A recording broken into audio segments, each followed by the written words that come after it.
He's got to be counting his blessings here. The guard cancel demon flip to switch corner control. Sexy. That's not only good but sexy. Just going out of there, and now with the jumping avoidance. Oh, you love to see it, my friend. Peter is bringing the high stakes and the beautiful game to all of us here in the EWC. Oh, Peter, big Peter. I sound like Lois Griffin for Jugar así enamora. Get ready. This man's cooking. Let's see. Oh, moving forward. Let's go. That's what you like to see. We already saw CJC and the damage he can bring with his Preacher. Of course, this is hit extensive, but with 31%, you can do a lot more. And he finds the overhead. I think as well as like the way you are in positioning here for this round, why not spend a little bit more cash just to push him into overheat, to force him. I was going to force him to make a bad decision. And I meant to say push him into SPG, but right now she's pushing him into the grave, 6 feet under as we take the first game. Okay, but for Peter, okay, it's a little bit like you have to chill down a bit. You most magnificent rounds in time. Obviously, Peter has made some great adaptations. He's got some strong just defends. And we've seen his defense, right? If he just kind of opts to that gameplay style, but again, it's going to be hard against a guy like ZJZ. He's more apt to stand still, just like you are.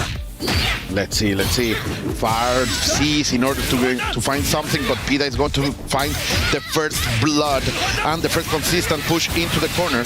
Now he will have all of the area, all of the space that he wants, and he's pushing up for the offensive. Low hit for both characters, so right now for CJC, this could deliver a little bit of extra damage. Yeah, it's just a simple knockdown. Wham! The golden heel. No button. Ooh, chase down with the tornado, actually. One of the more unique fireballs because of that, right? She gets that link from up close off the counter hit into the 5A, gives her a lot of stuff to work with, a lot of tool set. He's going to overload him. Yeah, put every mix out on the table. If I put all the cards on the table and overload you. Can you guess? What's coming? Oh, it doesn't matter. I'm not going to respect you. I'm going to mash some buttons and I'm going to make the most out of it. Are you going to spend the hit? Are you going to go for the secret arts? Yes, El Oculto is going to come out. Oh, girl, you're giving me that arm. He broke her glass. She needs that to look. She needs that to study and to steal your moveset. Peter, though, not going to care at all. Spinning the bar, I do agree with it wholeheartedly right into the level 3. If she somehow lived, we had our resources back, right? So you can go for EX Demon Flip to start up some more pressure, make yourself safer. Fireball, what a cross under, though. Landing on the D, the close D right there. And that's the efficient route right there. All the damage that it comes out of it. And then again, that DP out of the guard. You just love to see it. Maintaining CJC on the corner. Of course, that was hit extensive, but with those throws, he's going to be perfectly fine for another offensive series. Try to go for a meaty fireball. Cute stuff. Peter's busting out all the setups here. CJC is poised to block every single one. Tries to catch her dash and then puts her in a great position. Demon Flip tries to punish. I just love those instant balls in the air, man. Like he is just demanding some space. But CJC is now on the hunt. Look at that. It looks like harassment, but no, not approaching, but waiting. And now, with the crazy option, Peter is trying to do the most out of it. The great blow is not going to land. This is going to hurt a lot, but it's not going to kill. Or would it, drone? No, not going to kill at all. Even if she puts herself into overheat. Very close, though, which is dangerous. And Peter, the DP finds the mark. Again, it's risky, right, Colt? But I understand going for it in that situation. Risky is pretty simple, bro. It is very simple, man. But he was able to close it out, right? Obviously, stabilizes here, puts it on ZJZ. He had another round to give, and I think that's why he was comfortable. As I told you, like, Peter could do it. This is 1-1, and I do believe that he has everything. He has shown me that I have to believe.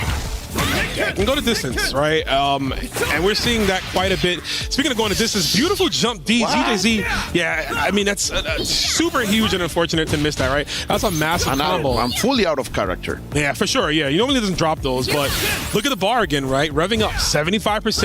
You can take advantage of this if you're ZJZ. I know you want to hold back, but if you can go in, maybe push Andy into overheat.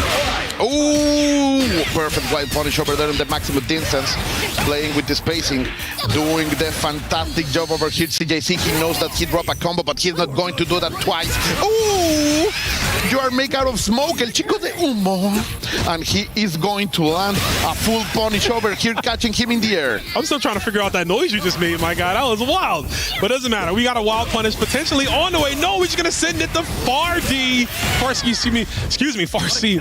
Close your eyes there. It's going down. Andy off the throw attempt right there. ZJZ able to stabilize and taking that one. That was a mouthful. Sorry, I was swallowing some water there. I had to jump back into the action as we were jumping back into this next round. And ZJZ's on control, right? Set. You want to spam those backdash when I'm far away. I suddenly saw Pita fully stopping, not doing anything. CJC decided to back away, and Pita was more than ready. This man, he indeed had that instinct of a Czechian wolf. That was amazing right there. The throw bait. It's a full wild punish. Dude, every time I see that super, I feel like Andy gets something else, but he doesn't. It just looks like he does the way it stops. One from side to side. CJC was ready. Love the dash under into his own side. That's a perfect punish. CJC, yes, he's being pushed into the extreme, but he is able to stand to that challenge. Appreciate dash, right? So fast. She's unable to get that. Some characters have to hold that one, right? Or look for high dodge, maybe. But the fadeaway air fireball again. My man looking like Brunson out here in the clutch. Those are dragon. Those are chicken wings. Or how do you input it so That's fast? a tiger knee. It's a tiger knee. Yeah, no chicken, tiger knee. Sorry, I got mixed. So wrong sorry. animal, guy. I think I'm hungry as usual. But here we go, checking those legs. The ankles of the girl are being stomped on the farthest. Oh, but you are going to respect me one way or another, boy. I have the long legs, and you are now against the corner. Here we go, getting to the frame. Pure energy. And baits the DP accordingly. DJZ not opting to go for anything off of that twirl. Gonna get some more massive damage here. Level 1 super forces Peter to guess again, right? Which is clearly something he doesn't want to do. He's gonna hold a lot of damage off the Skidoo. The male Storm is here, but Pita, one more chance in order to get the advantage. This is gonna be so big. How much are you gonna spend, Pita? Come on, get into the fever. No, he decided to wait. I wholeheartedly. Oh, he lost, but I was gonna say he had to. Yeah, he was not going to kill. He needed all the bar for a net setup, so I totally understand what he did. To certain anti-airs, as you cannot just defend. And immediately, both of them forward dashing. CJC pressing the buttons. Pita wanted to catch something right here, right now. He spends a lot of hit in order to maintain this offensive momentum, but the jump in is perfect by CJC. Those instincts are starting to develop. Those instincts are starting to find the answers that Pita is posing in front of CJC. Too far off the overhead. Got the elbow right, but just slightly out of range. Not that it matters though. DJZ another DP confirmed. Patience. Such a scary range, right? Her dash is just, it's way too fast. She's able to close the distance easily, but even if she doesn't want to, her far C just connects from so long. Andy, again, kind of stubby, so he's going to have to respect the range that Creature's trying to approach. And I love that he is using the Tornado Super in order to maintain the corner. It doesn't matter what's going on. CJC seems that he has stabilized a little bit more as Pita right now is trying to throw bombs on the air, but he's gonna find the opening. Here we go. It's now or never for Peter, right? I mean, you have to keep winning so you can call out of work and stay in this tournament, right? You got to do it, and there's a good start. We get the EX Demon Flip with the low. But again, spending a lot of resources. Going to recover some, though. 8% back from the super. Oh, that was so smart. And he knew that CJC was not going to press a button after it. Pita is locked in. I can see it in his eye. He wants it so much. Romance, you say he wants to make that call. He has to. Far C, but nothing. Almost leaves it. It looks like that almost was like minus on hit, but it's not. That's a scary trade. Going for the Red Bull. For something. No, why? Of course, this is not going to kill, but Pita, all that advantage in that one bet, and then going for the ankles. I'm telling you right now, ZJZ is going to eliminate Pita. Brother, I could see the brain pulsating from here. That was a crazy big brain move off the Rev Blow, ending the string into Rev Blow, not opting to go for the overhead or the low. He can give Pita any chance to reversal out because DP would have lost the Rev Blow. We don't have super. That punishes Rev Blow. And I know for a fact you're not ready to high dodge that. So ZJZ with the great call right there. He's going to take it. Unfortunately, that is it for the run for Pita. Yeah, it's a shame. But in the end, mad respect for a man who came here with the dream of an LCQ, and it's taking a great spot for the tournament. Like, it's a fantastic run over here by Pita, the Czechian Wolf. Sadly, we are going to see his key crush, a key made out of dreams and hopes, my dear Ron. Yeah, a great run. I mean, Pita traveled to a few events this year, tried to close in the distance to get one of those qualification spots, and was able to do it at the last call, right? Last call at the bar, essentially, but that's going to be it for him. We are closing out his tab. It's well centered this time. Oh, look, nobody went. Even our friend that is helping them, he jumped. Like, nobody expects it, but they always crack. Every time it's like first time, you know? Yeah. Just getting used to seeing it get crushed right through the middle. No sides popping off right there. That one is ugly. Yeah. CJC is going to keep a lot of that. There you go. Yeah, pose with it, man. That's the spoils of the winner, man. Leaving a trail of bodies behind ZJZ. Impeccable play. This Preacher, I'm glad he brought out the Preacher as well, too. A very hyped match, that's for sure, but we'll be going to a small break, and we'll be back super soon. Don't go anywhere.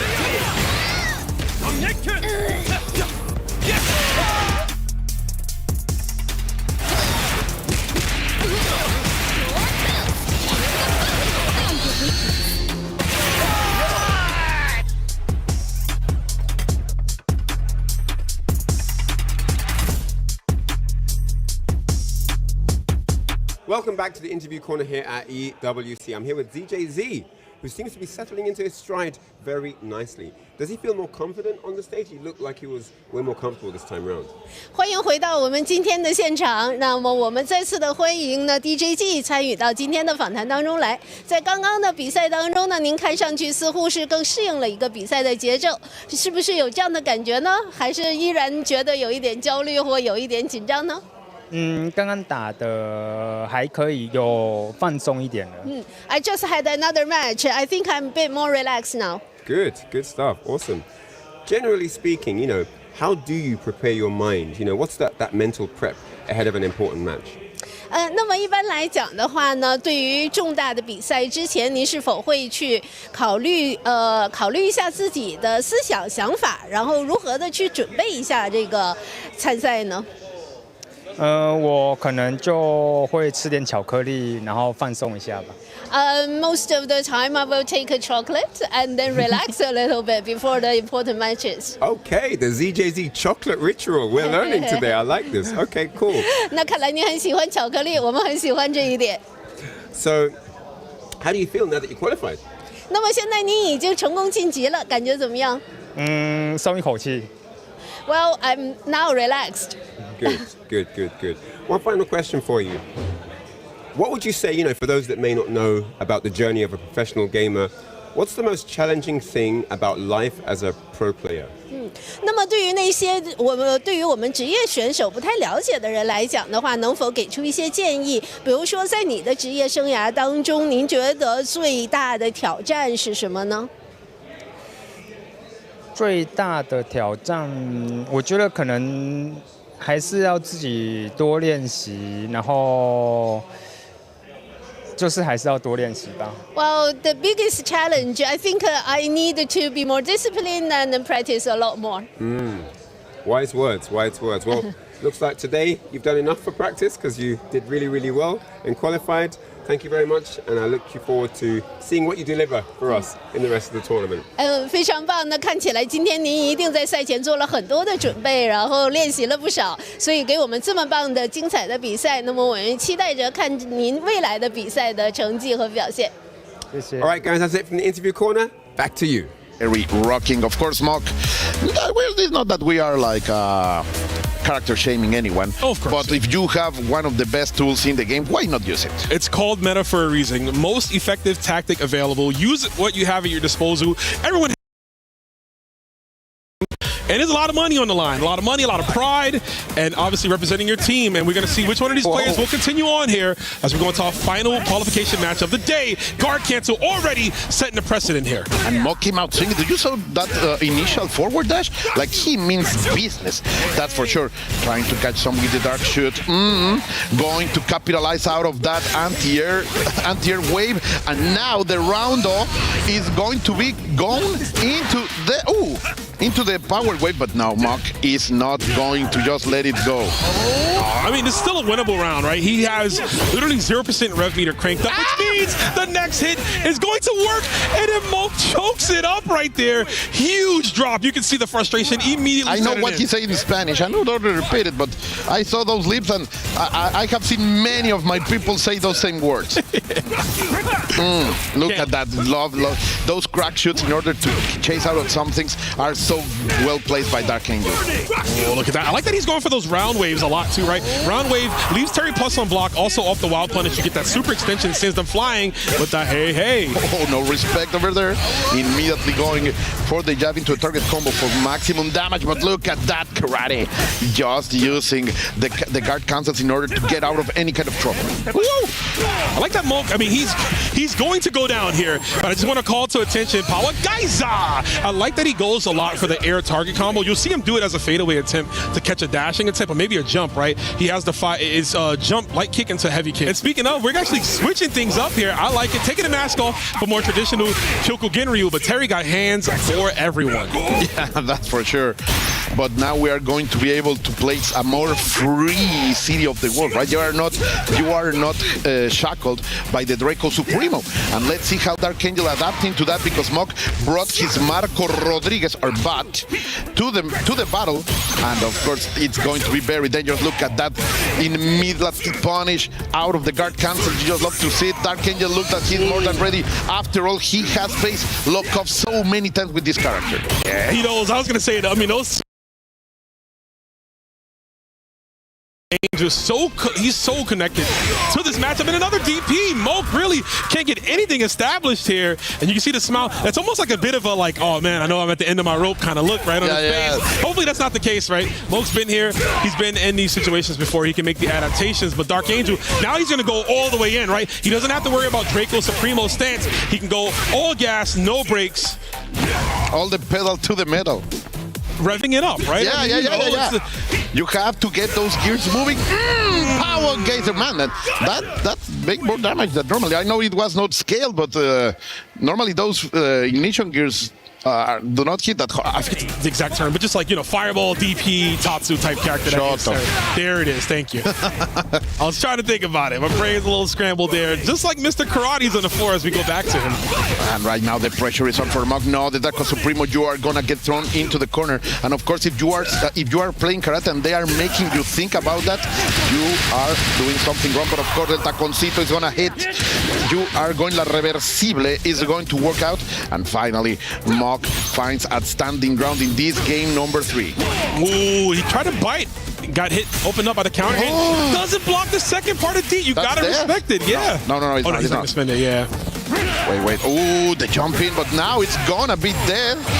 Power Geyser just spent the bar match point for Dark Angel, but Mok with some uncharacteristic mistakes. Yeah, he might, pressure. Mentally, and I don't want to count him out, but I've seen this a billion times. Even the best players right there, even missing a huge counter hit punish we could have gotten there. Momentum immediately stolen back from Dark Angel. You can't press on that. That is plus, my guy. Power Geyser 1 SPG is here to keep Mok alive, but let's see Dark Angel, as you were saying, he is not letting the gas out. He's just pushing forward and forward. 1-2, the fates are here. 1-2, the Draco Supremo to save Mok. Can he do it, Rome? Finally get one Draco Supremo in there. Is it enough to reverse our fortunes? Oh no, he goes for another one, gets the throw. Sexy. Yeah, I like that too. That was a little nice there. Hopefully it's enough. And another one. Draco Supremo stance. This is big damage. Cash it all out. We're going to get another round. Great comeback from Moke. It ain't over till it's over. Oh man, this is the attitude, the kind of stuff you want to see from these great players.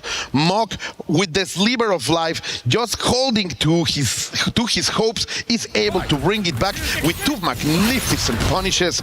That's the potential of karate, and now Dark Angel knows that he has to play safe. He knows he cannot be that risky because Mock could win that momentum that could be so dangerous. You gave Moke an extra game, right? And now Moke might be more apt at dealing with fireballs. I was going to say that, but he is sitting on them joints, right? Coming down from the skies, landing all of them, man. Messing up the loafers. You can't be doing that. Oh, that's so close. I love that jump in.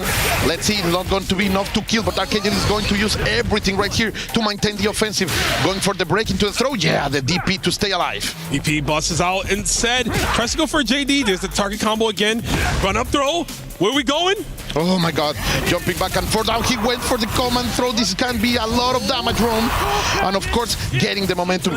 He already did a miracle and he's gonna repeat that session. Another mix-up off the grab, and Moke suddenly making his comeback. Wakes up and eats the power. Guys, into the face. Dark Angel, the best option to deal with Mr. Karate as he advances into the finals on Friday. We will see him in top 16. Look at that. Dark Angel felt the heat on his back. Yeah. He knew it was coming, but in the end, you have told it twice in this stream already. The best way to deal with the Draco Supremo is that Power Geyser lingering hitbox in order to stop any option, and Dark Angel knew it as a specialist. He is gonna move forward. Shoutouts to Mock for never giving up. That's the kind of attitude that builds and breeds champions, so shout outs to him, but sadly his key will be crushed this time. It's done, and I gotta say, I honestly wonder. And just like that, Dark Angel eliminates Moke. That is our last player eliminated for the day, Damascus.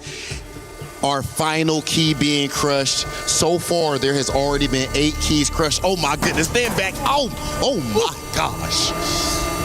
The pain. That was not the loudest of the day, but that was pretty good. Okay, so 8 players Damascus, who's already been put out of the tournament. All right, that's 8 players out after we close 2 groups today. Lancer out, Basher out, Abao out, Neku out. That is 2 Cristiano Ronaldos out of World Cup in the same week. KOG! Put some respect on the GOAT. Or at least runner-up. I mean, runner-up, you know. But whatever, you know, like that's 2 had to be done. KOG 0-2. That's the surprise. Dude, Koji KOG, of course, I mean, we've seen him at this point. Top 8 Evo. We know about the legendary, hilarious faces, and he actually ended up not being able to close it out here. But that just shows how high the level of competition is. That said, ladies and gentlemen, this same level of energy and competition is going to be shown tomorrow. I'm Hollywood Rob TV. This is Damascus. And, of course, we have one message before we go ahead and send things back over to our studio.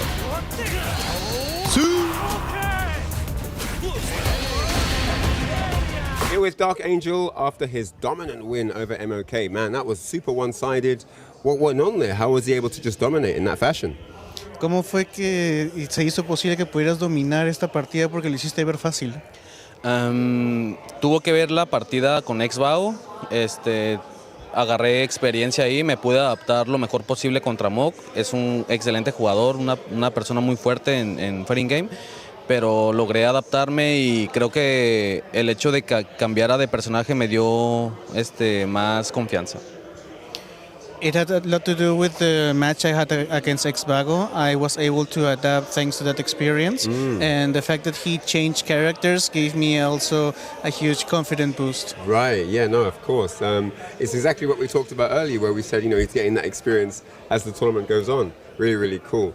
Now, Dark Angel, as one of the slightly newer FGC members, who were his inspirations when he was watching matches before his time as a pro? ¿Quiénes eran tus jugadores que te inspiraban, que te daban esta inspiración antes de que tú te volvieras pro player? Eran amigos de por donde vivía.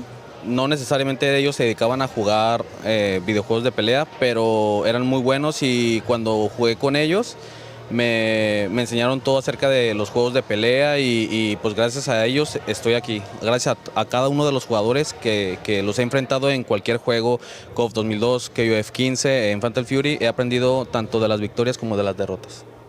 It's been some local players I played with. They weren't exactly professional players or doing a lot in fighting games, but I learned a lot out of the wins I got there, the losses I get there, and I'm really grateful for that. Yeah, amazing, amazing. Hey, it starts at home, right? You know, the local communities. That's really, really nice. So, last question for Dark Angel here. How can I phrase it? So, if there's one thing you could take home from today's experience, right? What would you change for the next stage of the tournament mentally? Si hay una cosa que te puedes llevar del día de hoy, ¿qué cosa cambiarías para el día de mañana en términos de mentalidad? Creo que mi mentalidad ahorita es fuerte. Estoy decidido a tomar cualquier decisión aunque me tome tomar un riesgo y pues descansar y estudiar a los siguientes matchups. I think my mentality now is really strong. I'm up to take any risk I am able to take. And right now it's just rest a little bit, study the matchups, and go for it. Okay. All right, thank you very much, and congrats once more on qualification. Gracias. Dark Angel moving forward on day one. The Wolves are taking over Paris. After Goichi's spectacular victory last year, becoming the first ever Fatal Fury EWC champion, the next chapter is about to begin. For the next 4 days, the 31 best players from 11 events hosted all around the world, and the defending champion will fight for a total of $1 million and the EWC trophy. The tournament is divided into 3 phases, 2 group stages and a single elimination bracket to crown the champion. The group stages will be played in a best-of-5 double elimination format, but a merciless best-of-9 single elimination bracket will decide the champion of ESPORTS World Cup 2026. The stage is set for your 32 finalists to decide their fates in the Fatal Fury ESPORTS World Cup tournament.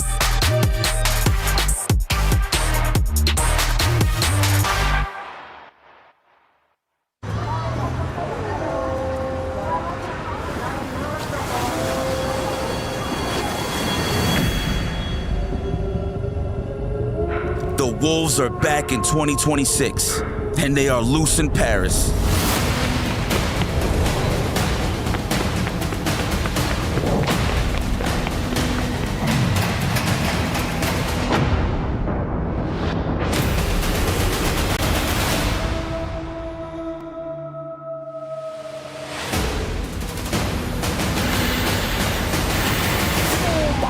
The punish against the 2C star cancel in general, which cost the nurse 17%, but the wake up didn't have time. Nice, that's going to end the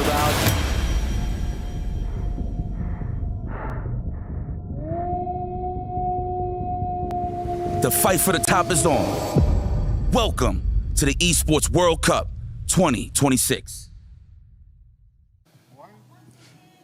Day 2 of Phase 1 here at EWC for City of the Wolves. We're going to be covering Group A, where we have 3 of the major favorites to take it all the way. Of course, Shanghai is trying to get his multiple EWC title, trying to win another one, but on the SNK side with Fatal Fury. Then you got Lagia, who is looking for that revenge, losing to Shanghai at Evo Japan. So I'm looking forward to that one. And of course, finally, Mexico's finest, El Maza, Danny, one of the Capitans, is trying to show why he's so consistent in the SWC. We only have 4 people that are going to be making it out of the groups, which leaves a really, really big kind of potential problem for the remaining 5. We have H-Dope, K-Top, Naiwang, Zhao Shai, and Kindevu to see if they could cause an upset and make it all the way through with the emotions running high. Speaking of emotions running high, let's take a look at the previous day to see what all the players have been going through emotionally.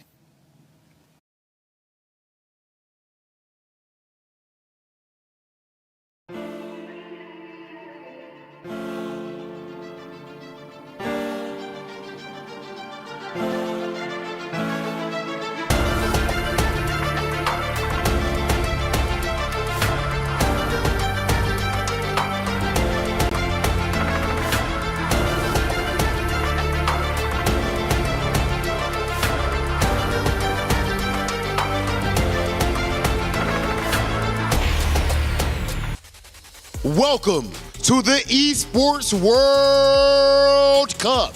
I am Hollywood, Rob TV, and right now I stand on hollow grounds. Right now I am standing on the battlefield in the arena where our Fatal Fury City of the Wolves gladiators have fought and scratched and clawed on day one to try to fight and make it into the playoffs. 8 players are already eliminated, and today 8 more will join them as we round out our playoff picture. What I need you all to understand is that this key represents a player's tournament life. And this key is destroyed, shattered, absolutely boss up. This is what happens when you get eliminated from the Esports World Cup. It might be a place for dreams to be achieved, but it's also a place where dreams get crushed right there, as every single player eliminated will have to run their key straight into the crusher. Key completely destroyed, dreams ended, but we are here to see a dream being achieved. Can we get a back-to-back champion? Can we get a rivalry solved? Or can we get a new champion? So many narratives can happen this weekend, and it is time for day 2 of Fatal Fury City of the Wolves. Let's go.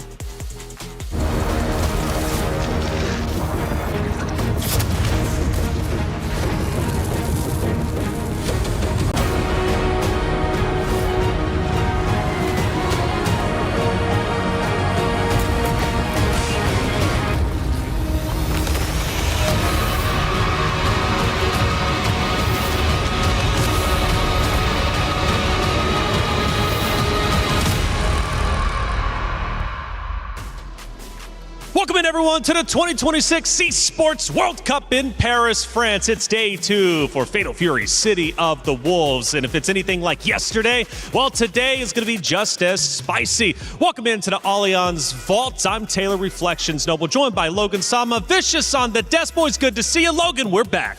We are. It was a great start yesterday. Really looking forward to it today. 16 more players, 8 more going to be making it through to the playoffs. That's 8 right. are going to be going home. And, you know, it was great to see that opening, all the emotions on the players' faces. Boy, we have got a big one in store for us today, though. Yes, we do. Vicious, 8 more keys will be crushed by the end of today.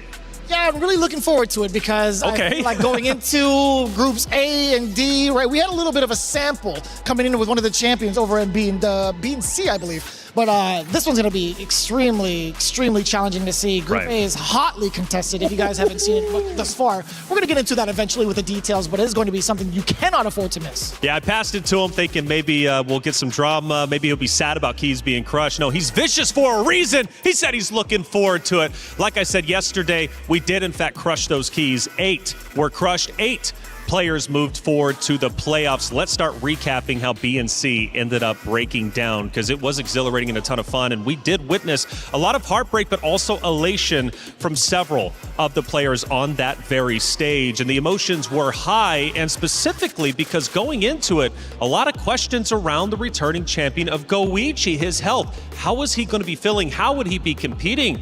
Logan, he was absolutely stellar.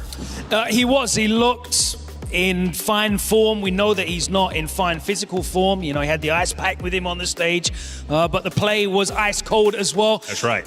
He did get taken to a final game by his teammate and training partner, friend Rich, but he made it through in winner's side, and he is looking tremendously strong. Yeah, he's looking great, even showing a little bit of personality after winning. You know, winking at the camera, giving him a smile. That's what we expect from a champion such as Goichi. But Fenrich looking incredibly strong. He comes in and gets a 3-0 in his first series, goes the distance with Goichi. There was a chance that maybe Goichi loses to Fenrich, but ultimately Goichi holds on. But Fenrich still qualifies for playoffs. It's a pretty big deal as well when you take a look at the character Goichi was forced to play, right? Getting away from the traditional Marco Rodriguez, which he won EWC last year with. This is a pretty big tell to kind of say whether or not Goichi is going to be comfortable in the Mr. Karate matchup, especially against someone like Fenrich, to get that force off into the mirror match. So I'm actually kind of curious if it happens again with any other competent player. They're all competent in their own right.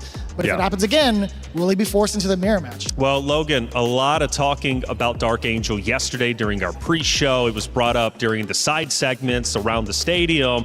But Dark Angel falls short. VX Bao ends up taking him down.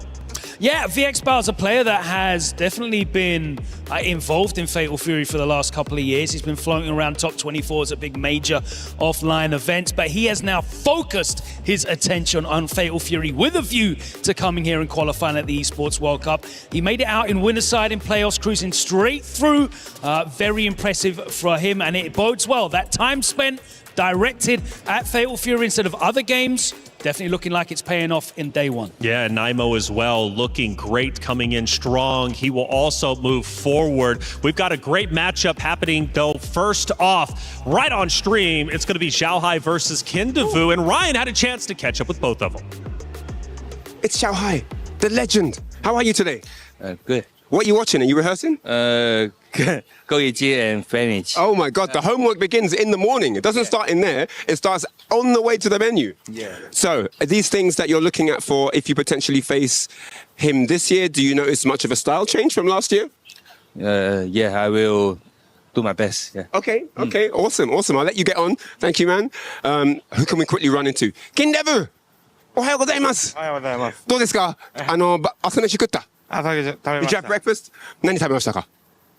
ホテルの朝食なんかヨーグルトとか生ハムとかサーモンとか。Yogurt, ham, salmon. Sounds like a hearty breakfast. 今日の調子はいかがでしょうか？まあ全然元気なんで頑張ります。Okay, so ask him how you feeling ahead of today's matches, and he is ready to go full throttle. Day 2 is underway. Let's get to the action.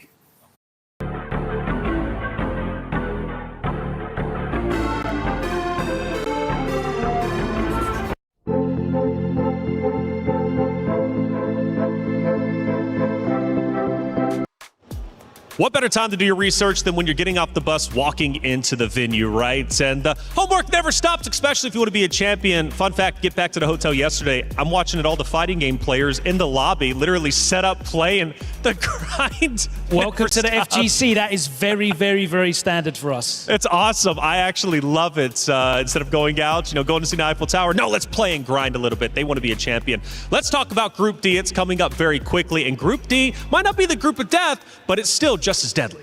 Yeah, it shows there's no protection when it comes to these bracket draws. We've got Japan versus Japan in our fixture with Mitsuhashi versus Senru. We've got Shadow X versus Gumi, which is Mexico versus Mexico. And in a heartbreaker for our American fans watching, we've got Chris G versus Reynald. All first round matches, all country versus country draws. What are the odds of that happening? It's crazy. America forced to go against each other. It's scary.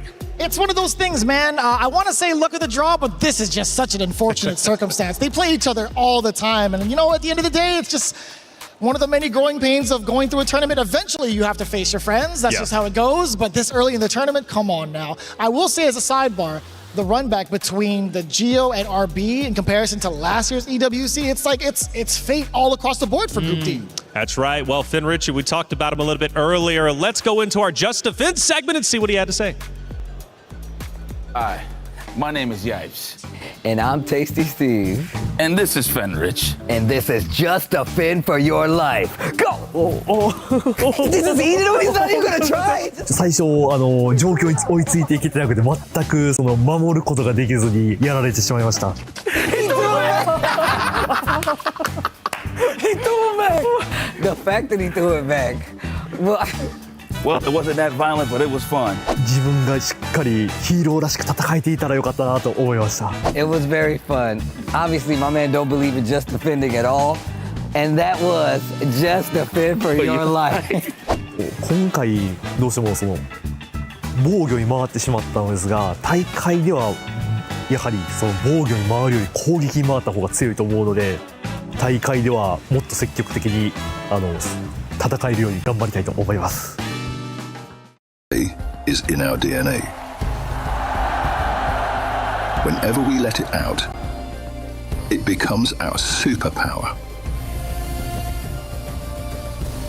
Now imagine an entire city being built to supercharge it. Kadir City, powered by play. Hey, what a fun segment that was. And he did have to defend like he's going to have to defend on that very stage. A lot of storylines happening today, though. And in fact, we have two twins about to potentially face off depending on how their group ends up playing out. Of course, we're talking about K-Top and H-Dope. And luckily, we had a chance to talk to both of them going into today's competition. What's up, everyone? I am here with some of the most unique competitors we could ask for. Twin brothers at EWC. Quick ball knowledge question though, before the answer. Who is who? Can you name them? It's your turn. Can you give the answer? Hello everyone, I'm H-Dope. And I'm K-Top. You get it right, let us know in the chat. First real question, who's the oldest? I'm the oldest by 2 minutes. Well, like I said, it's hard. We are not identical twins, as you can already see, but we have similarities. Yeah, you can tell that we are brothers. Yeah, you still, obviously, you're still there. So you guys had to face each other at SWC. You're cursed again to be at the same group. How is the vibe at home, on this? I mean, literally, as I also said, I think at this point, this is just a fate that we have to accept. I mean, yeah, I really believe that it's really our fate meeting each other, not only in groups and in gaming, but also in life. Like, we do everything together, so basically we also have to do this one as well. Of course, and the good thing for today at least is you're on different side of the bracket, so as long as you stay on the winner side, it's looking all good. One of you has Lagia on his path, and that's you. And I think that's the mystery, right? We have not seen Lagia in a big bracket since SWC. We don't know if he's bringing karate or not. Are you ready for any outcome? I'm ready for any outcome because I feel Lagia is one of the smartest people around. So I don't think he's only coming with Gato. Maybe he's cooking something behind our backs. That's what I want to see. And K-Top, you got Daniel Maza, who's been a guy who's really in good form lately. How you approach this matchup? Well, to be honest, I feel confident because like 10 days ago at Evo Las Vegas, I managed to beat Daniel Maza. So I basically have the psychological advantage. But what I know for sure is that Daniel Maza is definitely coming prepared this time. He knows what to do, so now it's not gonna be easy. So all I can say is that I really respect him. He's a great player, and I'm gonna try my best to make it out of the group. All right, well listen guys, I only have one favor to ask. Please don't play each other today. Is that okay? Can I have your word? I mean, this is what we love to do. I mean, I cannot give you 100% my word because you never know what happens. All I can say is that we are gonna give our best to make sure that this won't happen. All right, let's go. Listen, K-Top, H-Dope, pleasure to be with you. Good luck in the bracket. We'll see these guys in the bracket. And look, I'll cheer for them. They're the last Europeans, man. Let's go. Thank you for the great interview. Damascus, the twins, hopefully not playing against each other, but maybe we'll see. Fun fact, they're both representing Vitality. Vitality takes a big risk and says, we're backing them up. We think these are going to be the two to get us our club championship points in week number 1. Let's start talking about them first with K-Top. What do we know about K-Top, one of the twins? Well, he's had a very big uprising with the character selection. It's not to kind of meme on it. He's had a very different showing between these 2 seasons, going up with Mr. Karate and also having a very important sparring partner with his twin brother, H-Dope, with that Mr. Big, right? You're covering a lot of the meta rather well with those 2 training partners, with those 2 characters. Sure. But overall, like his placements, 5th at EVO Las Vegas, 9th at the Mix-Up, 5th at Hessen Crash. That is very impressive to see in comparison to his performance last season. Now, Logan, Group of Death. Obviously, they're in Group A, and for K-Top, he's got to go against Danny Almaza to start off. So Vitality versus Gen G. Yeah, Daniel Maza is definitely one of the favorites as well coming into this. He's incredibly fine form. It's a packed group, though. You're looking at Xiao Hai, who is without a doubt the most legendary player in the entire history of all SNK titles. You got Lagia, who is, the most winningest, I think you should say, in terms of prize money in any fighting games in history. And of course, Kindevu is incredibly experienced. Naiwang, it's a deadly group for them for both being. At least the brackets were kind though, and they did separate them on the other half of each side of the bracket. Yeah. So they avoid that heartbreak at least. Yeah, Falcons don't get that lucky. Yesterday they had to play against each other. Today they'll have to do the same. But moving forward to H-Dope, the second part of the twins, he's going to have to go against Naiwang to start off, which is going to be a tough matchup, but he seems relatively confident, I would say. And I would agree with that as well if you take a look at his current accolades this season. He's taken down players that are currently involved in this tournament, one of them being the champion. He's actually taken down Goichi before. He's played off against Kundevu, who is currently in their bracket, along with Shadow X. Like, this is a very, very impressive record overall. And again, coming in with a very, very hot first place from Hessen Crash, right. I have zero doubts that he's going to be like absolutely ready to shine. Well, that's the Twins, but plenty more happening in the group of death. It's Group A.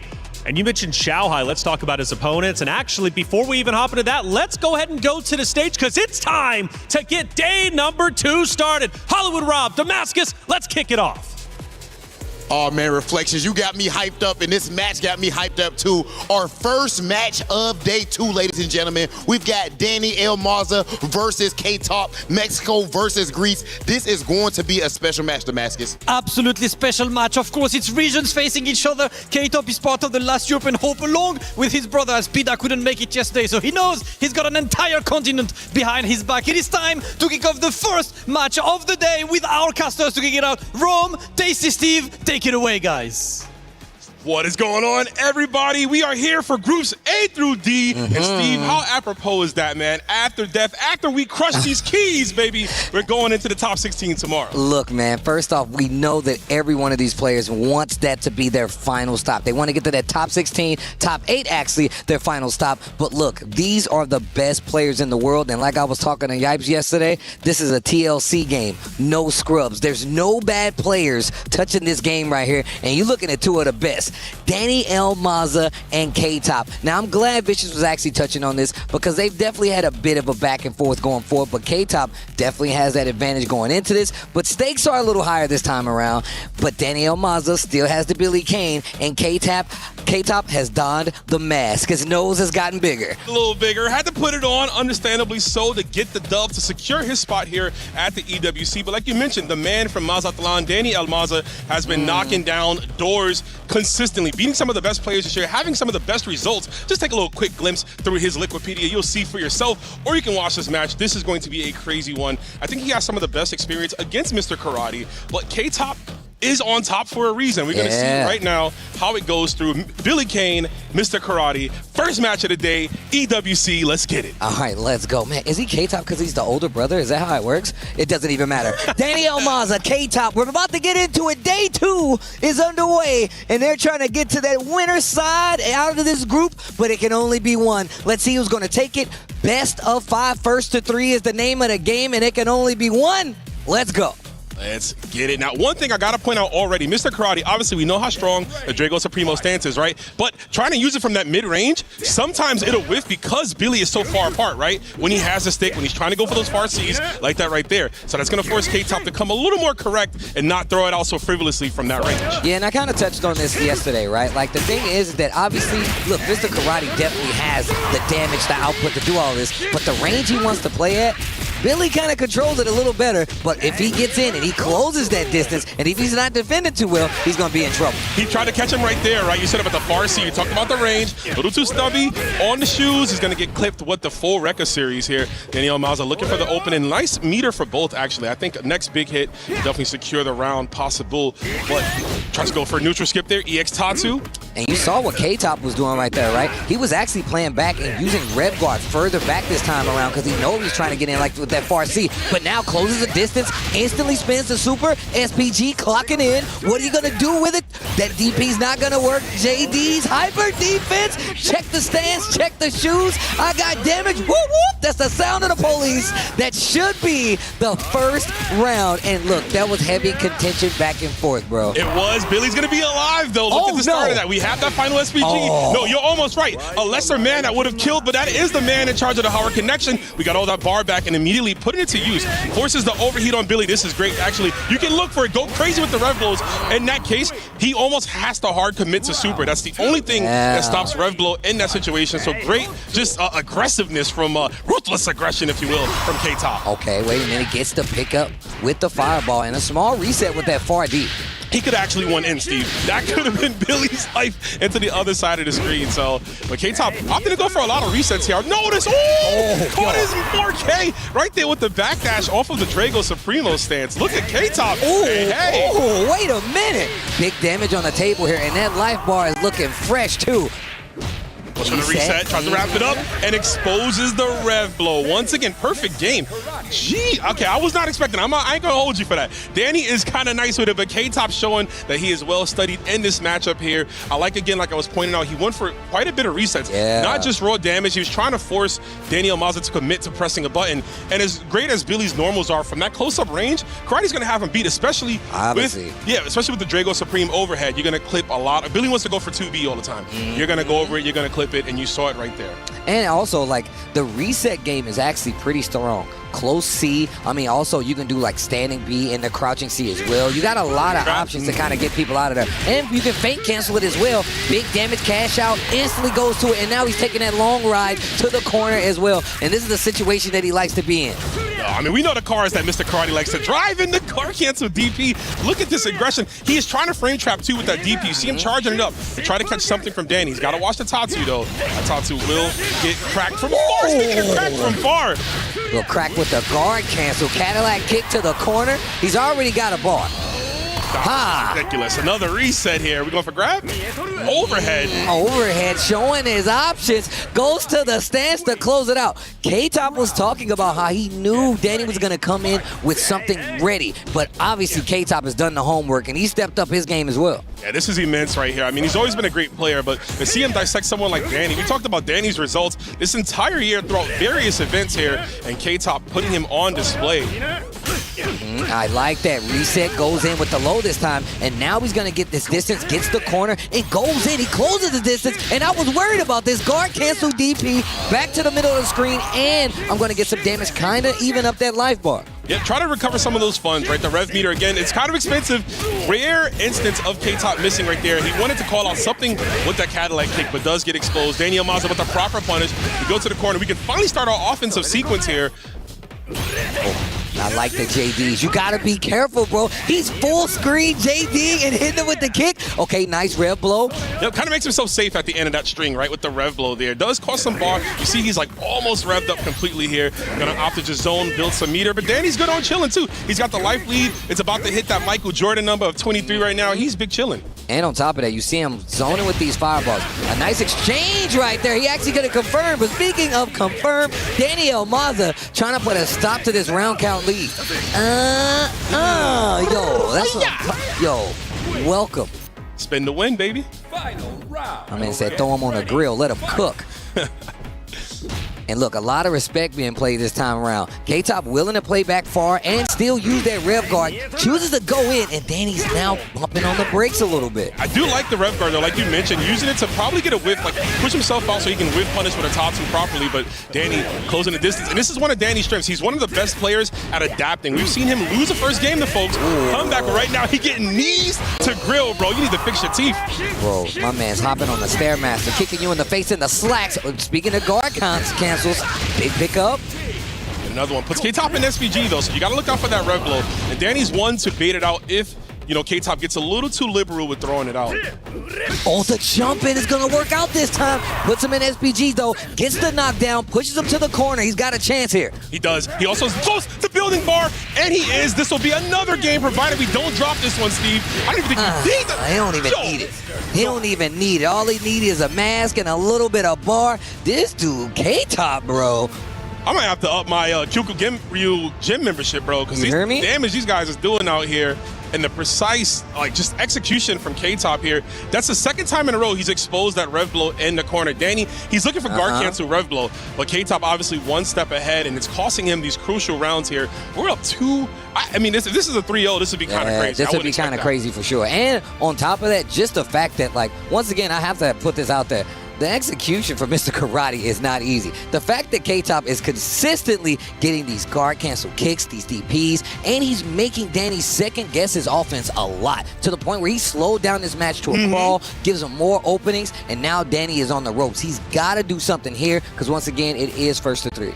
And the funny part is we still haven't fully recognized that the Drago Supremo, right? Like, he hasn't went too ham on it, so, like, you still have that in the back of your mind as an option for K-Top. But right now, we're going to get a throw from Daniel Maza. He's got to find a way to stabilize, right? Close out these crucial rounds. That's where he's losing, right at the very end.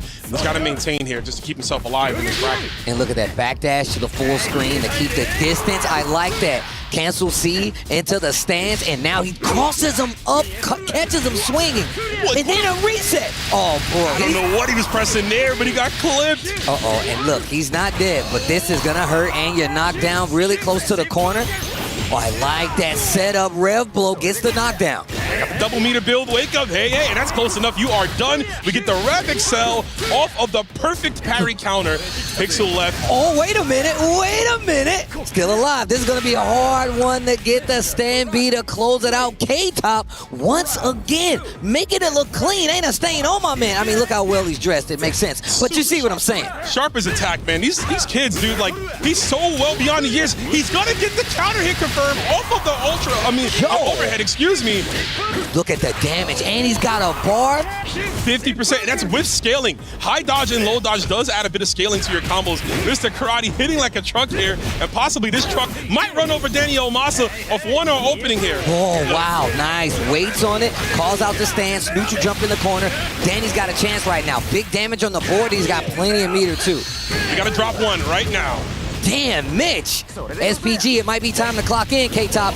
You do not want Danny to get this win beneath his wings and bring it back. Now you're in the corner, but all it takes is one. And look at that rev bar. He tried to guard cancel. He tried, and I like that. So Danny went for the spinning cane attack, right? The multi-hits on that, it stops the guard cancel Tatsu. Because here's the thing. You can guard cancel DP, right? For the reversal frames, you don't get any combos off it. But because of the DP, it just ends. He tried to guard cancel Tatsu. Tatsu's not invincible, and that's the thing about guard cancels. So really good recognition from Danny to go for the spinning canes to leave that lingering hitbox out. And on top of that, K-Top has consistently gone to that after JDing in the corner. So the fact that he kind of staggered his offense a little bit, called it out, there's that adjustment that you was talking about. Danny Elmaza, bro, you got to say his whole name. The whole part, man. The man from Mazatlan. It's never over with him. Oh, he wow. The backdash, jump seat clash in the air. And once again, the Stairmaster kicking you with the slacks on. And my man's got full bar and he's revving. Yeah, he had to cut the combo short just to make sure he didn't put himself in overheat, right? Still want to stay in prime position. You need that meter to guard cancel. The pressure's on the frame trap off the close B, but he doesn't get anything. Danny with another great jump in the corner, but if you're Danny, you got to be careful. You know K-Top is going to start properly punishing those neutral jump backs with an uppercut, possibly, and there's the fake. I like that. The diversionary tactic with the close B goes into the throw. First time we've seen him represented because he's definitely been hitting a lot of buttons up close to try to get K-Top to not feel comfortable. Wild punish on that bad boy too. SPG on the clock in. K-Top on the ropes right now. Another run under, tries to catch him with the frame trap, lets the full DP hit. Great patience. And you need this right now. Like you said, he has every meter in the world to dispose of Danny Elmaza. Danny looking to recover some. Trying to bait out those fireballs. Spinning cane nullifies the fireballs that you see thrown at him. But again, 9 seconds on the clock, Steve. This next exchange could be the end. SPG clocking on both. 5 seconds left on the clock. He gets the DP. He's got the meter, but he drops the combo. Trickle Stan's not going to do it. The neutral jump. 2 seconds left on the clock. That's going to do it. Danny Elmaza stays alive. Oh my God. You talked about the adjustments that this man does. You just seen it happen in real time. Danny Elmaza with the Billy. And look, you can see how he shifted gears through those last 2 games. He was a lot more offensive. Saw the K-Top was playing back. He turned on his stagger, turned on his own offense, adding throws to it as well. Gets himself a game on the board. Oof, and most importantly too, with turning on his offense, really messing up the guard cancel timings. Those guard cancels, we talked about how potent it was for K-Top, shutting off the offense of Billy Kane. But the fact that Danny was able to change up his strings a bit here, throw off the timing, he was really able to get some of those big confirms. And what a clutch ending right there. Danny Elmaza, like I said, it's never over with this guy. But now, let's see what K-Top can do. K-Top's a young man. I've seen some of these players who might be still newer to these big stages, even though he's been around. Him and his brother, they've been doing it for a long time. But you can see some of these players crack underneath that, right? Because that's I had you, bro. This should have been a 3-0. And you got to remember, these guys are engaged. They fought each other in multiple tournaments. This is not the first time that they're meeting each other. So there's an extra level to what's happening on this stage right now. Oh, man, look at the face of K-Top, bro. He has not changed it, and that's what I want to see. It's one game. Sure, it was kind of an explosive victory at the end, but you're not done yet. You still got the 2, but Danny building confidence as the set gets prolonged. And look at him getting a lot more active on the offense, hopping over the fireballs as well.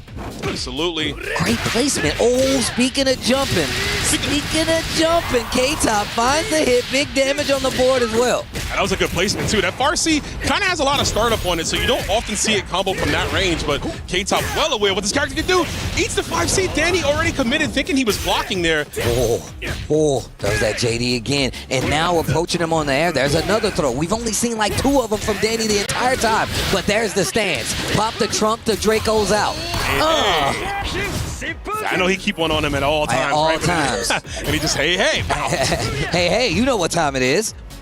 Sound like Krusty the Clown, man. Hey, this is karate, bro. Ain't nothing crusty about this, though. Ain't nothing crusty about this. That boy clean. Ain't a stain on him. What? And once again, the jump in the corner has gotten Danny out of trouble, but K-Top still approaches, closes out the round. Set point coming up here. It is. I'm a little worried for Danny, though. That was kind of a desperate ref blow in the corner. He was far out. You don't think he needed to throw it out from that range. That Tatsu is so tricky. You can choose to break it to push you at a -3 situation, but if he does it all the way, it's possible to punish. You just don't know when it's coming, man. Nice little choice in between there. You got to really be able to read your opponent to know what their options are. Okay, wait a minute. The air exchange goes by way of Danny this time, and he spins bar early, gets the life lead, and he's get the positioning. The wake up DP works, but no cancel. Got a guard cancel right there. Nicely done. Stops him out of the Drago Supremo. Nice 5A mash. Goes for the overhead, too, to just get a little more damage. Gotta watch those DPs. Oh, you gotta watch the stance. Watch the slacks. Yo, my man's got a lot of bar over there. He said, don't watch the hands, man. Watch the feet. Hey.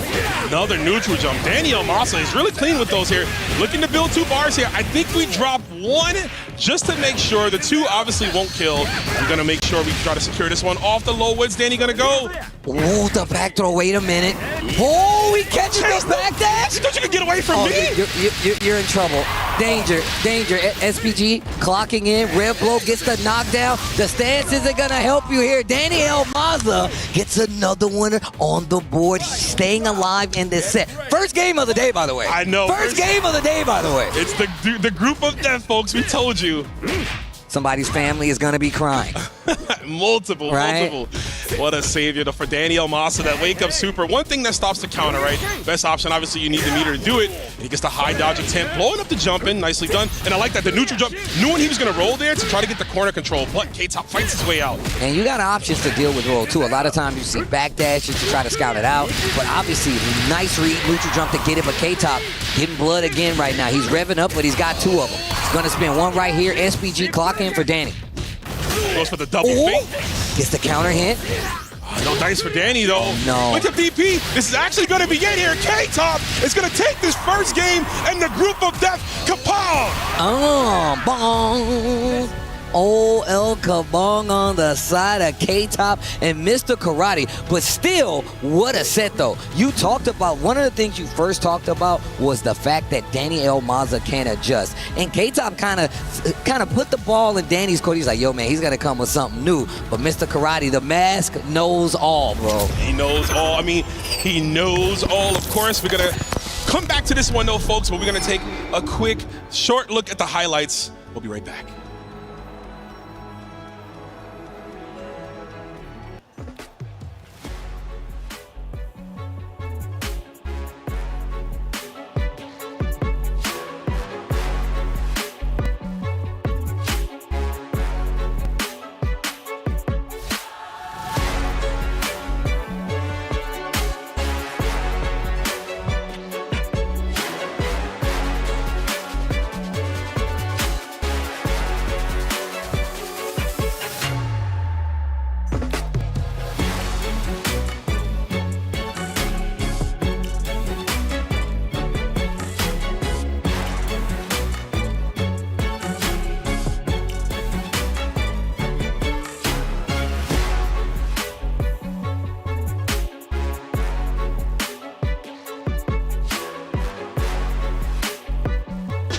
This ain't no regular thing. Came for the ring, you know what I mean. You see my name in the lights, better get right, I'm champion.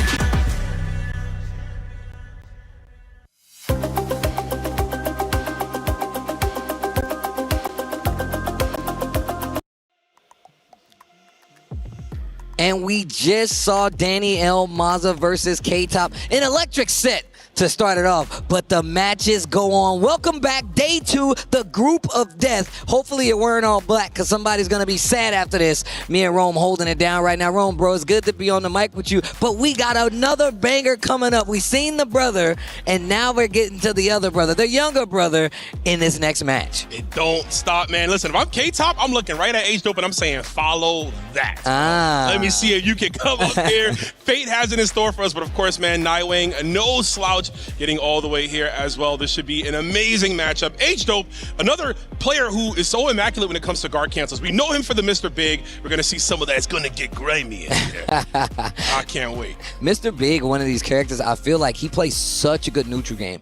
He has long-reaching buttons. On top of that, after the knockdown, he makes you hold a lot of these set buttons. But 2, on Wake Up, he's got that super that you got to respect at every instance, at every turn. It's basically a built-in 50-50, right? Because he has a command grab super or he has the blaster wave. If you stand there, you get grabbed. If you jump, you get blaster waved, right? And you're sleeping with the fishes. But another one of these stick characters, stick users, right? Billy Kane is what you're going to see from Nightwing, and of course, like we mentioned, Mr. Big, 2 of the best characters in the game for their range, like you said. Karate came in, kind of shut that down, but we are still going to see the best of the best come through. And I'm interested in seeing how the match goes. Whoever gets the life lead, I feel, when it comes to the range game and like who's able to secure that is going to be the player who may walk away with this one. But again, like I said, H-Dope, some of the best guard cancels in the game, and Big's damage, he doesn't really need to use a lot of EX moves. He hits hard on his own.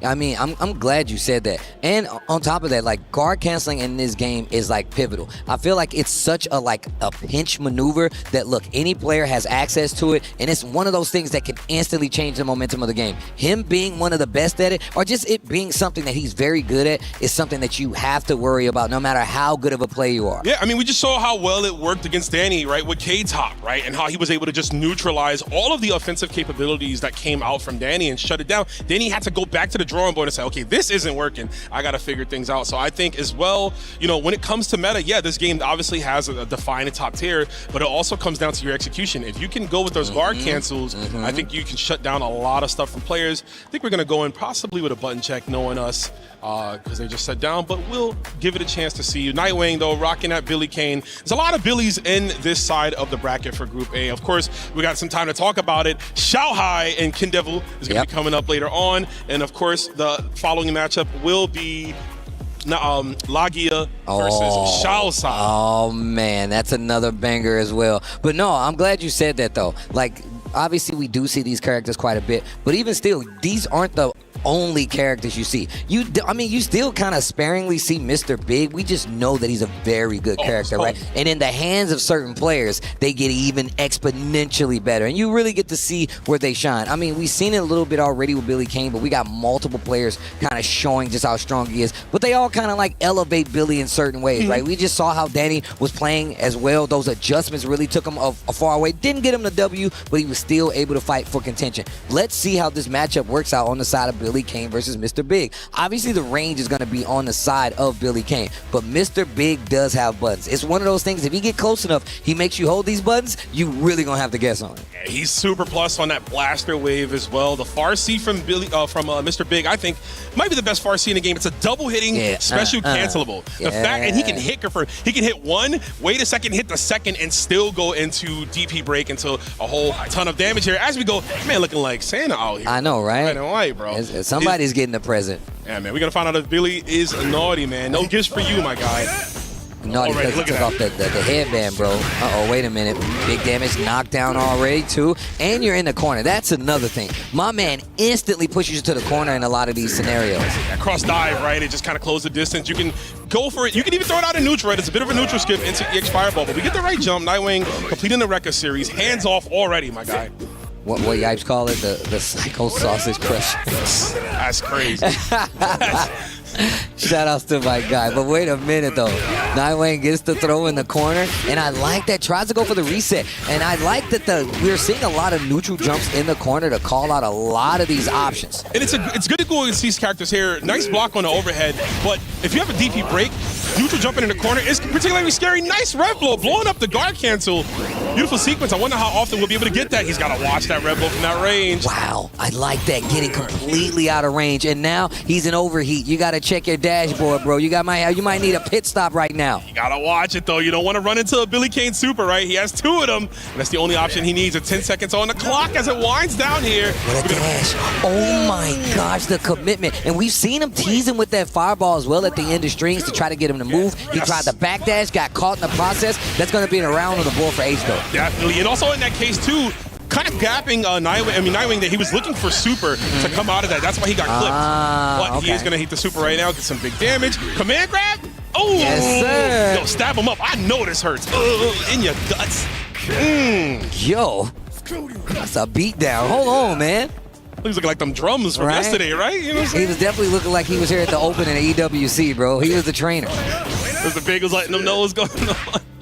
Big jump, neutral jump too, and you can see H-Dope playing further back. Nightwing's getting a lot more comfortable playing this range now too. Yeah, that's what he wants to look for, and that's a great check right there. The 2C, cross dive in, off the guard cancel. Actually helps him close the distance here as well. And he did it off the far C, so I wasn't even expecting him to actually even hit it. Touch it. Yeah.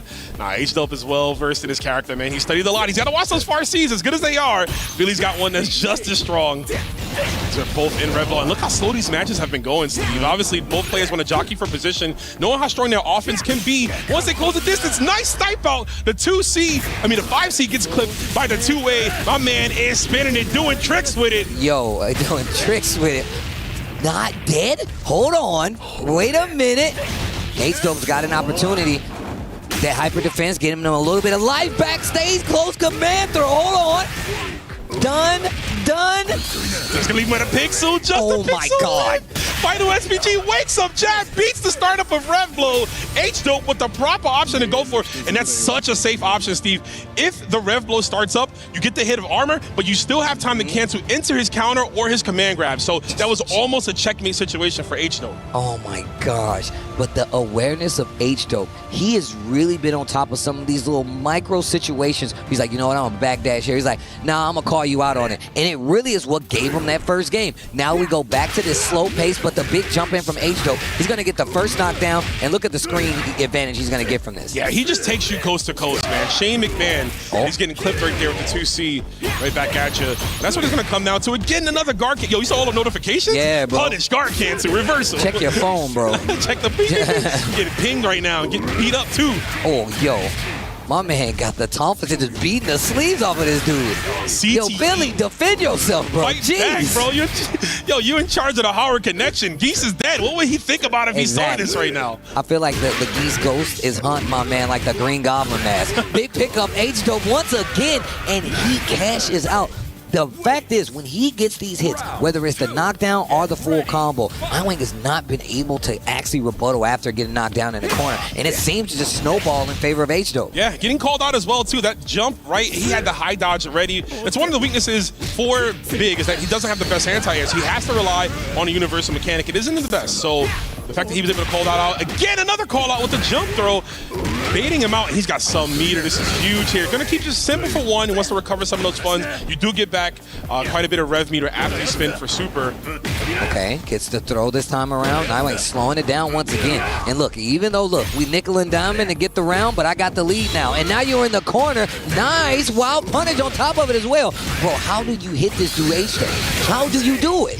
He's kind of dope, man. You just dope, man. And there is a meaty 5D. He's going to get the extension off the lights here. Not going to build the bar in time for the kill, but the next one will definitely do. Just waits out the storm. And if you're Nightwing, yes, I was going to say that. If you're Nightwing, go in. You see him overheating here.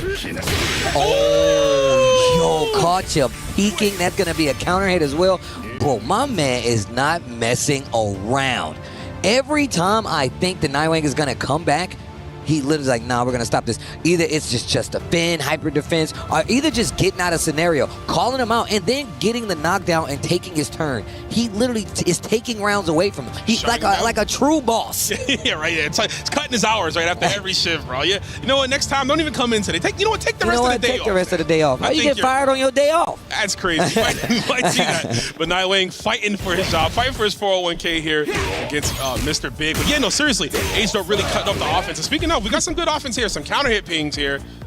I like this. The exchange is definitely going in favor of Nightwing, and I feel like that's the game you have to play. Because if H-Dope closes his distance, which we've seen before, and sometimes it's with the jump, and now he's representing the fireball, so that means he's going to actually have to approach him. Oh my gosh. Have to slow it down, yeah, because you're walking into fireballs and walking into hitboxes. We got the frame traps in the corner, though. Nice fadeaway jump C, but doesn't get anything from that range. Really has to spin the bar to confirm off of far A.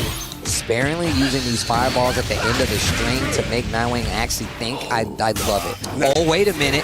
Oh, wait a minute. Damage on the table, and he's starting to get the feel on this, and it's because these games are starting to slow down. More space, you know?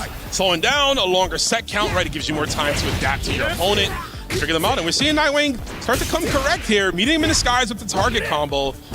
Ain't over there. H-Dope always can pop out. It's something, and we are going to get the pop-out Farsi. The huge damage with the carry as well to the wall. Jeez. Now you got to guess after the knockdown. Oh, no. And you're in the corner, Mr. Big, in full control right now. Nice. Love the way he used that close B for Mr. Big, too. Just to lock you into position, force you into thinking what's going to come up for next. And he gets another jump in, and that was the unfortunate issue. Nightwing went with the wrong anti-air option. If he did high dodge, it hits higher. It would have clipped Big out of the sky. But going for the 2C, because it's a little faster, it doesn't have that yeah, huge, that like, vertical hitbox, yeah. Okay, wait a minute. Pick up once again by H-Dope. But once again, that's just awareness by H-Dope, switching up the options, being aware of what Billy has to do to actually stop him from getting these big jump-ins, but just calling out the buttons as well. He's just done a good job of it, especially in the corner. Absolutely. Speaking of corner, man, great corner jump right there. The combo's simple. If you're Nightwing, you need to run this one quickly, man. Get this game, go back to the next one with a more clear mind, but H-Dope just going to back away. Playing the lame game, stand back a little bit. Pretty far from SPG on both sides, but this is when you know the defense kicks in. Yeah, you have to, right? Recoup some of those funds here, but he's locking in on 2 bars. If you can get into SPG, hit the level 3, go for it. But there's a jab poke. Great range from Nightwing. He snipes him out. Okay. Whoa. How? Again. What? Sick confirm off the high dodge, right? And he gets the link, the rear standing high dodge. And speaking of standing, you might have to stand up and shake the man's hand because this is going to be it. Mr. Big, piloted by H-Dope, is going to beat Nightwing 3-0, moving on into this bracket. Yo, that was bars though. The way you just let it. Damn, you're a professional. I was trying to get like you, homie. I was trying familiar, to get like but dang, okay. But it's gonna be H-Dope 3-0 over Nightwing. That is actually crazy. And the thing is, you can see him actually starting to make the adjustments to do a little bit better against Mr. Big. But once it's said and done, the damage, the knockdown, the guess, and calling out your options as well, it's actually one of the best things you can do in a game like Fatal Fury, because once that damage takes hold, you're knocked down in the corner. How do you stop this guy? Even his pressure, using the fireball so sparingly, making him have to second guess. Beautifully done. But you can see right here as we go through this replay, these guys are fighting tooth and nail, and the brothers have successfully won their first 2 games, and this is exactly what you need to see. But once again, this is group play, right? These guys still got games to play, so it's not over just yet, because if it is over, you're going to see somebody go to the key crusher. Someone's definitely going there, and we'll find out later, Steve. It ain't over yet. We'll be right back with more EWC.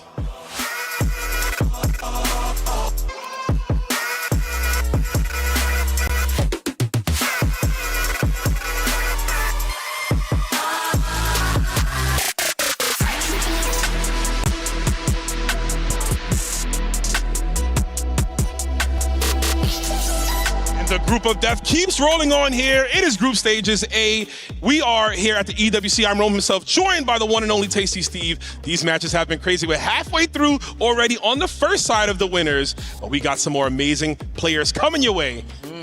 Is that the man with the, I think that, oh man, the one and only, right? Yeah, the millionaire, Mr. Logia, gracing us with his presence. You can see it shimmering from here. That gold arcade stick, bro. It tells a story now. When you see that bad boy, you fighting a professional gamer, to say the least. His royalty right here. Absolutely. You guys already know Logia, the man who won the SWC, right? The $1 million, the first one to do it. Doesn't pop out often, but when he does, he do it in a way to let you know, yo, I'm still him. I might not go to every event, and I don't need to travel. I got all the money already. I'm just saying, if we playing Big Bank Tank, Little Bank, Lagia taking that bank and he going home. I'm just saying right now. Zhao Shai, though, is a player that I'm not too familiar with, but I'm super interested in. Did a little bit of homework on him, but this guy is somebody you really need to keep track of. Once again, this is no shortcomings when it comes to an event like this. These guys are the world-class players, so you know he's got something waiting for Lagia. Absolutely. And you know, he's got more hunger on his side, too, right? Coming through the LCQ. Yep. What a big splash to make to defeat the SWC champion. Coming in pretty much through the back door, right? Last chance, man. The Fire Marshal was kicking everybody out, but you managed to get in there at the very end. And Xiaotai going to try to bring that action here. Lagia running the Gato, switching off from Hotaru. Used to play her in Season 1. I got the privilege of interviewing Lagia post his SWC win in the official Fatal Fury Discord, where you all should be at. And he told me straight up, man, I'm playing the best of the best. And Gato is one of the best characters in the game. We saw 3 Gatos at EVO Japan. Had a great run at EVO Japan as well, too. And looking to kind of replicate that now. But again, like you mentioned, Xiaotai, this guy is something fierce. Yeah, and look, EVO Japan was definitely Gato City. I definitely was keeping track of it while I was walking around doing my due diligence. And Gato, one, he's a really cool character. And I hate saying that because I have a very bad history of fighting this character in multiple games.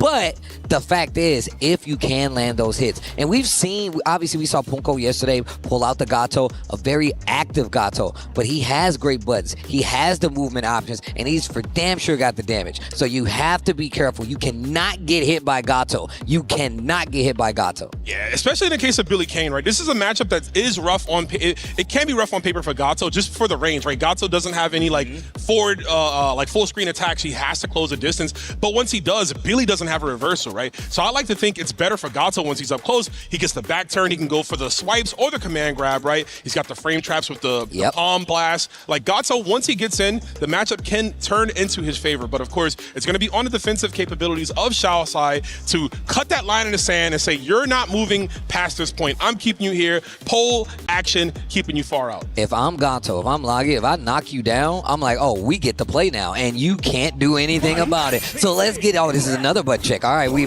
already did one, and they're doing another one. All I thought right. he was aura farming for a minute. I was like, yo, my man is okay. He know the range? Obviously, these guys are super professionals. But yeah, if the thing is, if Gato, and this is from my perception, if Gato knocks you down, especially in this matchup, like you said before, Billy might be in trouble. But Gato definitely has the tools to make you think you can swing after some of those knockdown situations. So let's see what he does to kind of mitigate that altogether, especially if you do not want Gato to get close enough to start landing these big hits. Dash punch, knockdown, he's getting great screen coverage as well. You really have to be careful. Absolutely, man. Gato's such a dangerous character. The frame traps as well, having just so many multiple mix-up options, right? And of course, the executionary style. Lagia is another player who lives and dies on that guard cancel, and he'll make you pay for it. So we're finally getting into it here. The Death Group A continues on. It's Lagia, it's Xiaotai. All right, here we go. The Billy, the Gato. We went to the amusement park? That's kind of what they do. They fighting in front of kids, man. Come on now.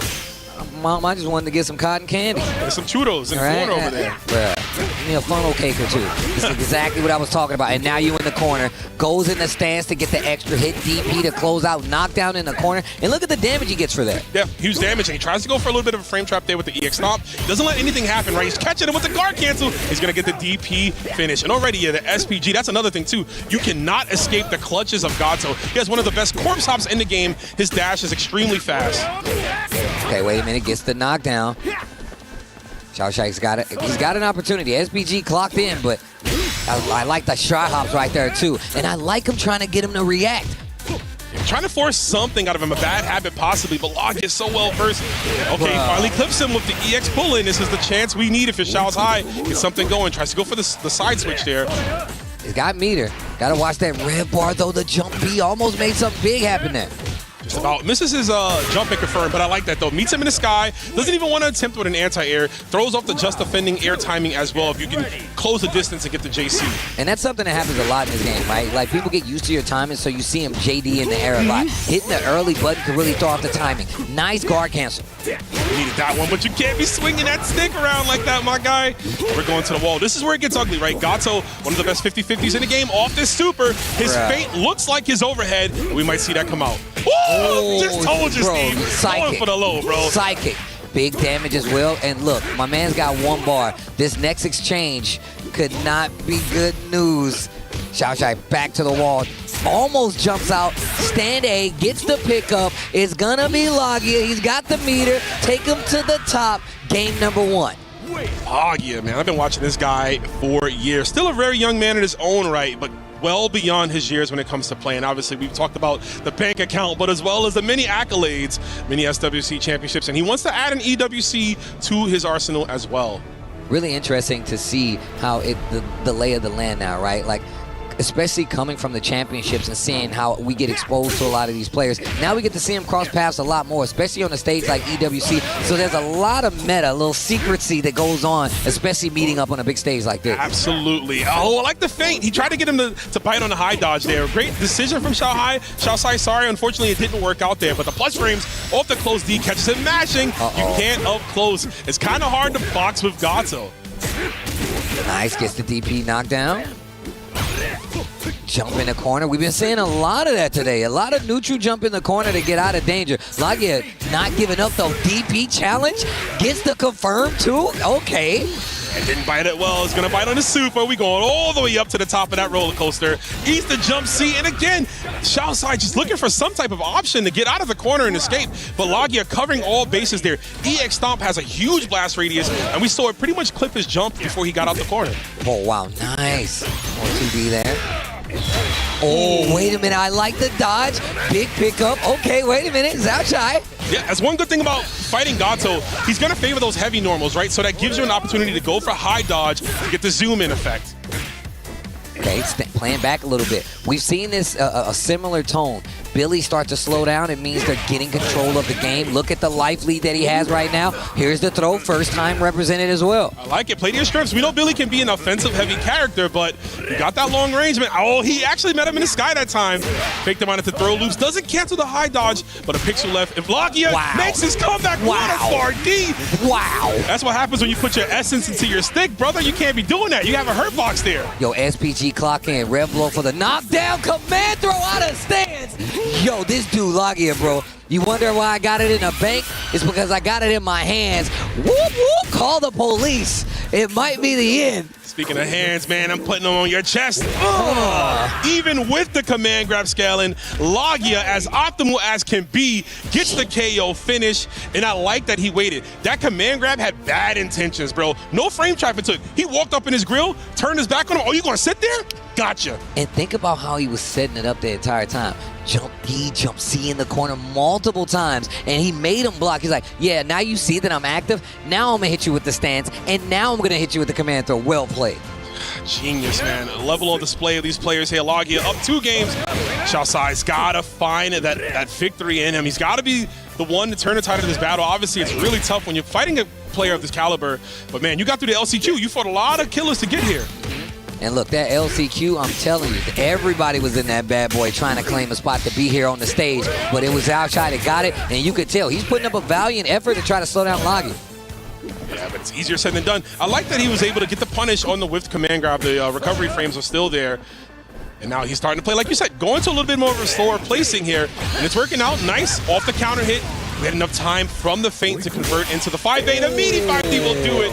Such a good tool to crush Rev Blow. A lot of players, I mean, even the best players, as you can see here, will favor Wake Up Rev Blow once they're down to their, final health in the SPG. So it's great to always have countermeasures to deal with it. Yeah, and we were talking about this a little bit yesterday. Placement on the SPG at the end of the bar gives you a little second chance in life and some more options to deal on the defensive end as well. Man, sticking it to him. Ugh. Actually sticking it to him. And you can see him trying to range him out, but Lagia constantly trying to close that distance, and now you can see this is the Billy game plan that works out the best. This is how you want to deal with Gato, right? And you have to. Gato up close is too much to bear if you can keep him around. Nice, and he's in a great position here. Keeps to the corner, wakes up DP. Why did you dash in, my guy? I was just thinking the same thing. Jumps out of there this time. He says, no thank you to the throw, and now Xiaoshai's got an opportunity. He tries to close the distance, and another wild punish. Wait a minute, and my man's got bar. 2 stars over there. No sheriff, because he's definitely not a good guy. SPG on the clock in. Tries to feint him, goes for the low. Those are wanted stars, right? And he gets the confirm into super Xiaoshai. Xiaoshai, I'm so sorry for saying that. Xiaoshai put some respect on this man's name, takes the game, coming back through fighting. Look at that. the emotion. You can kind of see it on his face, man. He definitely does look a little worried. He doesn't want to go send down the losers this early on. It's the first part of this group stage A. Shaosai, got to show the man some respect. And like you mentioned, man, playing to the strengths of Billy King, that's what you need to do. Of course, you want to be more aggressive, try to make your opponent spin rev meter on defense, but you can't box with Gato, especially not from that range. So keep him out. Use your stick, use your anti-airs, use those plus frames on those multi-hitting attacks. And look at that. You can tell that Xiaoshai is using this game plan of I'm a backdash, get to my far stand A range, and these buttons you have to respect, right? But also, that's been one of the things that's been helping out Lagi because he's been getting these far buttons, big wild punishes, and has been converting into these big damage situations, and you know he's paying attention to it with Billy. He's definitely looking for it. Goes for the overhead here, switching up the game plan from that close, gets the link. Again, you're not escaping the wall, man. You can try to dash out. Oh, that's what I was talking about, these long range butts. And they're not even that much range. It's just the fact that you're swinging at this range and he's getting big damage off of it. SPG early. They're chunky, right? Like, they not have the longest range, but they're so active and will expose a lot of other tools here. DP breaks, try to keep himself safe here. Nice little temperature check with the 2B. The guard cancel, and again, nice rebuttal from Shaosai. Knowing that Logia was going to guard cancel, opting to go for rev flow to use the guard point on there. Too far to continue to confirm. Eats the jump in here, goes right into the level 2. What a confirm from Logia. Break his neck, and then readjust his back. Bro. I hate this guy, bro. Dude, this dude Gato gave me nightmares, dude. And he's so good, bro. He's so good. But also, you can see Lagi really taking advantage now. Wow. Close call out. Push to the corner as well with the dash punch. That's a demoralizing round, man. If your shouts high, I hope it doesn't break your mental. Just check. Double overhead and a command grab. Wow. Logia playing with him, man. The roulette, literally, where do you want to go? You roll the dice. I'm going to do what I want to do, and you land wherever it happens to go. Double overhead repeat offender on the side of Lagi. He's like, I'm trying to repeat the money. I'm going to repeat the overhead. Xiaoshai, wait a minute, gets the super, fights back to the middle of the screen, and he calls him out with the super. Not going to get your job done, but you're in danger. And that's going to do it. What a cancel. Lagi already looking in rare form, and my man says, you know what? I might want to do it again. What a round ender, Steve. Crosses up, right, in the hesitation. I already represented overhead. You're scared about that. I've already represented command grab. You're also scared. Yep. So what's the option you do? You jump, and then I hit you with the dive kick right there. The huge blast radius with the explosion. Logia showing off so much. I just can't even get my mind around that last game. Switching up so many different tools right there. Basically playing a different character. And look, even more so, just the fact that, look, we still have to give him props, though. Like, Xiaoshai did a great job of fighting back. The contention was there, but the options that was represented on the side of Logia were just too much.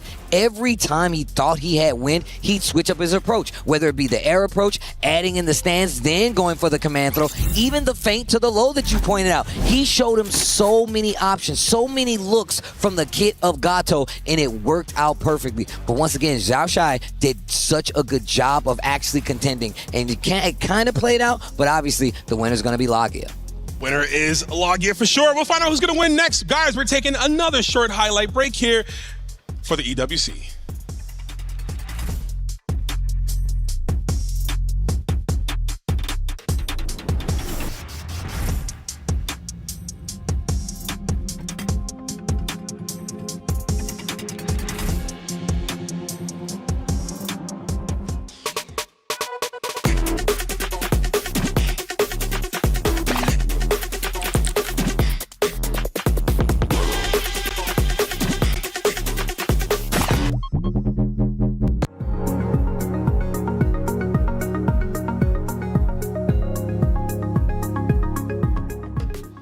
And the group of death continues with two of the heaviest hitters in the business. I mean, it is the group of death, but you got Xiaohai, one of the legends in the business, versus Kendevu, one of the oldest and well-established players when it comes to this EWC City of the Wolves. I've been a big fan. I've been following Kendevu for a very long time. I'm an old man in the game, so it's good to see another old man in the game, but his fundamentals are so ridiculous, and I feel like we haven't seen him come out for many games often, especially recently, but he is out here for City of the Wolves, so you know he ain't no scrub. right? And he's flying high, right? You see him there with the jersey on. Team Falcons, the returning club championship victors from last year.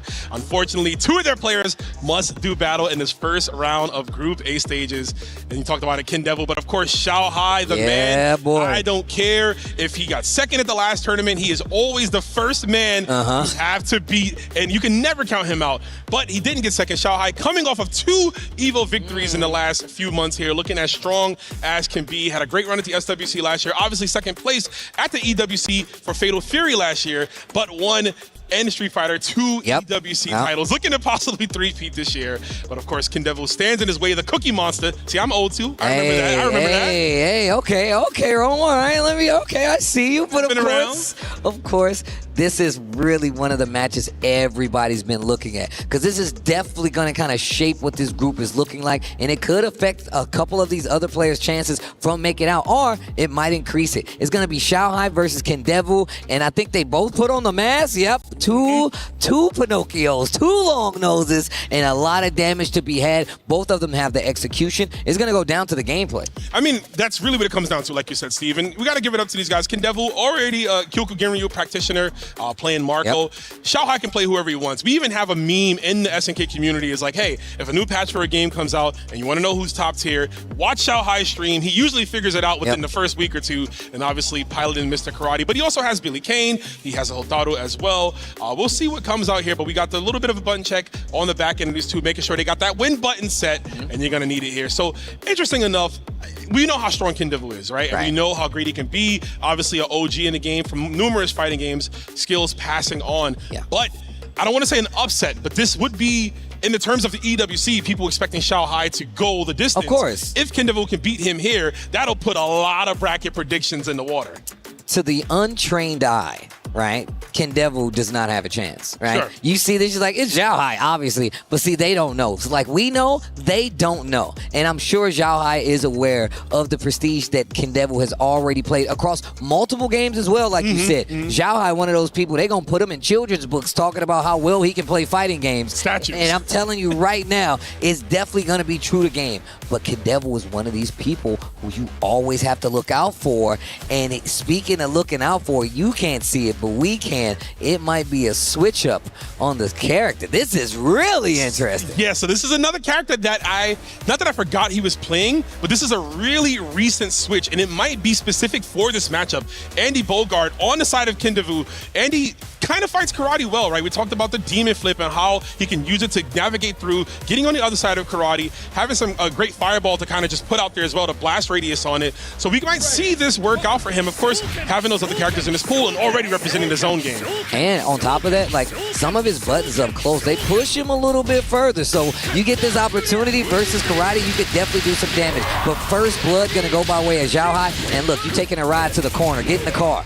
All the way through, man. Gotta love this, man. Oh, never mind. I was gonna call out something else, but that was a horrible DP to start things off. But understandably so, sometimes you gotta let it rip, do a little temperature check and see where Xiao Hai is going. Nah, you gotta put it on the table sometimes. You gotta let them know you're not afraid to do it. But it might be curtains, because I got plenty of meter and I don't even need to use any of it. That's what I'm talking about. A little tag on the end there. Just to make sure, Just to make sure, I gotta cover my tracks here, man. Let you know I got those, just in case. Mass Marauder does it again. We got this throw. A different startup already for Ken Devil, who's representing those fireballs a lot. Oh, there's a demon flip. Yo, he got him in a fiend right there, man. And this is exactly what I was expecting to see. Knockdown, demon flip, guess, and the fact is, Andy definitely does have some options to kind of cut him off at the head when he's trying to get to some of these angles where he does the most damage at, right? And now you can even see Xiao Hai playing a little safer when it comes to this range that Mr. Karate typically controls. Gets the hit, knocked down right after it, and the chase on the recovery. I liked it too. The mix up off the Zanyaken too. Gets the low. What a 2C. Caught him with the cuticles.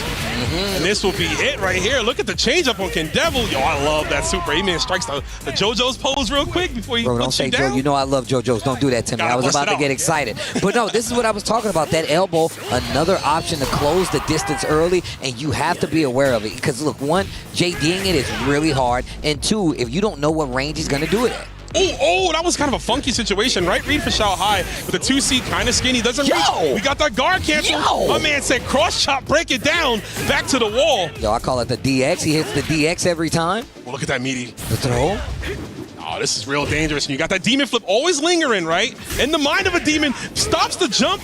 Stops the fireball with the jump B. This is so good for Kendevu. He's going to build the meter here, refunds himself again. We're going to see another demon flip fake possibly here. Goes low.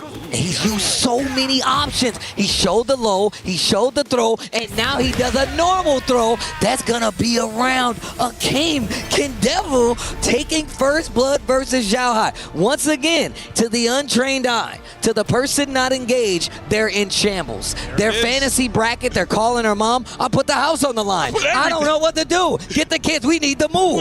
I got to pay somebody back. We're going into game 2, though. Kendevu with the lead, and now you're seeing Xiao Hai get a lot more confident at this range. Oh, wow. Too far. Oh, he sent the EX elbow. It doesn't go full screen.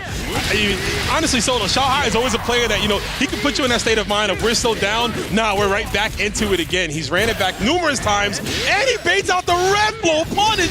Stylish with the hey. Oh, my God. That was godlike. That was actually godlike. You're dead. You are dead. You're done. You are dead. Oh, wait, he ain't gonna spin it. He said I can do it without it. But you gave him another chance? Wait a minute. You gave him another chance? Okay, all right. Okay. Safe 2B right there. Nice block on the meaty overhead, too. Things could have gotten ugly. If had that connected, you have enough frames to cancel into close C, get bigger damage. There's the pull-in. Yeah, what a great adjustment there from Andy Bogart. Getting that pull-in on a close D keeps them in the mix. But speaking of mix, you're getting clipped right now. Legs to your dome all the way through. We're going to spin one, push to the corner, couple of kicks to close the distance, close D, cancel into the kicks, and I got bar. I ain't going to use it just yet. Goes for the reset. He's trying to save it for that big kill. Unfortunately, big old win punish from Xiao Hai. This will seal the deal for him. I was going to call out there. Big unfortunate. Kendevu went for a guard cancel. Might have went for guard cancel. I want to say Kuhadan, because DP would have worked there, but the second hit of the close D from Karate pretty much nulled that completely. It shut it down. So what an adaptation. Just right back in here. It's Xiao Hai. You can never count this man out. Kendevu came out hot. He's got to keep that fire boiling, though, or he's going to get doused. And you can see him using that big, slow normal that we was talking about, right? And I think that's just to call out that range. He was playing that sending elbow as well as just trying to move around in that range. And now he's calling him out with it. I like what I'm seeing. And now we're both wearing the mask. Spider-Man black suit, right? Sometimes you gotta do it. Put the suit on, man. Know your enemy. The karate mirror has come and reared its head. But I like this. You're getting kind of a feel for it, and now it's old school fighting game tournament rules. Yeah. First to 2. I like it. And I agree. You still have the Andy in reserve here. Great start for Kendevu, too. You're gonna be going to the wall. Kendevu's rocking the blue shirt. I mean, I was charging up some bar real quick. Hold on. Let me get a little bit. A little bit of the juice in there. Nicely done, right? Adding the art of fighting mechanics, converting them into a modern game. I'm definitely a fan. I'm definitely one of those guys that was playing Art of Fighting in the arcade.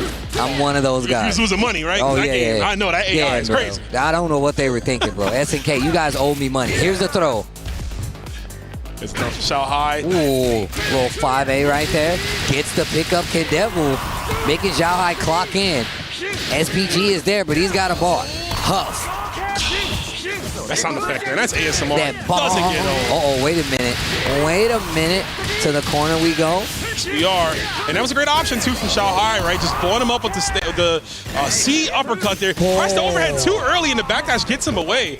Nice. Gets a little 2A stand B right there. I like that. If he had bar, he could still cancel in the super just to get the job done, so you still got options. The crazy part, though, Xiao Hai wasn't wrong. He was just early, right? The overhead would have beaten the backdash had he delayed it by a frame there. So Kendevu able to eke that one out here. Hopefully he can keep this momentum going. Hey. And look at who has this lead. 2 successful stance counters. Kendevu taking the lead, and Xiao Hai is real close to clocking in on his SPG. There is the 5B cancel in the super, and he tries to go for the throw. It's not going to do it. Xiao Hai now has a chance. He knew it, man. He knew. Of course, command grabs are one of those great round ends, right? Such as overheads. But Xiao Hai, he's been in the game for so long. Look at the health on Kendevu. Just off of that one sequence there. Gets out of there off the super jump from the wall with the Tatsu. Xiao Hai eating that DP to the face, and we are up 2-1 right now. Kendevu could really turn. Yo, I'm telling you, The Groups A, we know how crazy this bracket is. We talked about it all day, but I've been also hearing shout high, shout high, shout high. Knebel says, I want my name to be talked about. Y'all need to etch my name on the statue. I'm trying to crush his key. Bro, you guys, look, you guys just don't understand. I'm telling you right now, somebody's fantasy bracket's just in shambles.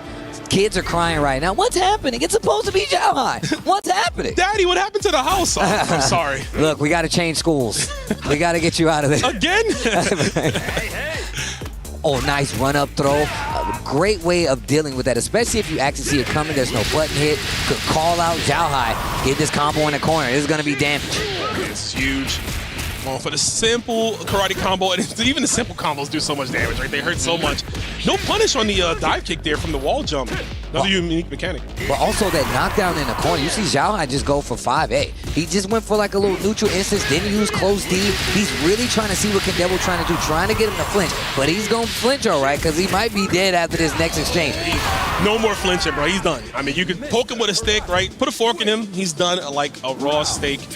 And we're going to go into this next one here.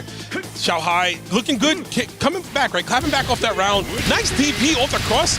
Not even a cross, just crossing under Zhao Hai and getting that one. Knebel very aware of his spatial presence here on the stage. Nice, gets the Rambo super. Big knockdown. Oh, I like the little feint. 4D trying to fight out of this corner. I love how he uses his 5A to like kind of see what you're gonna do. Great challenge on the throw. Cadillac kick gets the pickup, no combo though. Not at all. Nice. Meets him in the sky. That JC from Karate hitting it super high up. Not a bad tool as we get the final super confirmed. Yo, wake up DP. That's in all fighting games. Cadillac kick intercepts the jump. Keeps it short though. Close C, big damage on the table, but he doesn't have bar. He don't have bar. Oh, it's still enough to kill you. You're done, yeah. Even without super meter, you live that. He has another chance to dash after, get another DP attempt. Zhao Hai right back at you. It's a 2-2 scenario here to advance into the finals of this Group A. Knebel, what does he do now? Do we switch back to Andy? Do we keep the karate? I think we keep the karate, obviously. I think we keep the karate. We lock in. Sure. We lock in. The big exchanges were working out in his favor way too much, and there's been so many times where he's actually got the damage lead and been able to start his game. And this big intercept right there, especially because he's catching him jumping out of the corner. But now this exchange in Knebel's favor, he's going to have the corner in his favor. Absolutely. I mean, we was clipping him with those tatsus early, but Knebel scouting the jump and, oh no, overly committing. That's so unfortunate right there. He actually got the hit with the far D, committed to command grab, giving Zhao Hai a chance. What reactions for the young man. And that jump out of the corner. And I was talking about that far stance, see, and then goes into the stance. Hold on. Cook him. Yeah, he's out of here. Mental overload, extended. Zhao Hai laying it all out on the table. Various options right there. Core Knebel lacking, overhead, clipping the throw. Zhao Hai, set point. Turning this car around. Zhao Hai now with the lead. Let's see if Knebel can do something to take this back. He's been doing so well every other time, but commits to the button, catches Zhao Hai peeking, and now he's got the corner in his favor. Yeah, the extended frames from that Drago Supremo, right? He really just leaves it out for a while. Whiffs the throw. That could have been huge. Knebel, you can't let a moment like that go to waste. Zhao Hai will not give you many chances like that as he clips the range, Steve. How did he do that? How did he know? How did he expect that Knebel was trying to get out of the corner? And that's dangerous. That means Knebel is afraid of being locked away. You see him even on wake up here. He's just trying to escape. Zhao Hai smells it like a shark looking for blood in the water. Gets the overhead. You can't see over that big nose. He's going to get exposed right here. Sent to the wall. Level 1. No, we're going to keep it simple with a reset here. Gets the throw. And the overhead. It's going to do it. Zhao Hai brings it all the way back. Some people were sweating there. Some people were definitely sweating there. It was Not happening. Zhao Hai, though. Not Zhao Hai, though. 3-2 Knebel actually takes a loss here, but Zhao Hai still an electric set to watch. It's good to see two legends go head-to-head, especially in a game like this, with two very strong characters and giving us a peek of the Andy as well. Absolutely, and of course, a team kill indeed, right? So for Falcons, I know it's a little unfortunate to see your two players battling out, but knowing that they put on such a show, you can be confident that both of them will get out of this group stage, right? And they'll pursue on. So, but man, what a set right there. I think Knebel, he played so well when he was in control, but obviously you saw at the end, he started to just break down. And as we see the command grab, I like the start from Andy, but I think this was one of those like, hey, Andy's only going to get me one game. Zhao Hai obviously immediately adapting to the style of what Knebel was trying to do with those mixes there and varying up his own offense to put Kindevu in a state of flux. Yeah, checking him with a lot of those big buttons, stand C a couple of times, as well as just completely switching up the offense. But that's going to give Zhao Hai the W, and of course we're going to take a look at this replay, but when we come back, we continue with the group of death. That's Group A right after this.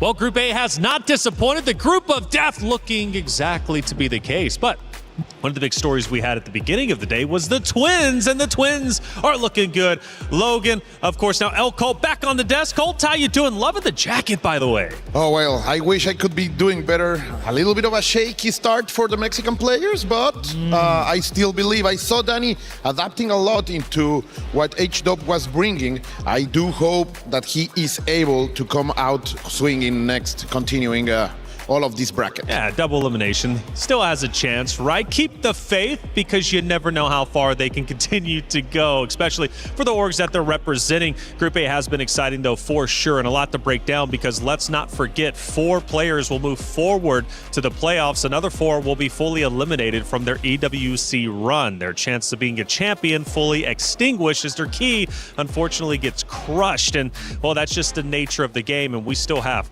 to crush those key. But the big story was the Twins moving forward, and there is a very real chance that the Twins could, well, very well control their entire group. And luckily we had Hollywood Rob on site to talk to H-Dope. Let's hear what H-Dope had to say.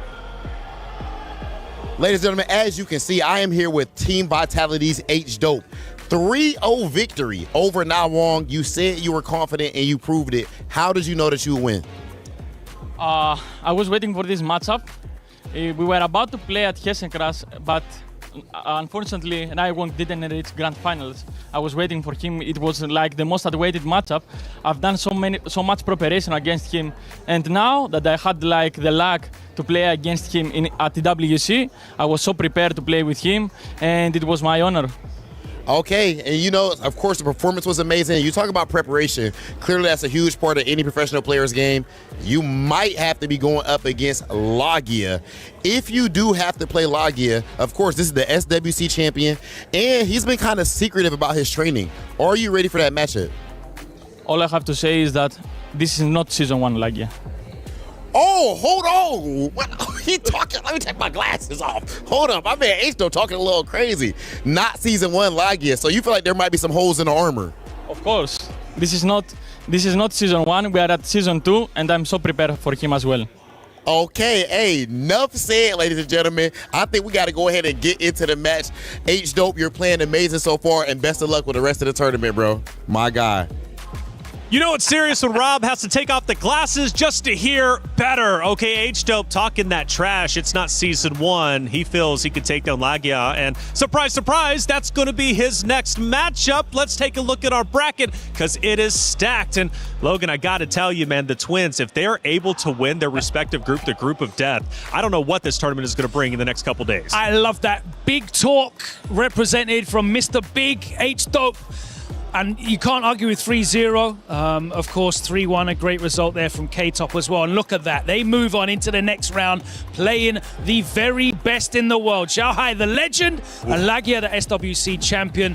What an incredible shout that is for the European representatives, the two Twins. You're completely right. This fraternal alliance is really showing up to be a complete threat, but not only for this tournament. Right now, this could shake the whole championship situation, because these two guys are representing Vitality, and Vitality was so close last year against champions, and if they take out Shanghai into the lower points, like that narrative, that story could show up into the plus $15 million that are all over at the end of the EWC. Yeah, Vitality third place last year behind Team Liquid and ultimately Falcons. I hate to start with this one. Back at you, though. We had Denny Almaza taking an early L. K-Top getting the win 3-1. Cold, but man, like those eyes, those blue eyes are cold indeed. But yeah, like Danny did a great job to adapt at the start. Like K-Top really come out swinging, controlling, knowing what to do. It showed that it's solid. Danny tried to adapt, but it was just too late. Yeah. He has the heart of a champion and the skills to do that,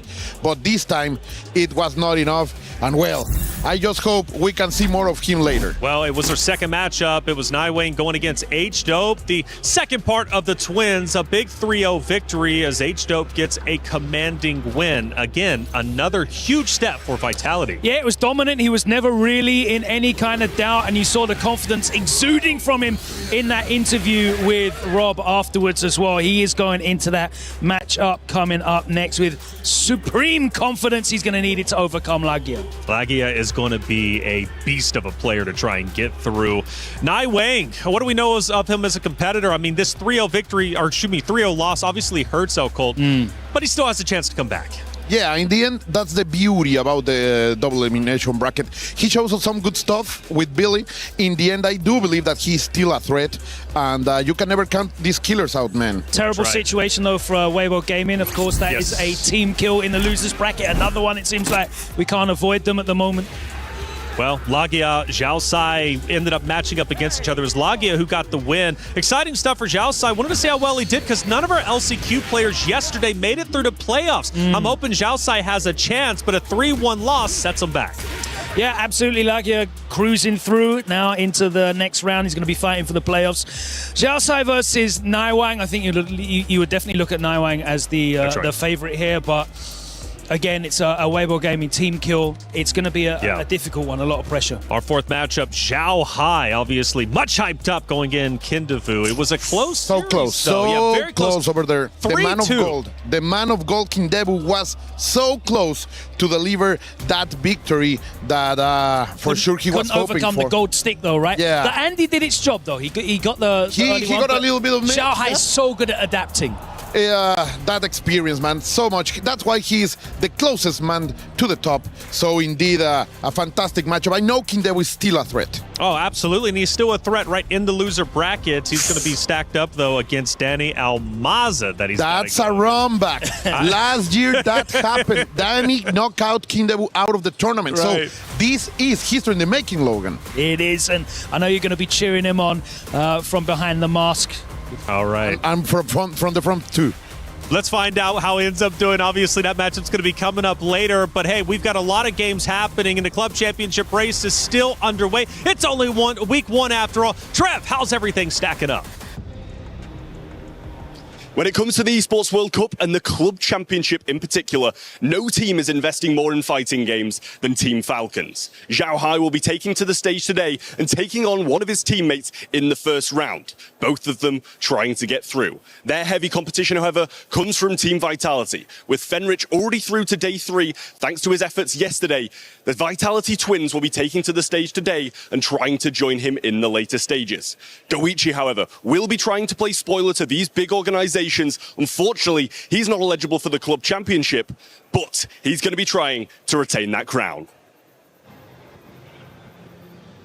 Oh, there it is, talking all things, of course. Club championship, the race is on. It's week 1. We got 7 weeks of competition, and the Falcons are trying to go back-to-back. Luckily, they got Zhao Hai looking very strong to try and control the pace. Hey, welcome back in. Okay, a lot of things about to be underway, and of course, now we're going to be starting our elimination matches, along with, of course, the players moving forward to the playoffs. Where'd El Coco? Rome, how'd you get up here?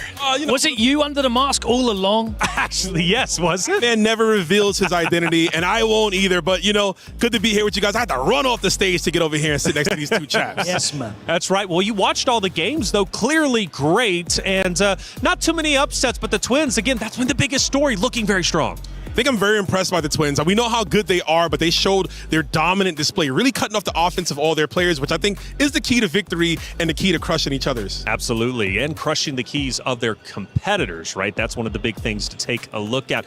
Again, an action-packed day. Chat, let us know what you're thinking. This is only Group A, and we still have, of course, many more groups to come. But for all of you out there, we got some weird things happening. Check out this piece.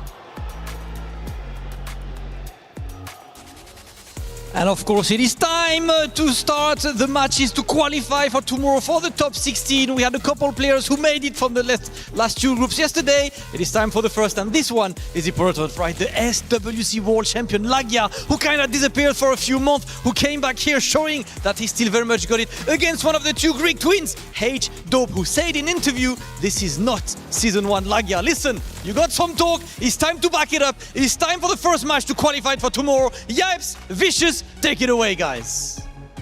I appreciate you, Damascus, passing the rock over here on the commentator desk. Of course, IFC Yipes and Vicious, my brother. What the hell is going on, my friend? Yes, sir. I am very, very excited for this block just because of the way it was set up, right? The amount of killers that we've been talking about since the beginning of the show are here to play in a very interesting position, right? We have Lagia versus H-Dope, and then later on, Xiaohai versus K-Top.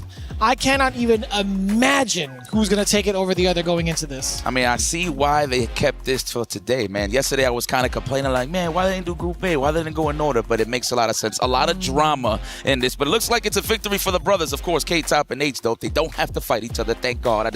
I did not want to see that because, you know, it's the sad, same old story. But they played exceptionally well. That's why you see H-Dope on the stage right now to go up against the SWC champion, Lagia. That gato, that meow, is definitely strong out here, man. So the pause is out here in the city of the Wolves. I will say there was a valid point that H-Dope made during the interview. It's not the same Lagia that had won SWC in the previous year. It's not the same character either. You saw the Hotaru run rampant versus every single opponent that he faced off against. But I will say this, the transition over into Gato is still pretty damn good, right? He's still roaming the streets. He's the cat amongst the town.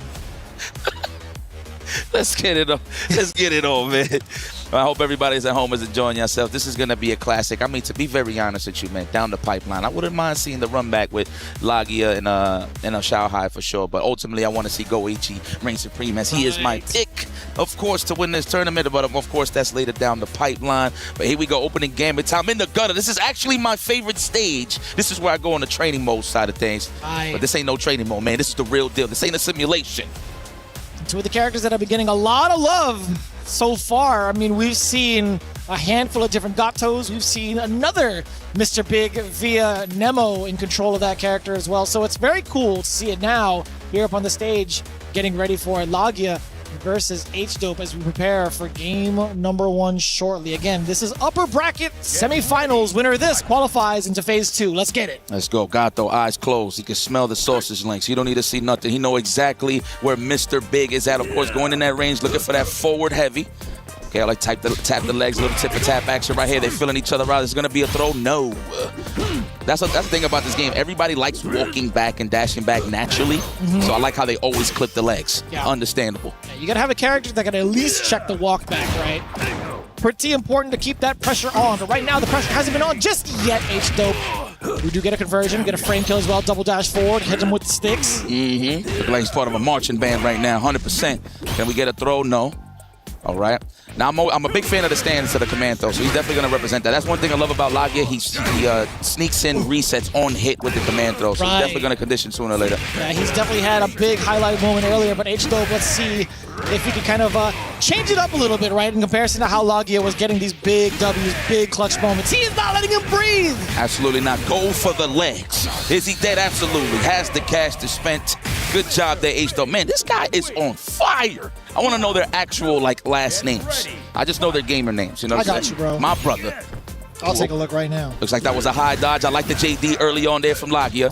That might be an empty jump next time just to fill out the anti-airs from H-Dope, considering he probably commit and it won't be a counter. He can land and get up on us. We'll see, though. The knockdown. There we go. It's all beef. It's definitely not kosher.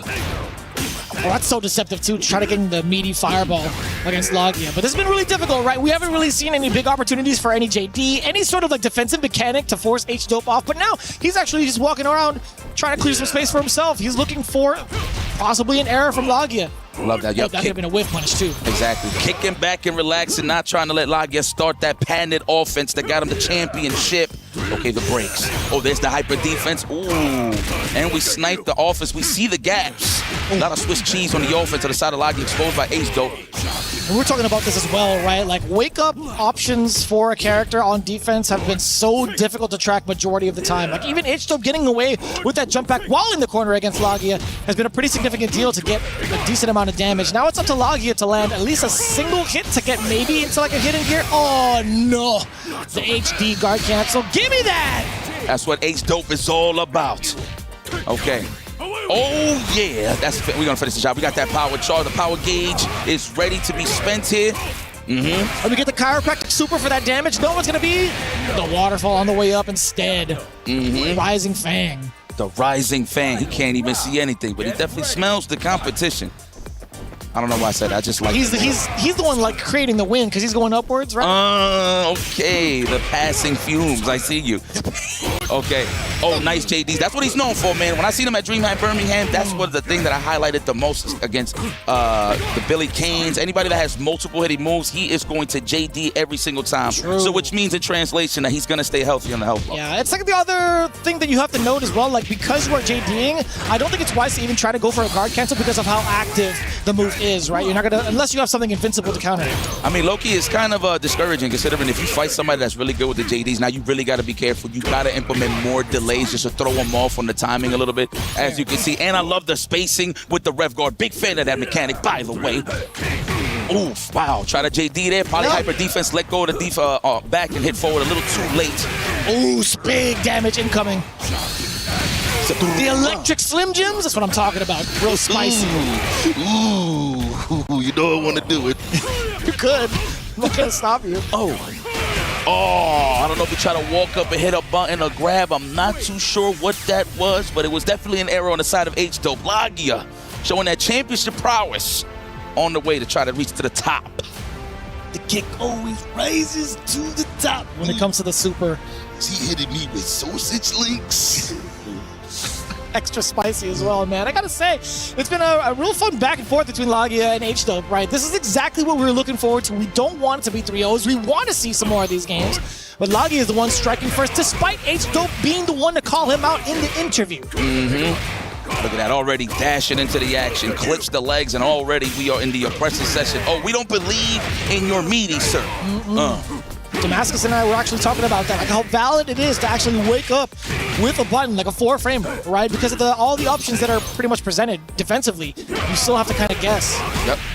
Rock, paper, scissors is definitely showcased on the offensive side. And the defense as well. Mainly on the defense. You get so much mileage out of that as well, from like your 4-frame button, if it's like enough to link into like a heavy. It's a huge deal. Looking for the throw bait. Oh no, that's way too high for the bald fella. Exactly. I know he's the bald eagle of City of the Wolves, but you know, sometimes just a little bit too high up. Well, the dragon and the super coming out from Gato instead, taking the big W. And Lagia is looking very hyped. Definitely very hyped, trying to get an easy roll going all the way to the top. We want to stay on the winners at all times. It does reset, right? Right, you want to get to the bracket, or like, is there still losers? I keep forgetting about that. It changes, I feel like, into First another of 5 single phase. land. It should be, yeah, at least with phase 3. Yeah, into the top 8, you're right. Okay. Come single elim, yeah. Oh, he had the right idea, but the proper button placement there from Lagia to just clip him on the crossover. There we go, get money, to the beat of your own drum. Oh, the taser. Oh, kill those frames. The backdash. Wow, I like how H-Dope is just waiting to see what exactly he's trying to do. Probably waiting for the reversal, possibly. Right in the crouch area. The family jewels. Yeah, that's also like one of the farthest reaching normals that he does have. Actually, I'm impressed that Far D actually reaches further than Far C. We were talking about that with Punish tool earlier. I was talking about it with Colts, but we get the hard knockdown now. Ooh, sneaky! Jesus, what a way to catch that with throw. I think that was a whiff punish or whiff throw. No, I think it was a whiff punish. It did say punish, if I'm not mistaken. Okay, let's go. The winner Damn, that's 2 games right now to Lagia. So it's, I mean, H-Dope wasn't lying. He said this is not the same Lagia as last year, but I feel like it wasn't really the same type of message. Like it's technically a different Lagia. He might have been much stronger than he was in the previous season because of his transition to Gato. He's making it look real clean. Absolutely. H-Dope, I'm going to need you to really tap in. I know your brother is probably in your mind right now talking telepathically, letting you know what you need to do against Lagia. I mean, I think he needs to be a little more aggressive. I mean, obviously, Lagia very, very nice on the defensive side of things when it comes to the JDN, but I feel like he's waiting a little too much. So it's giving Lagia a little more wiggle room to actually just get his maul on and just get his offensive sequences over. High-key, I would have been surprised if he actually switched over to like Mr. Karate off of Mr. Big. Wonder Twin Powers activate. Imagine. Form of Mr. Karate. Form of oppression. Let's go. Ooh, the JDs. I'm telling you, you got to watch out how you place those. Maybe delay those just a tad bit. All right, backing up. Just trying to get a little help with that JD to jump in. No, that DP, the knee, the ACL meniscus. Let me get another throw here. Ooh, the tech chase. Tech chase as well. And it's so difficult to even tell what's going to happen afterwards. You're so caught in the lights, you get caught up with the command grab instead. And the super. Now, Lagia here at match point to qualify into phase 2. H-Dope, there's still a chance. Come on now. Reverse that 3-0. We'll love to see it. That's a classic. Oh, jump in target combo. So annoying. What a way to throw off the defense. Build a little bit on that ref side of things as well. Okay, we waited for it. Forward H, counter hit. Looked like he tried to press something in between. Not too sure. Try to challenge. Now it's big damage. The taser. Oh, we got the frame trap as well. This is about a 2.5 touch game, perhaps. Okay, a throw and a combo. There it is. And spend all of that. You do have power available. Is it going to kill is the question. Serve, he says. Damn, he is milking that. Yes, absolutely. That is top tier damage displayed here from H-Dope. He went maximum Nick Cannon. He had the full drum line. Chorus after chorus, verse after verse. He's been, that is a lot of damage, actually. It's quite impressive. Yes, before the turban. I hear that. That's right. Let's go. See, that was mad far. Pretty good. Okay, we're going to extend that. Is he going to build that meter? Yes, easily. Oh, he had 2 power charges ready. I'm ripping. Hot dog. That's a lot of damage, man. Both these cats are kind of impressive in the damage range. I'm not going to lie to you. Oh, we still juggling. Barnum and Bailey's at its finest. Don't get command grabbed, though. Please don't get command grabbed. There it is. Oh, he thought the same thing. We planted it in his mind. H-Dope gets caught trying to jump away, and he pays for it. A big rebuttal from Lagia with a perfect of his own. 3-0. That was godlike. He did stance cancel jab, still had enough time to recover to hit him with an anti-air. Wow, Lagia talking about layered offense just to get your opponent to panic. I mean, naturally, when it's like a pixel scenario, people like to rev and delay jump. So that was a good snipe out there on the side of Lagia. Yeah, he forces will, right? He called it right when it came to the read. He's like, you know what? He only has 1 touch left. If I land this command grab, he's going to die. I think he's going to be thinking about that. So you know what? Let me play the safer route. I'll get him to the stance. I'll press a button afterwards to get me out. Let's see how he reacts. Beautifully done. That was good display there. I mean, it's kind of been like a continuing trend here. Like, I think everybody's trying to play a little too passive, depending on like where the game is at. Obviously, at the beginning, they're trying to fill each other out. But I love Lagia's approach of just being aggressive. That's the name of the game. Wow, it's been so cool to see his transition over into a very, very aggressive Gato. And honestly, it's been paying out tenfold. He's going to be moving on as one of the first qualifiers out of Group A. In the meantime, as you guys are enjoying these highlights, we still got plenty more in the State of the Wolves right after this.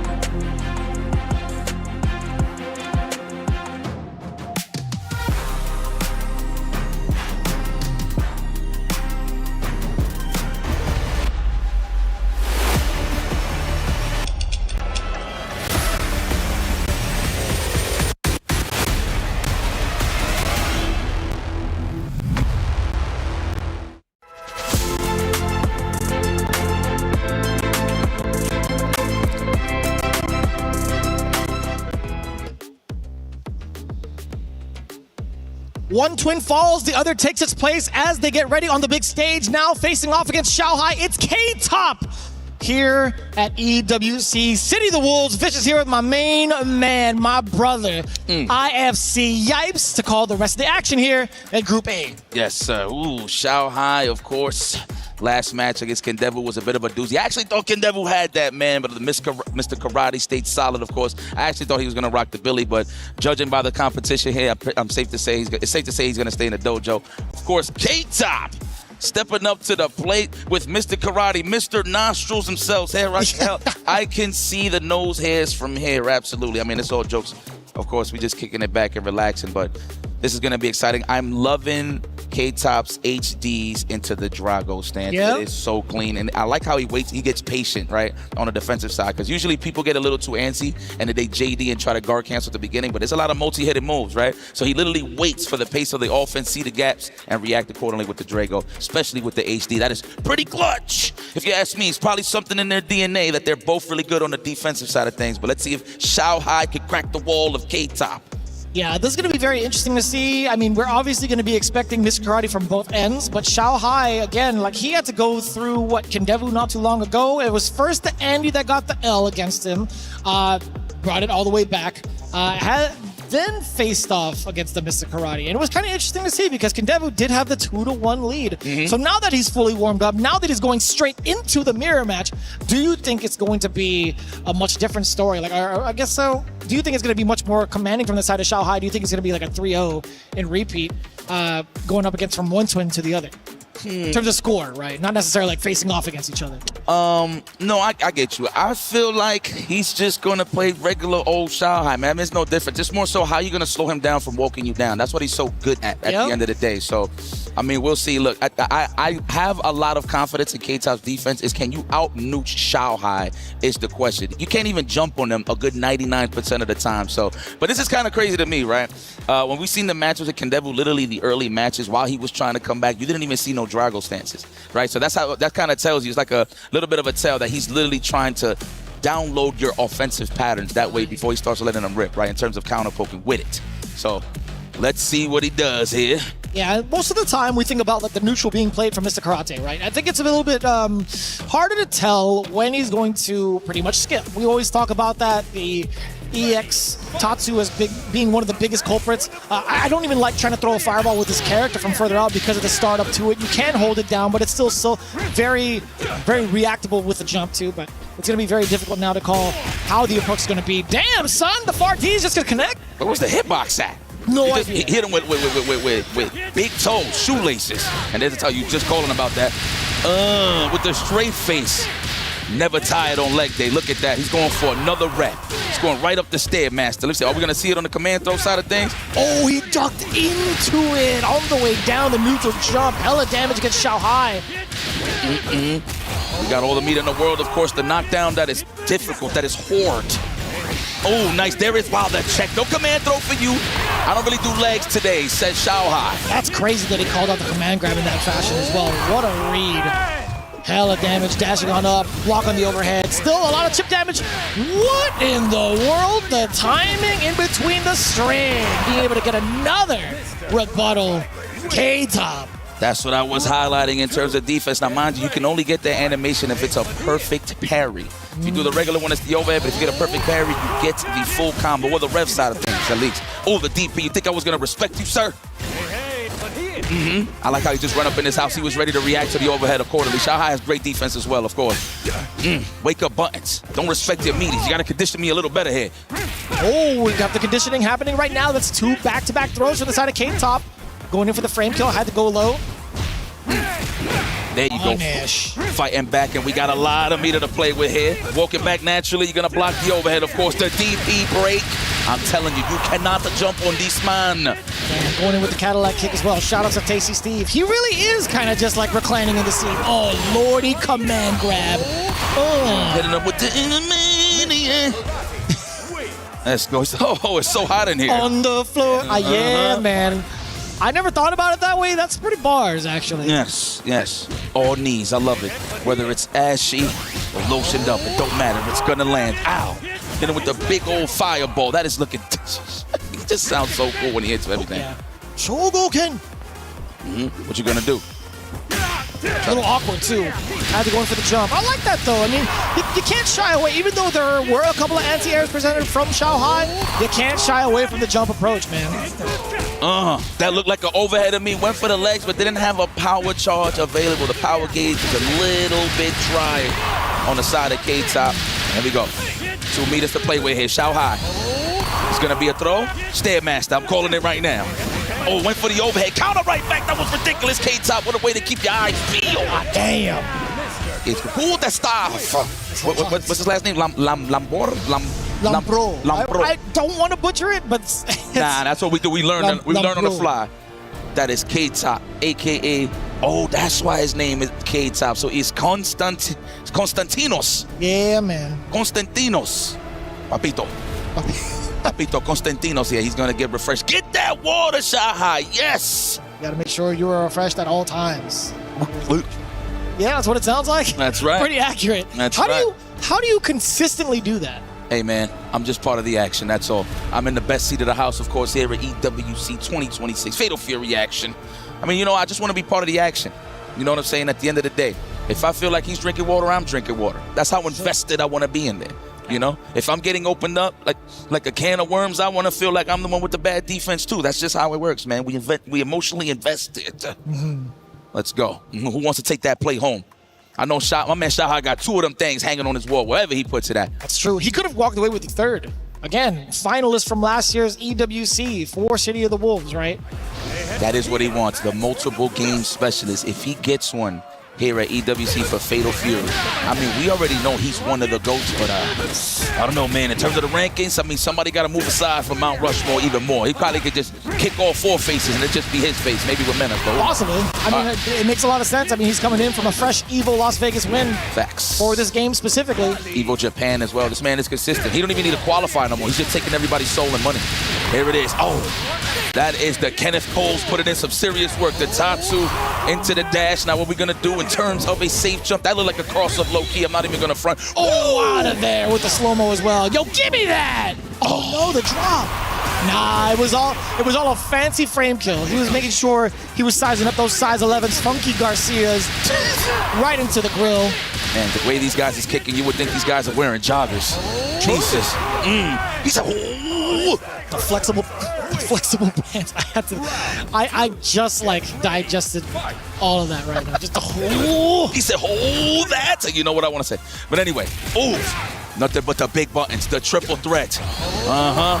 Don't ask. Don't tell either. Right? Don't tell. He ain't saying a word after that.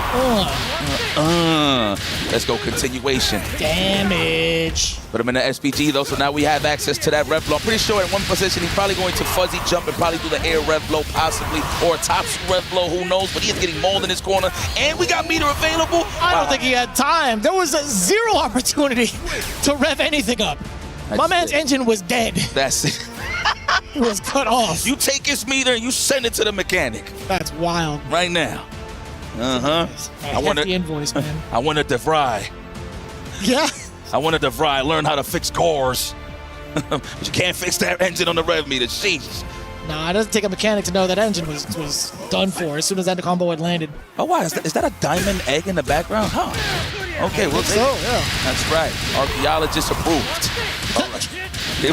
Here we go. The Tatsu. Oh, the soft knockdown. Yes, into the reset. Looks like he tried to delay close fears possibly. We got crystallized cacti. Oh, yeah. Yeah. That's a cool stage. I never thought about it. But it's like riding eagle themed, right? So, hey, guess what I found, guys? A crystallized egg.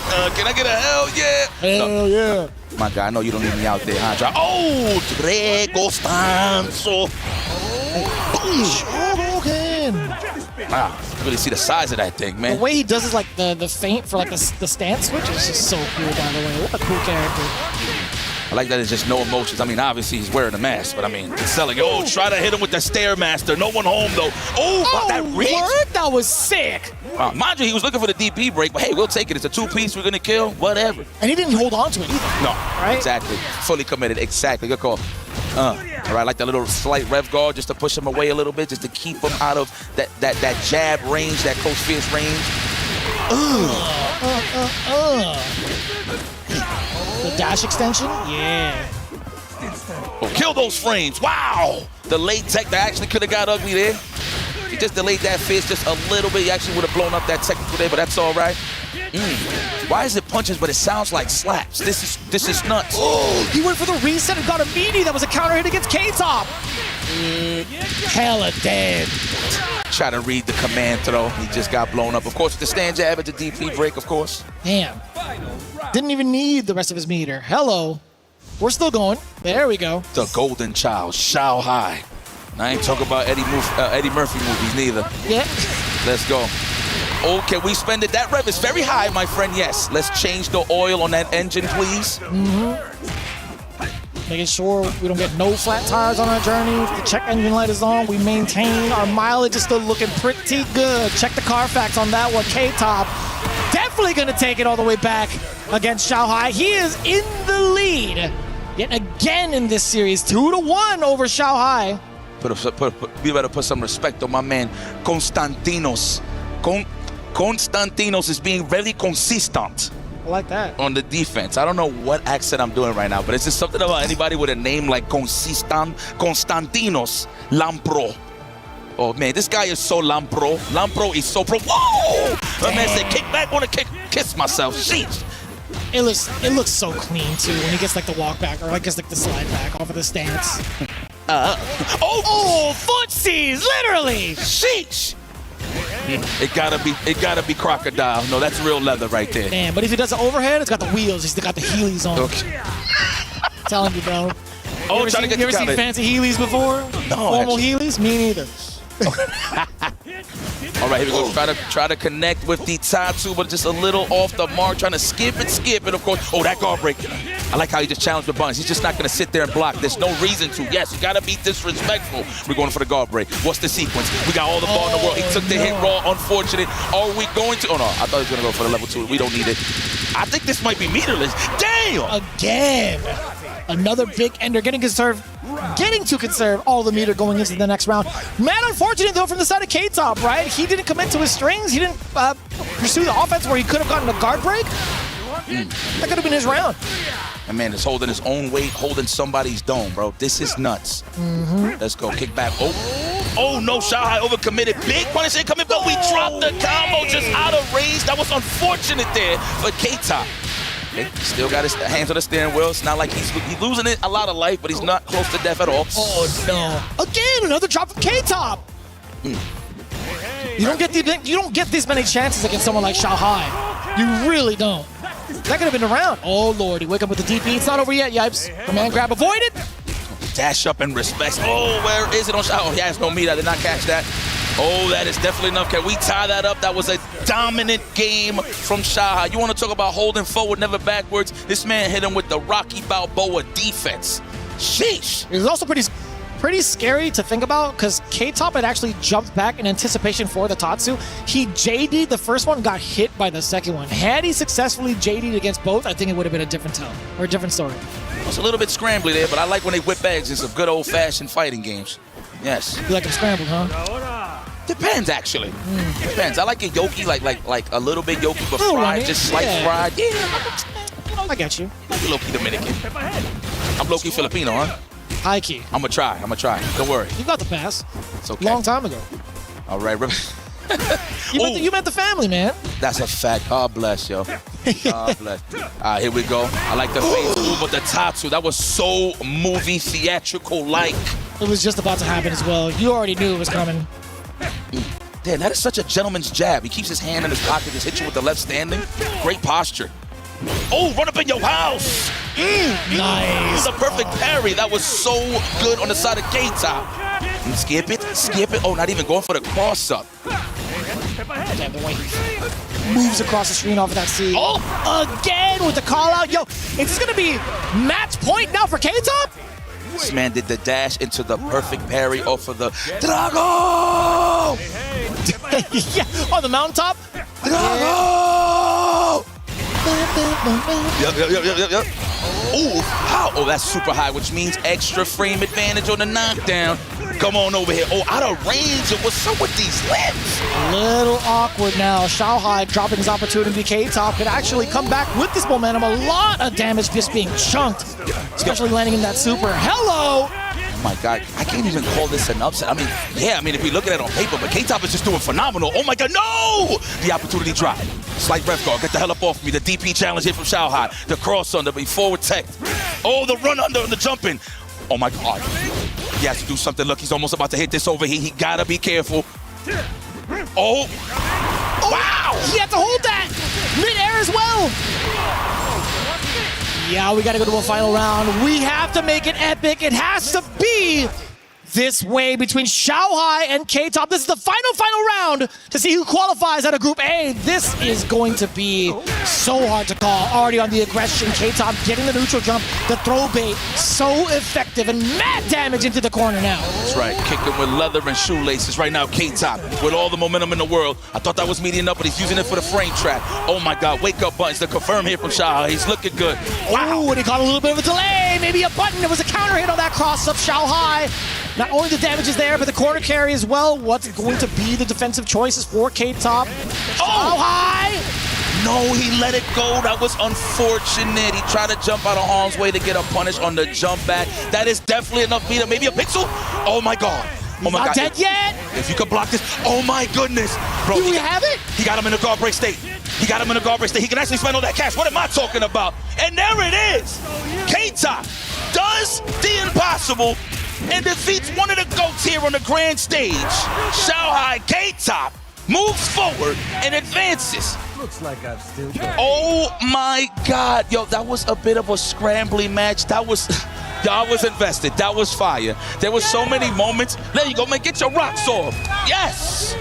Yes. That is Lampro. Lampro is a damn pro. Very nice. It's bars, man. Constantino staying consistent in this tournament. Oh man, let's just gaze in the pain of Xiaohai's eyes. I understand. I'll be salty too. He's just gonna have to bask in this L a little bit, but he's still in this tournament. But man, talking about a momentum booster for K-Top. Here is the thing, though, as we take a look at the replays between these two titans of the City of the Wolves.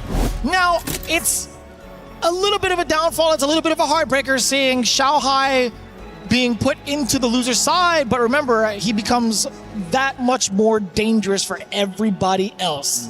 As elimination phase goes on, he's going to be the one to kind of challenge with a new vision, a new type of mentality going into it as Mr. Karate, whatever character he chooses. So I feel like, although he's fallen short now, it just makes him even more so dangerous, I should say, going into these next couple of rounds. But congratulations, one of the twins moving on, the other into the loser side. Either way you spin it, there's still a lot of family going around in Group A. In the meantime, as you get prepared for the rest of it, going towards elimination, we'll be back with more City of the Wolves Group A here at EWC.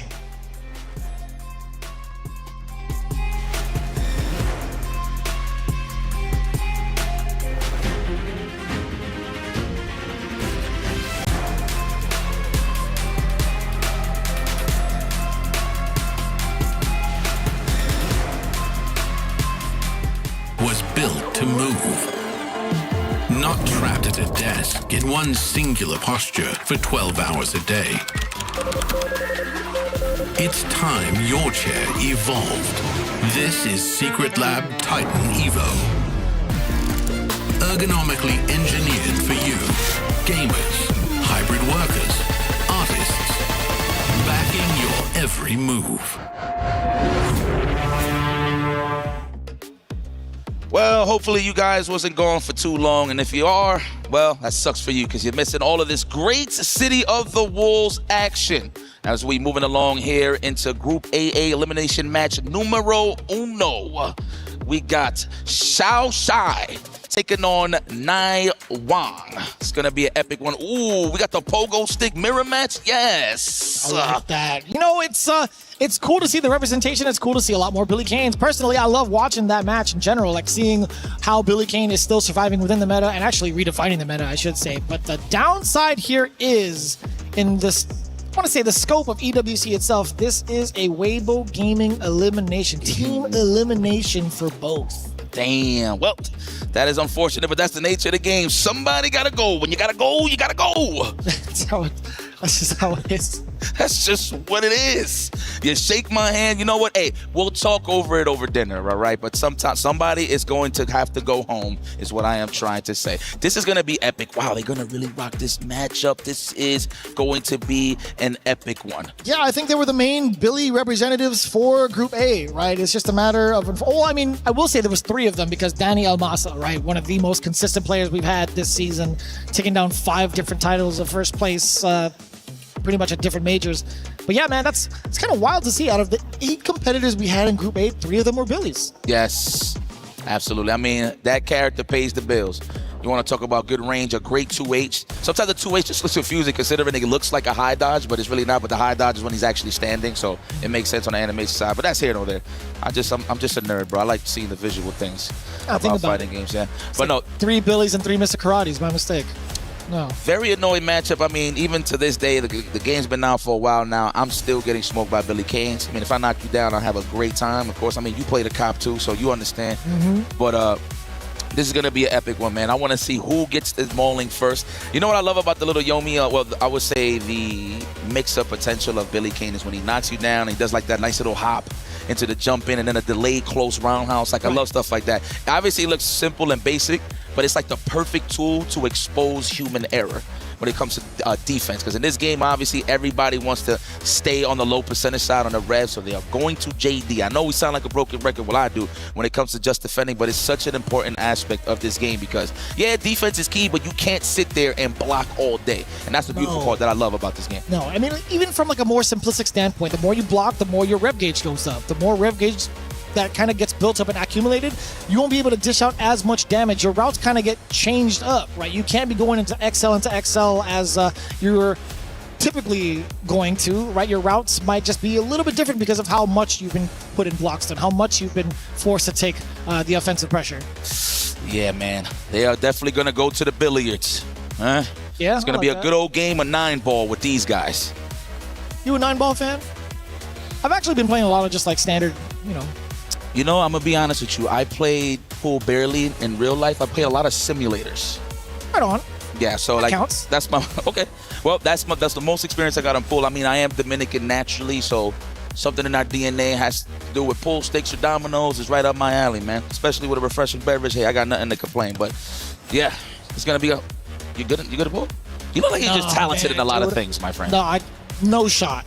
No? No shot. So like you'll miss every time? I mean, not every time. I'm a slight geometricizer. I like checking out the angles. So you're good. I mean, just because I can see the angles doesn't mean I can execute it. Same thing, if I see Mr. Karate on the screen, it's like, you know what, I've seen those combos. I've done it before. Doesn't mean I could execute it here on EWC. Well, you could have fooled me because you're such a freaking pro. You know? You're such a pro. That makes, you know, that belief right there makes one of us. I'm glad you have confidence in me. You know what? How about this? I believe in the you that believes in me. That's it. Thank you for being a friend, and I was singing right now if the DMCA wasn't so serious. That's fair. That is fair. Going into it, though, I mean, like, Billy's had so much going for him in pretty much every season of this game, right? It's only been 2 seasons thus far, and he's still a very relevant character. So, I mean, interesting enough, right? In this matchup, obviously you can make it easy for yourself and wait for the Sensetsu Kan, if you will. I think that's the name of the move, where he's actually poking you for full screen, but people end it early with the spinny move. That way they can throw off the JD time a little bit. Yeah. So, Senpu Kan. So, Senpu Kan. Yeah, Senpu is like the spinning one, and then the other one you said is actually, that was the far range one. I like the way you pronounced that. I try. No, you did. Your Goku is to kill him. Yeah, it still gets you. Yeah, that's why I'm so happy when you give me credit. All right, here we go. Wow, okay. Early rev guard. Get that egregious knee away from me. Wow, the pooper scooper. Yeah, you know, the damage on that is it's so deceptive, I feel like, right? Give him another one, another throw. Oh, he tried to hold up. Probably try to hit him with a short hop as the counter poke to get a big punish. Oh, man, long range. Oh, that was still in time for a punish? There is so much recovery on that far C. Yeah. That far C, that is Michael Jordan in Space Jam with the reach. Oh, yeah. Oh, come on over here. Yeah, this is a circus ass right here, act for Billy Kane.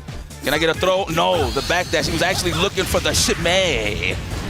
Get in there. Close roundhouse, no, goes for the throw. Good read there on Xiao Shai.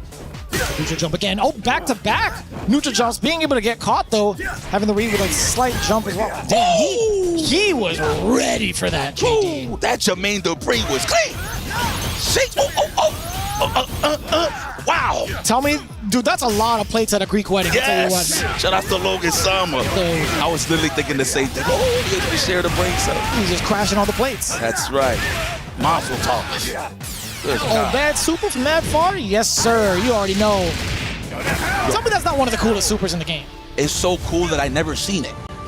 What you mean? I never seen the level 2 on that one. That variation? Never, because usually it's like the level 1, or they just save their ball regardless, right? For the 2-hitter quitter. But yeah, I never seen that. Wow, all right. Well, oof, damn, right on the glasses. I miss bandana version though. I miss bandana Billy. Yeah, me too. Lord have mercy. Do you hear all of these antique plates, these Chinese antiques? Give me that. Let's get it. That's so much damage even without super. Can you believe that? This guy's the master of the colonoscopy, I'll tell you that. This is looking kind of crazy here. God. Look at that, respecting his rev. He's not even holding the rev guard. He don't want that percentage high. It's kind of dangerous going up against Billy Kane. He's really efficient at bringing your rev high. Oh, you can see it with the multi-hits. Yeah. That is definitely a good factor. Definitely something to really take note. Good observation for sure. Jeez. He said it's getting close. What is it? The stage is closed. I think he says, it's getting hot around here. That's what he says. I'm pretty sure it's getting hot around here. For the Peaky Blinders. Oh. By order of the Peaky Blinders. By the order of the freaking... Dude, I love that show. All right, That's right, spending now. Let's keep that rev nice and low. Actually, no, finish your plate here, why don't you? Oh, you got to hit him with the yes super? He said, oh! Let's go. Winner! On the way through. Yeah. Absolutely. Jesus! Oh, it doesn't lead too much. It's fine. Just the way it slaps as a whiff punish. I'm telling you, man, Michael Jordan and Space Jam with the reach. Look at that. Now we in. And the crouch light kick, mind you, it got a little toned down in the past, but it still works amazingly well. Nice. The high dodge. All right, let's get a little bit of juggles in our system here. Dash up, a little bit of a hezzy, trying to go low as well. Zhao Shai finding a huge opening. That's 2H. I swear it looks like a high dodge every single time. That's 2H. All right, the closest of Nia, I want you to get. I want you to get to know me. I'm getting real close. Woo! Sick defense from both right now. Keeping it clean against those target combos on the jump ins. The counter hit conversion over that was kind of clean. Well, back delay. Oh, there we go. Let's rev it up. The whiplash. I'm out of there. Oh no. Put yourself in that state. You're gonna need that suntan lotion at this point. Hold on. Keeping the offense alive. That way he can recover right on time on the overheat. Can he cool down is the question. Oh, come on over. He's got it. Oh, either way, it was one way or the other. Naiwang still being able to get the big conversion into the super, and it was going to lead to guard break regardless, right? He had a challenge. That's the name of the game. You would think people is just mashing just to mash, but to be real, it's just a survival tactic. Like, you can't just sit there and block all day. And we haven't really seen like a guard break yet in the tournament. Am I tripping on that? No, you're right. That's why you've seen a lot of those scrambles with like K-Top versus Shanghai. Nobody wanted to get guard broken, so it happens, man. That's that traffic you don't want to be a part of. I can see that. Wham! Give him another one. He's got mad airtime on that. Now that you think about it. Oos. Rev blow territory. Now it's going to be a whole different factor. I feel like Naiwang still trying to apply pressure on the ground. Zhao Shai already airborne, ready for the approach. Exactly. Always jumping back at the right times. You always notice that little rev before he jumps. It's kind of a little bit of a fuzzy. That makes sense? Yeah. Oh, target combo. Wasn't a counter hit, so unfortunate hit. Couldn't really get a cross under or anything like that. Both breaking plates. Yes. Oh, I thought he was going to whip punish that. I was about to say, the Sansetsu-kan. All the way to the sky. This is going to be a nice little frame trap here. Oh, trying to get him to throw bait. I love that little dash that he sneaks in between as soon as they're landing. He's trying to give like a false timing to maybe press a button, try to tantalize him. Check. Tech chase. Oh, but we challenged with the button. Still recovering from the dash. That's why he got that jab off. It's true. It was a counter hit against him. Anti-air. You have a super as well. Oh, I like that. Don't drop it. Nice and easy. Okay. Woo! We still salvaged that round. It could have been a little bit dicey considering the amount of resources that Zhao Shai had. Let's see, are we gonna take this lead? Shouts high. How could I be as good as you? Oh, like that. Oh, the HD, but it just wasn't close enough for a punish. Let's go see, he was just expecting a simple con, of course. Back on the way down, get a little bit of the juggle into the super. Naiwang trying to establish the damage early into the knockdown. Wait a minute, it's Honye. That clearly said punish, all capital letters, which means big damage. Big letters mean big damage. Oh yeah. 80% revving up. All right, bringing it down just a little bit. One more sequence for Naiwang. No, sir, you cannot jump in front of him. He had the high dodge. He had the cancel the follow-up.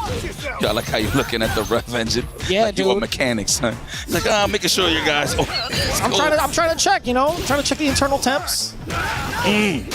Oh, damn, it was wild. Yes. Yes. They're part of the food chain out there. Sheesh. Just the thought of being able to break up a quarterstaff mid-combo, like mid-combat, that is terrifying. Hell yeah, it is.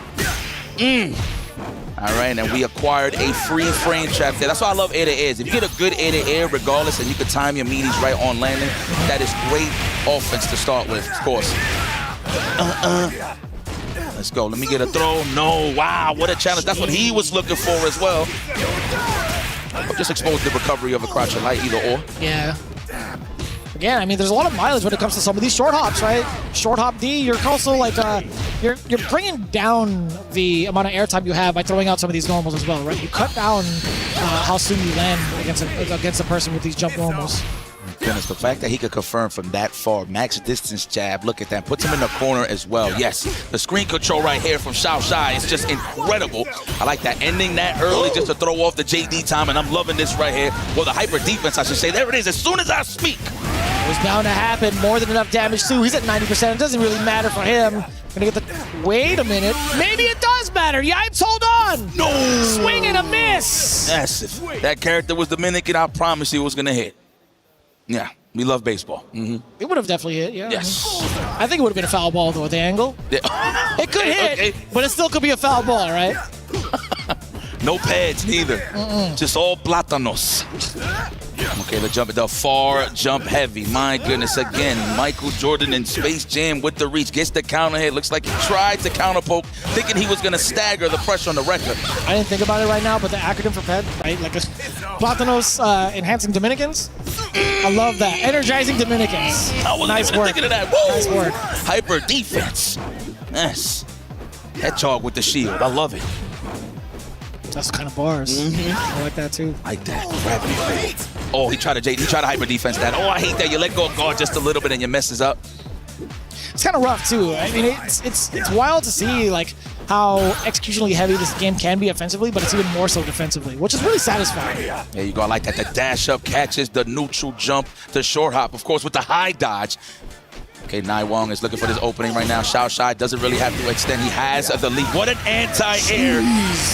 Let's get that frame advantage nice and high. And just outside of SPG range at the end of this combo? Oh, maybe not. I see. Get those frames, close roundhouse, okay. Oh. Still kind of dangerous territory, right? The threat of the rev blow is there for both ends. 8 seconds left on the clock, Will, by the way. Oh my God, it's getting serious. Watch your legs. I know you think it's not gonna reach, but it always does, Vicious.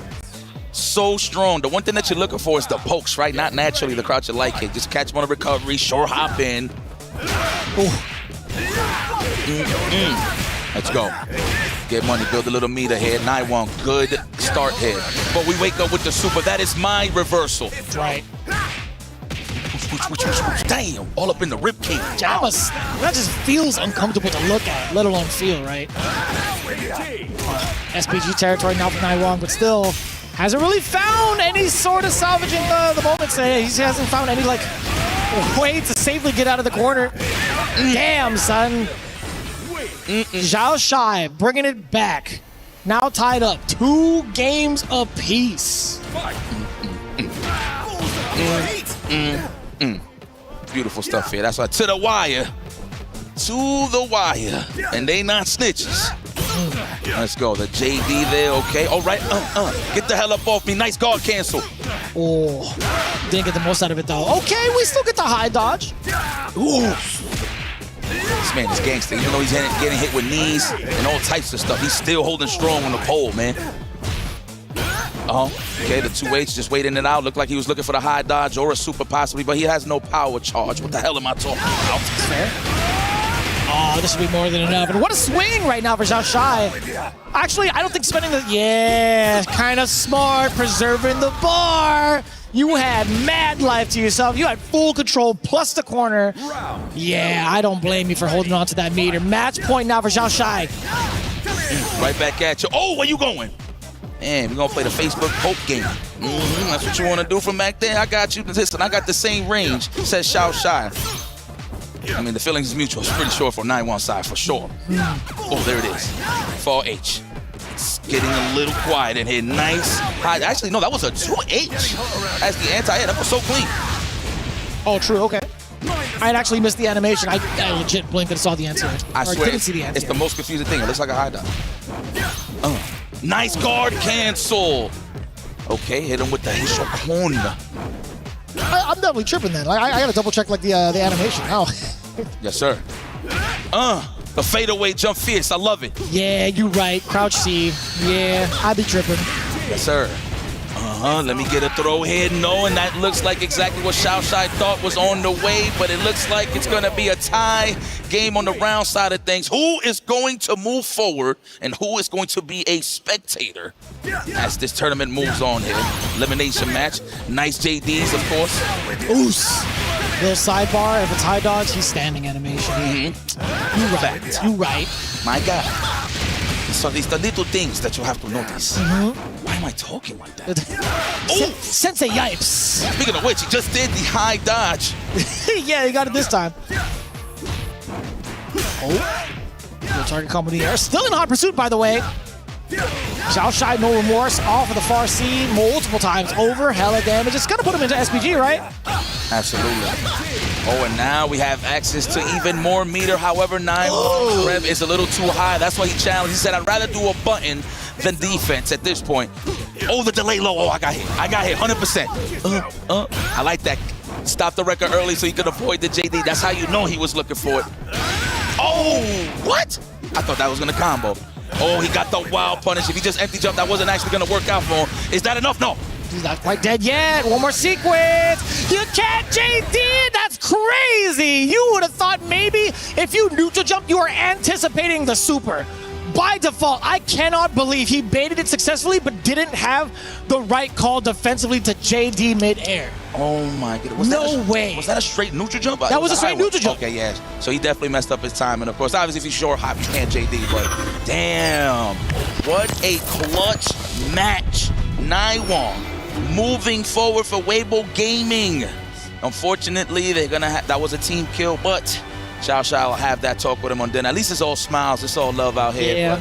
But it is what it is, man. That's the nature of fighting games. No matter what team you on, when it comes to a bracket side of things, hell, even here when it came to this, just in general, them being in the same group, obviously it was a random draw, right, to make sure just to see who was gonna fight who, right? But I mean, the luck of the draw was not with these guys in terms of super supremacy, but of the tournament, but it is what it is. Very unfortunate there for Zhao Shai, but very happy for Naiwang. That's our first elimination here at Group A. Let's kick it down to the stage. Rob TV, as you get ready to see one of the keys get crushed. Oh, that's right. Make your way, sir.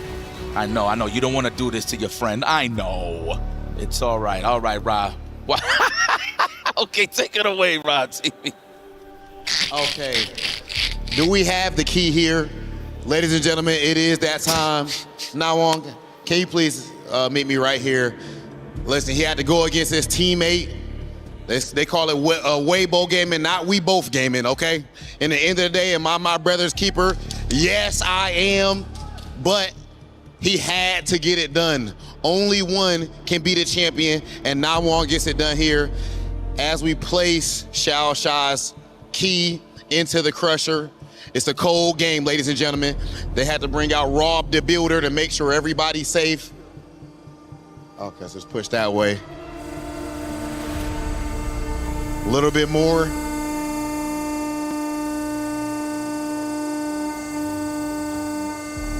Oh, it's serious business.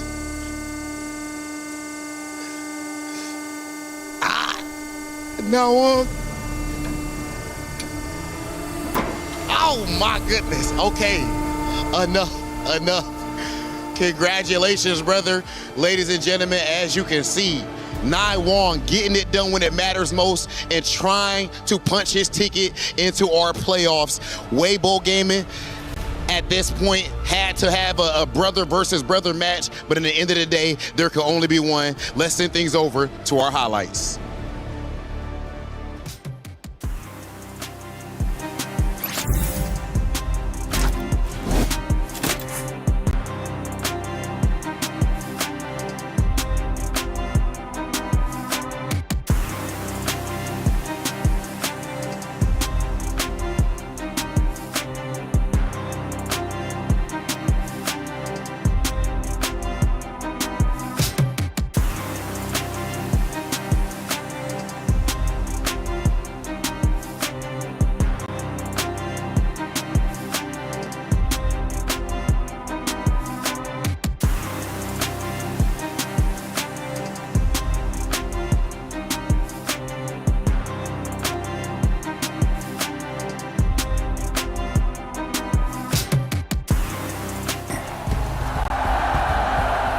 Whenever we let it out, it becomes our superpower.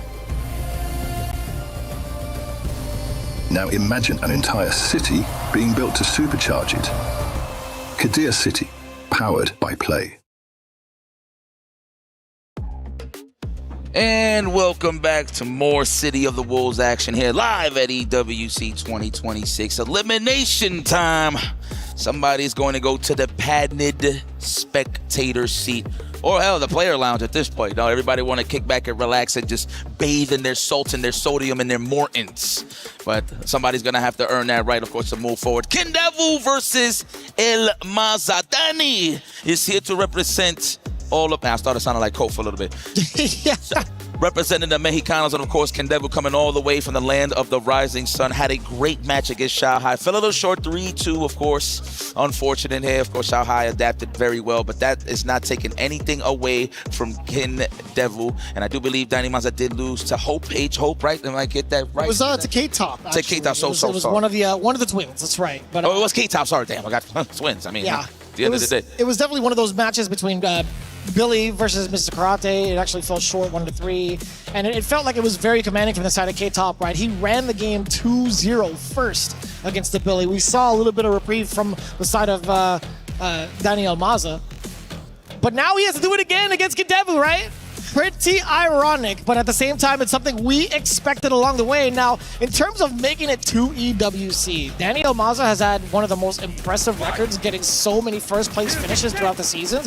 Kindevu, however, he's also just been super consistent. He just hasn't been a closer. Yes, exactly. I mean, you saw the hard fill. I think he qualified, I believe, through combo break. Correct. I'm not sure about it. You've seen the emotions in his face going to his comrades. Like, oh my God, I made it. And here he is. He has a chance to continue on in the tournament. El Maza's already having trouble in this corner here. Susaku Castle. I think that's the name of the stage. Susaku Castle is correct. My God. That's right. Hitting him with the Susumi Otoshi. That's the anti-air. Word? I'm trying to get the names right, baby. Damn, son.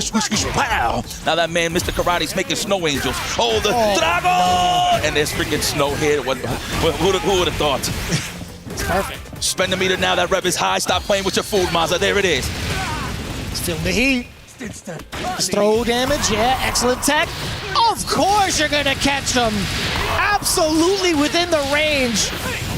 You got the hidden gear ready? Oh no! Wait a minute, a little bit of a drop from Kindevu-san. That was a bit of a brain fart there, but you know what? We'll allow it. This is fighting games, it's high pressure situations. Sometimes a choke is inevitable. It happens. Will we allow it though? That was, I feel like you could have set yourself up for the hidden gear. That's a fact. That's a fact. He had it.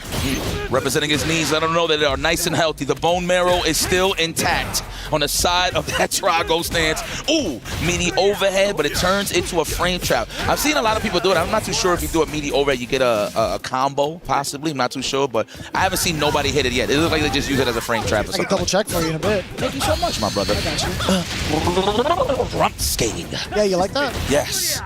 Yes, he's a... Get in there. No red bottoms though, but there's blood under those now. Oh my God. He said, hey, hey. He said, if he dies, stance. My goodness, the power charge, are we gonna use the power gauge? Woo! It was supposed to be an exhibition. Right. He said, give it all you got. I've seen 3 of them out there. That's Get the right. one in the middle. Oh, Lordy. My goodness. Oh, so, wow! Tell me that wasn't sick, though. Tell me that wasn't one of the illest calls from Kindebu-san. Even his background portion is like, yeah, that was a good call, me. That was so godlike, man, considering that Billy's rev blow moves forward. So a neutral jump, good call out there on Kindebu. Danny Masa still in here, though. Matchup knowledge. Knowledge is key. He said, in order for you to beat this guy, you need speed. You don't have it. Oh, the wake up. We're not respecting that overhead. Oh, we try to hit him with the cross upside. The cross DP. The cross cut.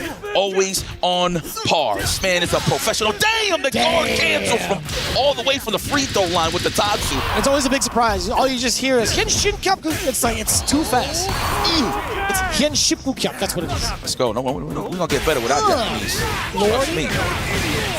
Spend it now. Spend it now. Kill him. Is it up? Oh, man. So I actually kind of freaked out. I didn't even see like how much meter he had, if he was able to do like a level 2, but I mean, I guess level 1 is enough. Kind of surprised. Take it, man. They just know. They just know their meter management. They just know. Management material. High level position. I like that. Give this man a raise. That's it. Barras. Now it's up to Danny El Masa to keep this momentum going. Speaking of momentum right here, Kindebu. That's right, playing with his food in this corner right here. Ooh! Try to hide dodge considering that it was going to be the overhead already. A little too early on the side of Masa. He pays for it. Ooh, just a clean. Nice stat, like that. The jab into the DP, of course, the confirmation. Perfect game. Ooh, Kindebu the chef. I smell it. Yeah, you smell him cooking? Yeah, it smells like bus ass. That is a fresh shipment of it, I guess. Yeah. I smell all the ingredients. With every button, I smell a different ingredient. Yeah. Damn, there's no regional variations? No. It's universal. It is. He's every time. I like that. Cancel the stance, fake the overhead, and then go for the low. I love it. Whoa! What a drop a little bit too early. Hey, Papa, Billy King, you need to drink more water, Papa. I'm sorry. Hydration. Oh, is that what we call the mule kick? You know, I was about to say a donkey sound effect right now, but I don't know if they sound the same. I don't even know where to start on that one. It was like a ah! I was like a ah! Was it like that, no? Kind of close. No? I could kind of hear it. But probably not. I'm not going to lie to you. Probably not. Mule kick without the Moscow. Nice reaction there. Rev blow. Finish the job there, Masa, please. Survey says, are you going to finish the combo? Okay. That, I get it, Yipes. I get it. He didn't finish the combo. It was kind of scary. But he was still in control. He's God of the mid-range, right? Yeah, wow, what a guard cancel on the first goal. Lord have mercy. Damn, getting slapped with feet. How does that make sense? I love it.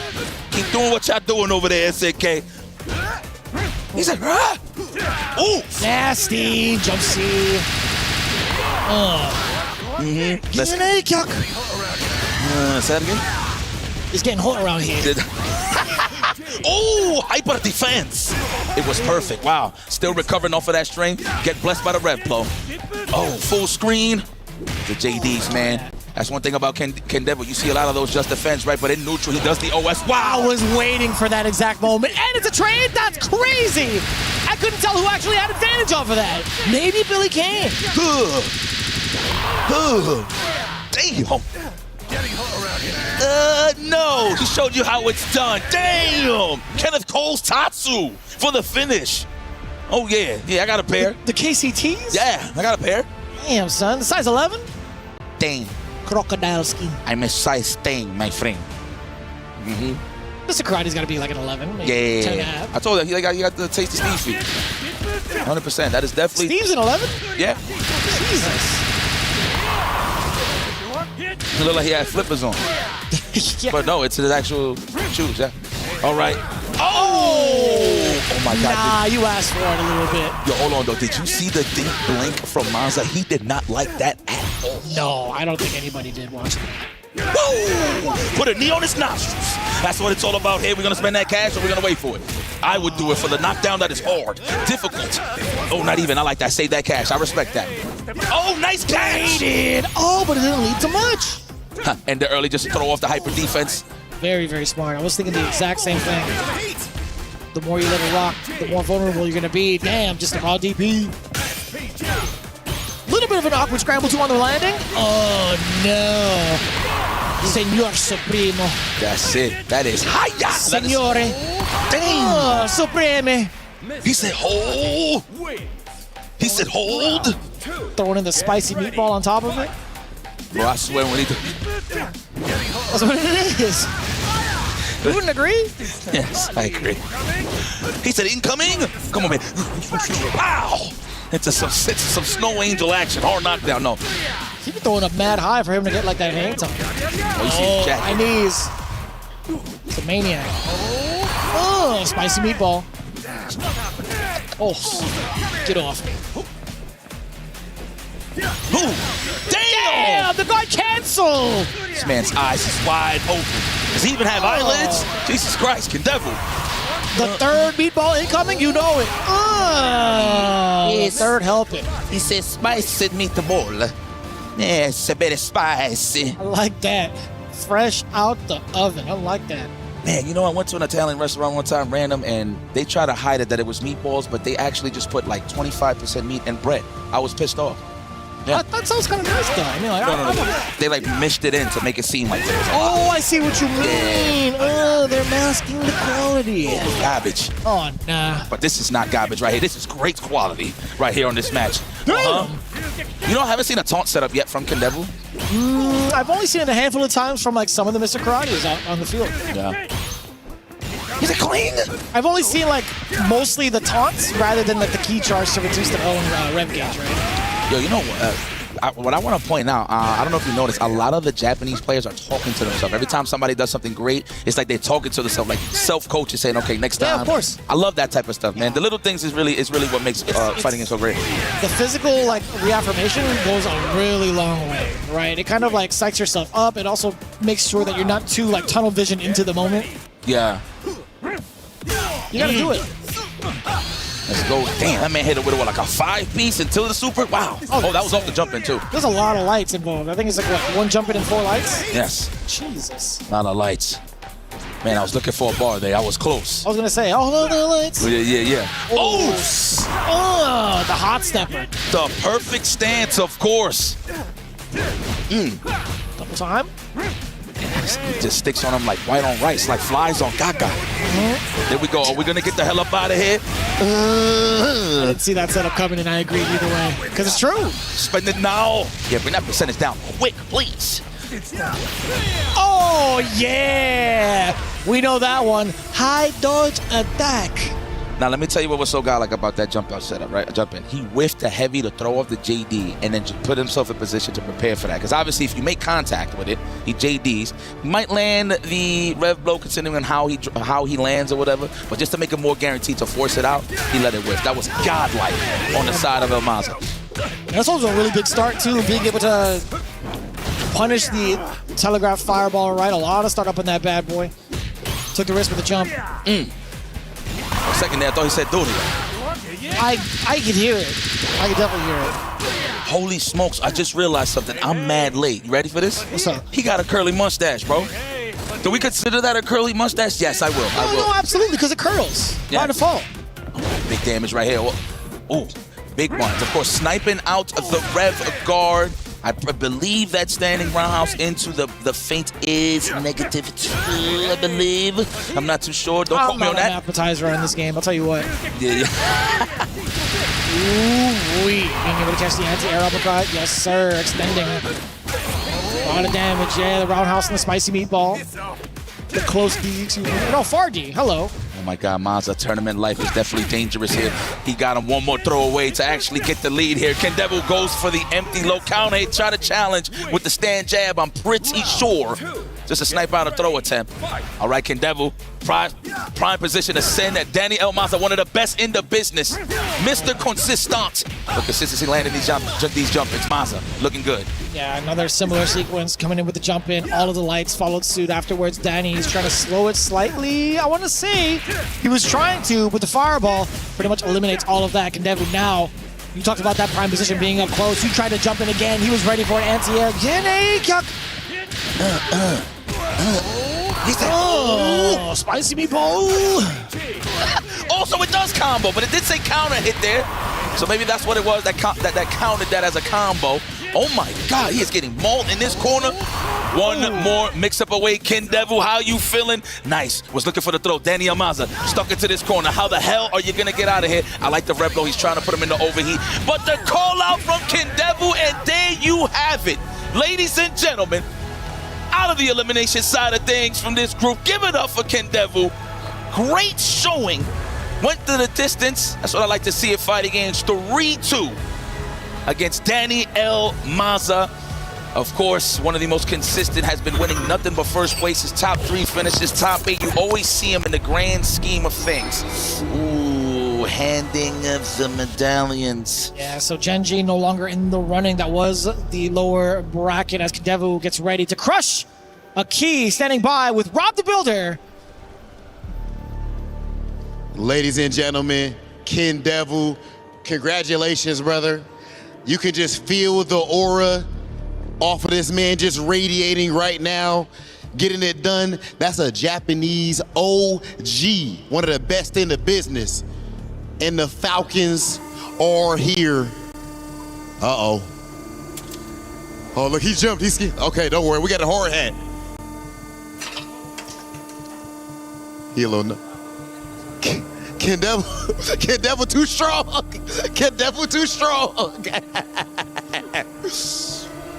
Yeah, just press it. You good, brother? Oh my goodness. Ooh. Ooh. Just like that. Kendevu, congratulations as he pushes forward and tries to get his spot in the playoffs. Let's go ahead and send things over to our highlights to get ready for our next match.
Back at it again, EWC City of the Wolves. You are viewing Group A, but this time in the elimination phase as we get ready for the lower bracket semifinals. You see who is on your screen right now. Shanghai versus Naiwang, but not in the position you would thought. This is definitely going to be who moves on for the qualified positioning into phase 2 and who gets eliminated from the competition. Vicious here with IFC Yipes, of course, guiding you all the way through for Group A, one of the most coveted groups to watch this season.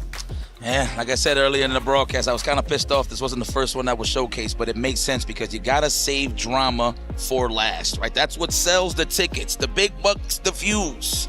The drama, there was a lot of it here. Obviously, one of the big ones was if K-Top or H-Dope was going to play with each other. But no, these guys have been playing amazing throughout the whole time. So the Brothers of Destruction is definitely holding it down at EWC as they move on their side for sure. Man, but this is the deciding match, right? Somebody is going to go to the player lounge early. That is absolutely correct. True, it's true. A lot in contention here, a lot of storylines being built. Again, Xiaohai being put into the lower bracket from K-Top at the very last game, the very last round in the Mr. Karate Mirror match. Now, looking into it though, I feel like Xiaohai, we've talked about his presence overall in any tournament that he goes through. He makes some very miraculous runs from the loser side, especially when we saw his most recent story right over at EVO Las Vegas not too long ago. What, about a week ago? I already forget how long it's been. But yeah, I mean, if anybody could do it, it could be Xiaohai as we get into game 1 versus Naiwang. We've seen the worst, man. We've seen Xiaohai come all the way from the lose. I mean, that's what happened at EVO. He actually had to reset the bracket, right, and actually take it all the way through. So he's no stranger to being in these difficult, tough times in terms of trying to get out of a bracket. Already starting, my man rocking Mr. Karate faithfully, a.k.a. the mask that looked like Barbra Streisand. Yes. I like that. Big nostrils. I was gonna say, usually when it comes to the mask, I always reference Jim Carrey.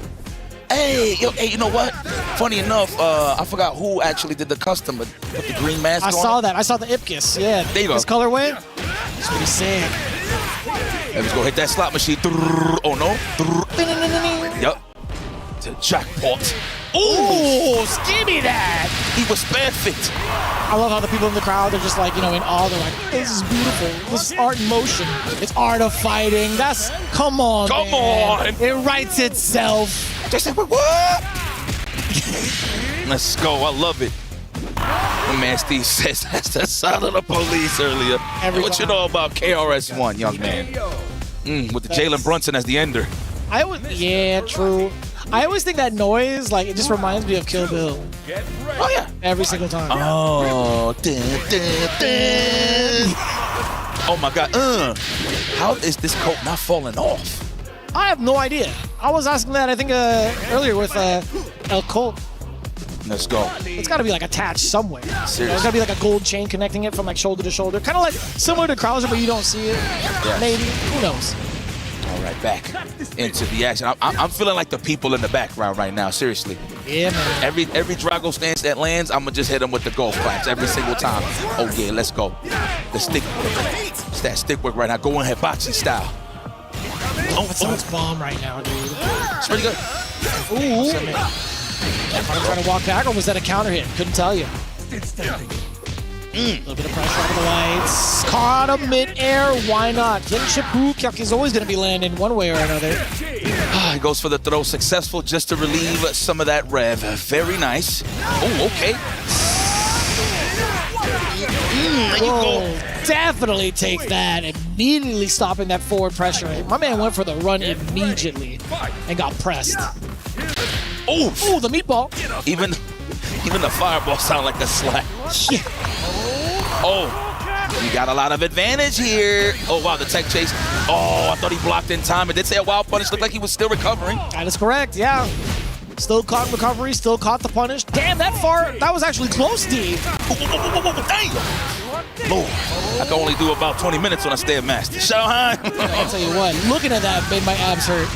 Ow. That core work doesn't mean anything. Naiwang is not deterring out of anything. He is going to wake up and show you that he is not scared of the offense. Oh my God. Blick, he's got it. Blick, he's got it. Oh! No, he committed to it too much.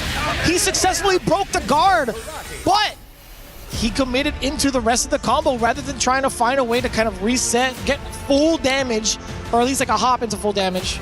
Anything.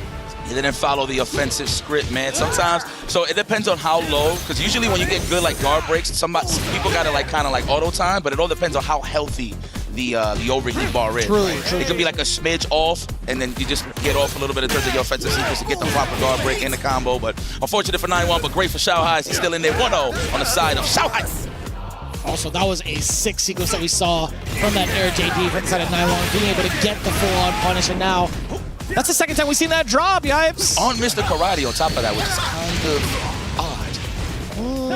It might be the jacket. Could you possibly... Oh, not going to be dead just yet. Hold on. Let me hold that thought just a bit. Naiwang Is that clean? Put that in my back pocket. Yes. I'll put that with my noodles later.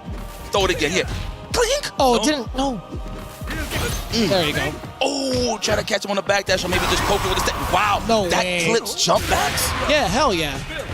Yo. It's been doing that all tournament. Okay. I thought people was just trying to panic and get away from it, but he literally just sized them up for it. Mm-hmm. Lulled them to sleep with the fireballs, right? To just get annoyed, to jump back, and of course get sniped out. Shao Hai. Oh, but Naiwong is in the building, yes. This man looks like he's I don't know, violinist. Could be. Yeah. Maybe a cello artist, perhaps. Okay, I like that. Open hallways, higher. Oh yeah, there we go. Finally, the taunt to ramp up that rev. Yeah, you got it. Thank you. Rev it up. I get it. I should have done that. I'm right there with you, bro. Yeah, being at 40% could be pretty significant. Trying to go for any sort of Excel route, forcing yourself into like an early overheat state, but not going to be the case. Naiwong pretty much aware of that. Trying to set the pace now, set the tone with Billy Kane as much as you can before the Tatsu comes out. You know what's going to be happening, right? Stan H. I'm so jealous. Spandy, man. Let's go, Naiwong. Yes, don't play with your food. Nice and easy. You want to tie this up. Keep it professional. Nice work. You can tell the amount of stress both players are undergoing round after round, trying to make the appropriate reads. It's hard. It's very difficult to, man, because like you see so much control from the side of Billy. You think to yourself, it's like, man, I'm not even trying to play neutral like that. No. I'm loving the pace that Naiwong's playing against Shanghai, though. Yeah, good call, too. Talk about it a little bit more. And the jump, and he dashed up and then committed fully. So I like that.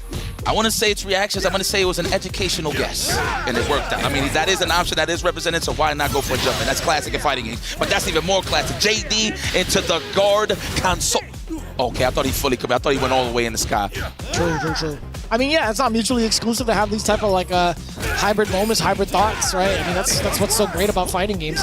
You make the educational read. You can also have the reactions to rely on just in case it works out or doesn't. But man, nobody could ever instinctually plan for the EX Tatsu. I mean, like, some can, perhaps, but it's not going to be like 100% accurate. I'd say like 70. What was that? I wonder if that was a bit of a wish punish, if you will, leading into something, right? Get him to overstand and go for a whip punish. I'm going to just call it a input error. But I like making it dramatic. You know, it's just so fun. I like that. You know? Going for the legs. He does have access to that power jump. That's not enough. No, actually, no. I'm tripping. He's definitely dead. He turns him into a super spicy meatball. You know, sometimes I just don't believe when I see jabs. Like, I would think it's just super scale. Because, you know, Final SVG is just scary. I just automatically feel like I get a power-up every time I rock it. I'm more of a middle SVG kind of guy, but certain matchups I do go final. Yeah, I think if the life was a little bit further out, maybe in like SPG range, or even like just at like the end of the brick, I think maybe he would have survived. I got you. Maybe. That's a fact. Dang, what happened to your life ball, bruh? Come on, man. Can I see your life insurance, your health insurance? Blue Cross Blue Shield? PPO? Sheesh! This man is going elevator go! Not the PPO, brother. He had to pay the premium and still couldn't afford the rest of the bill. Sheesh. Ain't no way, man. He didn't even want to stay in the room, dude. I love this music. This is opera. This is music to my ears. All those sound effects, it just means big business. My man is in tune. Let's go. Look at the spacing for Shanghai. Looking for those crouching light. Like, if anybody understands how to approach Billy Kane, it is definitely Shanghai. Yeah. It's so different. It's night and day between the two characters, right? Billy pretty much feels like a full orchestra, whereas Mr. Karate is like the one-man band. So many different ranges that he could play from. So much talent. How can you spin that like that? You know, I used to try to do that with a broomstick. It just doesn't hit the same. I don't doubt that. Not even for a second. Small household, I might break a couple of things while I'm doing it. Okay, the 2H, wow, the jump in, but wasn't in range with the crouch light. Unfortunate. Oof. In a mix. High dodge. Yeah, if the character's facing the screen, that is indeed the high dodge, or if he's standing. I definitely fooled myself earlier. It's all right. Hey, I like the lights. Oh, that looks annoying. I hate getting hit with that. Oh, nice challenge. Okay. Bring it down on the percentage side of things on Shanghai. I see the decision making, of course, plus some big damage. I want to know what's going to be the okie dokie. The hypothesis will be getting checked on the side of Naiwang. Where are we going? What are we doing? Oh, it caught at the tail end of it. Nobody dropped it. No way. Oh, my lordy. Even if it drops, why not go right back to it? Hien Chipukyuk is going to be the MVP of that round, no doubt. That is insane. And you could tell his soul has left his body. Bro, did you see how Shanghai looked to the side like, yo, are you serious right now? Bro, have you seen Naiwang when he got hit by it? He was like, ain't no way you did it again. Yo, man, get fighting games. Stop. Even when the combo drops, it just those little scenarios when they on low life is just so exciting. It's crazy. I mean, I don't like sloppy work, but hey, at the end of the day, you know, you got to appreciate it that he came out of that on top, right? Uh-huh. Winning is winning, whether it's an inch or a mile. That's right. Can't not like Brian, dude. Dude, I almost had you. You almost had me. Never had me. Man, it's working. The traps, the lats. That man know how to swing the kick. Oh, man fit. And he got leg day in check. Okay. Ooh. Little leg raises. Come in. I don't know about all that one. Big punish against the sweep. Being able to start with crouching C, that's a lot of damage. Crazy. Uh-oh. Oh no. Break. He got no meter. He's gonna eat this full price. This guard break is on the house. Oh, actually, no, he gonna kill you. Oh, break. He's got it. Oh, just chip him out. That's disrespectful. I was about to say.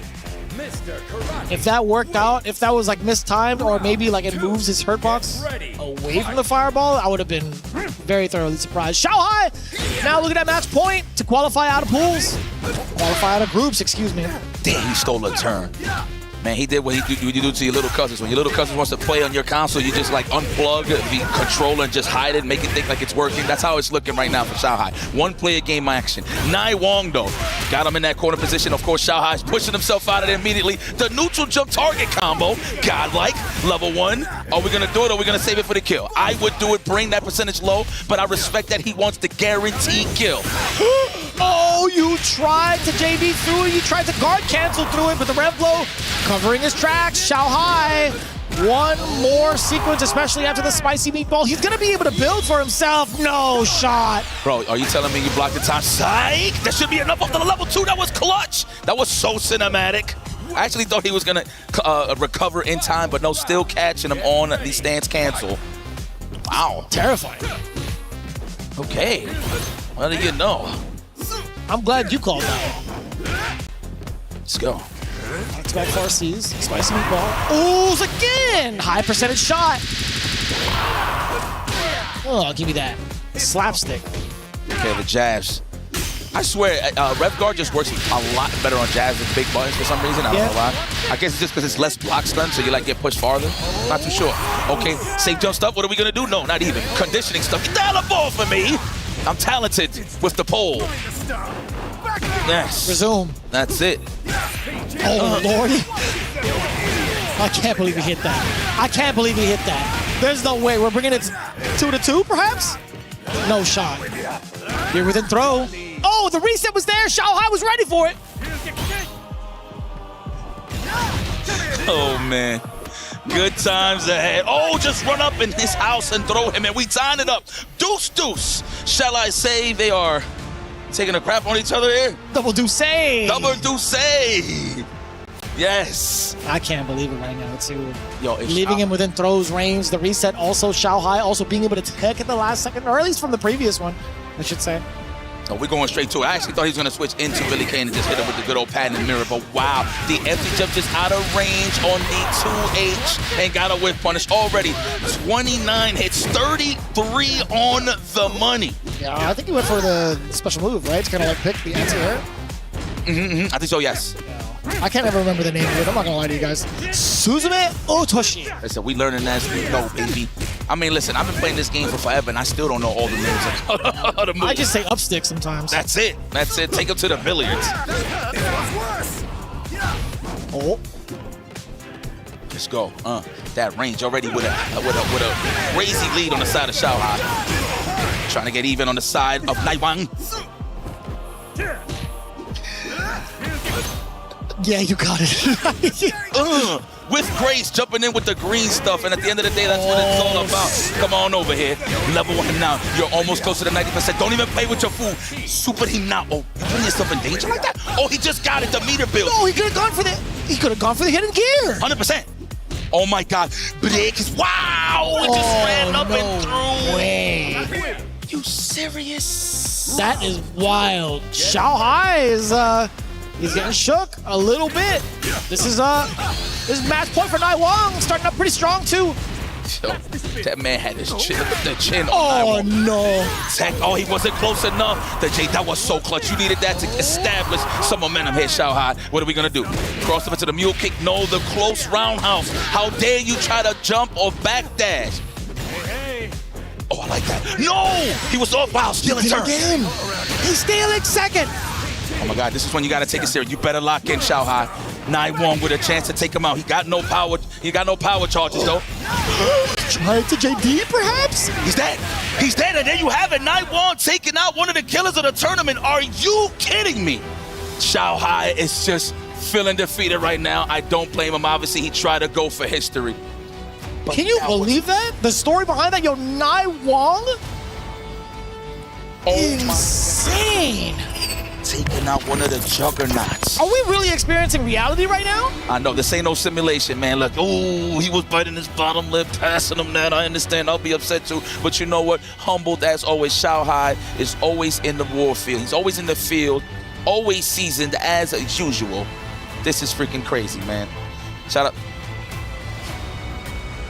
Okay, well, we're going to have some words with Damascus. I believe we are next to the Crusher here. Damascus, man like Damascus, take it away. Yes, we are. Yipes Rob told me to stay safe. I gotta cover the bald head, but it's absolutely incredible to see this key. No one expected this key to be crushed so early, and it's Naiwang pulling up right there, Naiwang. You can't get there, getting your safety instructions done, because this is not a key we expected to see crushed so early. We expected this one to be part of the trophy, but instead, it's Naiwang pressing this button. No need to wait, hurtless and ready. The key is popped.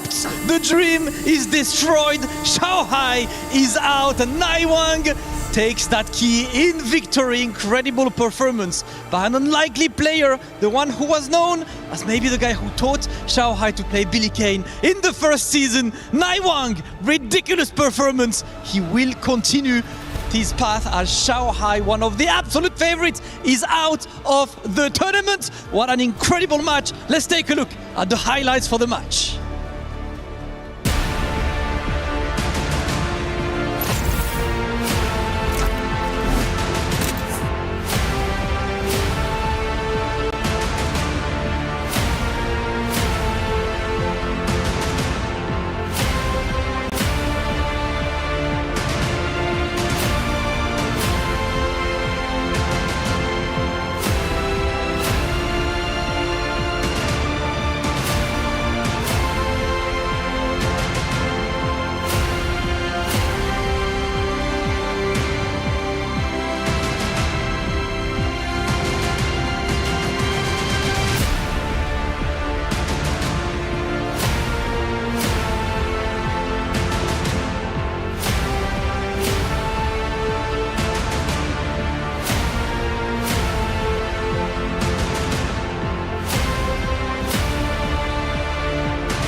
This is not a drill. If you had just missed it, Xiao Hai no longer in the running for EWC as Naiwang takes his place instead as the qualifier from the lower bracket out of Group A. Now we still have one more to claim as we get ready for H-Dope and Kindevu. IFC Yipes joining me, of course. My name is Vicious to bring along the final match of Group A. Who's going to make it out alive?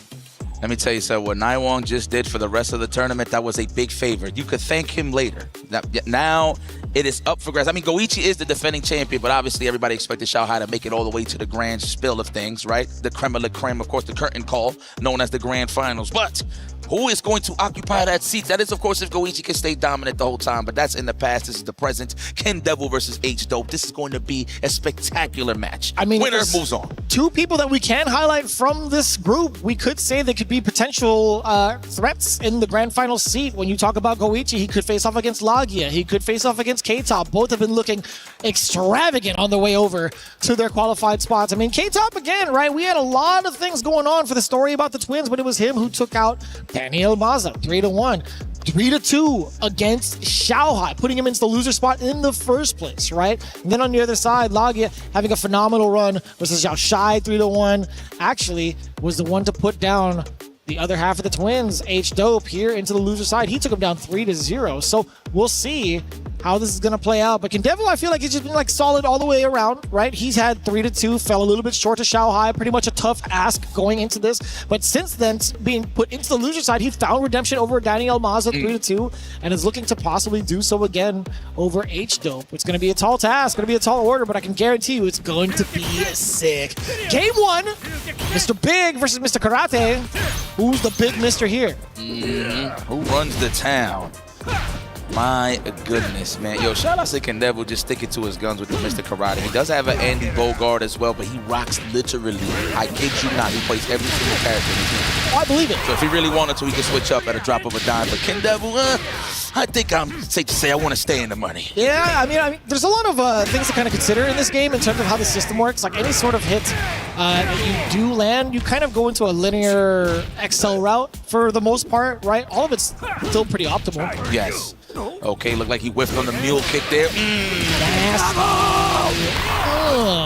That's right. If he dies, he dies.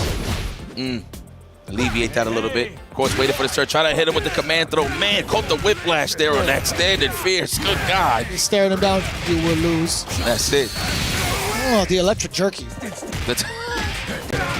Damn, so shockingly delicious. Yeah, man.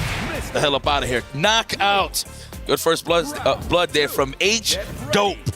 Damn, do you count those as electrolytes then? Perhaps? Does that count? I think so. Okay. I think so. It was good. We'll take it. I'll put it together. Freaking together. Damn. This man is, I don't know if he's rowing a boat or he's just beating on the drum, but who's receiving that damage right now? Were you the one that called it on day one psycho sausages? That was pretty good. Said psycho sausage links? Yeah, that got me pretty good. You might see it though, considering you want to get the hell about the foot. No! Don't touch me, I'm a vegetarian. Come on out of here, make it the hell about. Pow! And then he throws out the meatball. He's a liar. Yeah. No, that's the one with the bread. Yeah. Yeah? Yeah. Oh, so you can't combo with meaning no counter hit. I just learned something, so that just everybody was just missing it. I see. Oh, leave him restand. I thought he was gonna hit him with the juggle one and then restand him. Oh my God.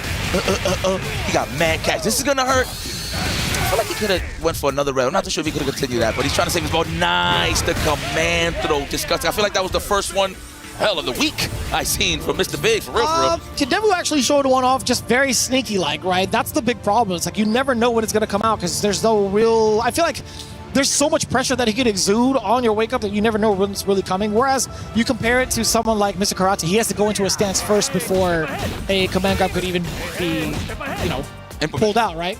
Be executed. So there's a little bit of telegraphing there in comparison to Mr. Big. Copy. Oh, there it is, This man hit him with the Statue of Liberty uppercut. Oh, the target combo to jumping. Yeah, he almost hit him with that cross-up. By the way, that cross-up is ferocious. There we go. I love the way he spins it. It's like the quick draw McGraw. Yeah, yes. That's sick. That's right. Damn, yo, there is a lot of violence. There's something about Mr. Big that he doesn't like your jeans, your slacks, sir. That's your slacks, yeah. Should be slacks. Should be slacking a little bit. Oh, I was gonna ask. So so we know K-Top's government. What's H-Dope's? Now I really have to find out. You see, I'm updating my Pokedex as we speak. I got you. Let's go. I like that, the close fist. What are you gonna do about it? You wanna mess up your JDs? How good is your JD? Can you hit him on the multiple side of things on the attacks? Yes, you can. Good luck, brother. Okay, I got it. So obviously we know Islampro, but his real name is Charalampros. Charalampros getting in there.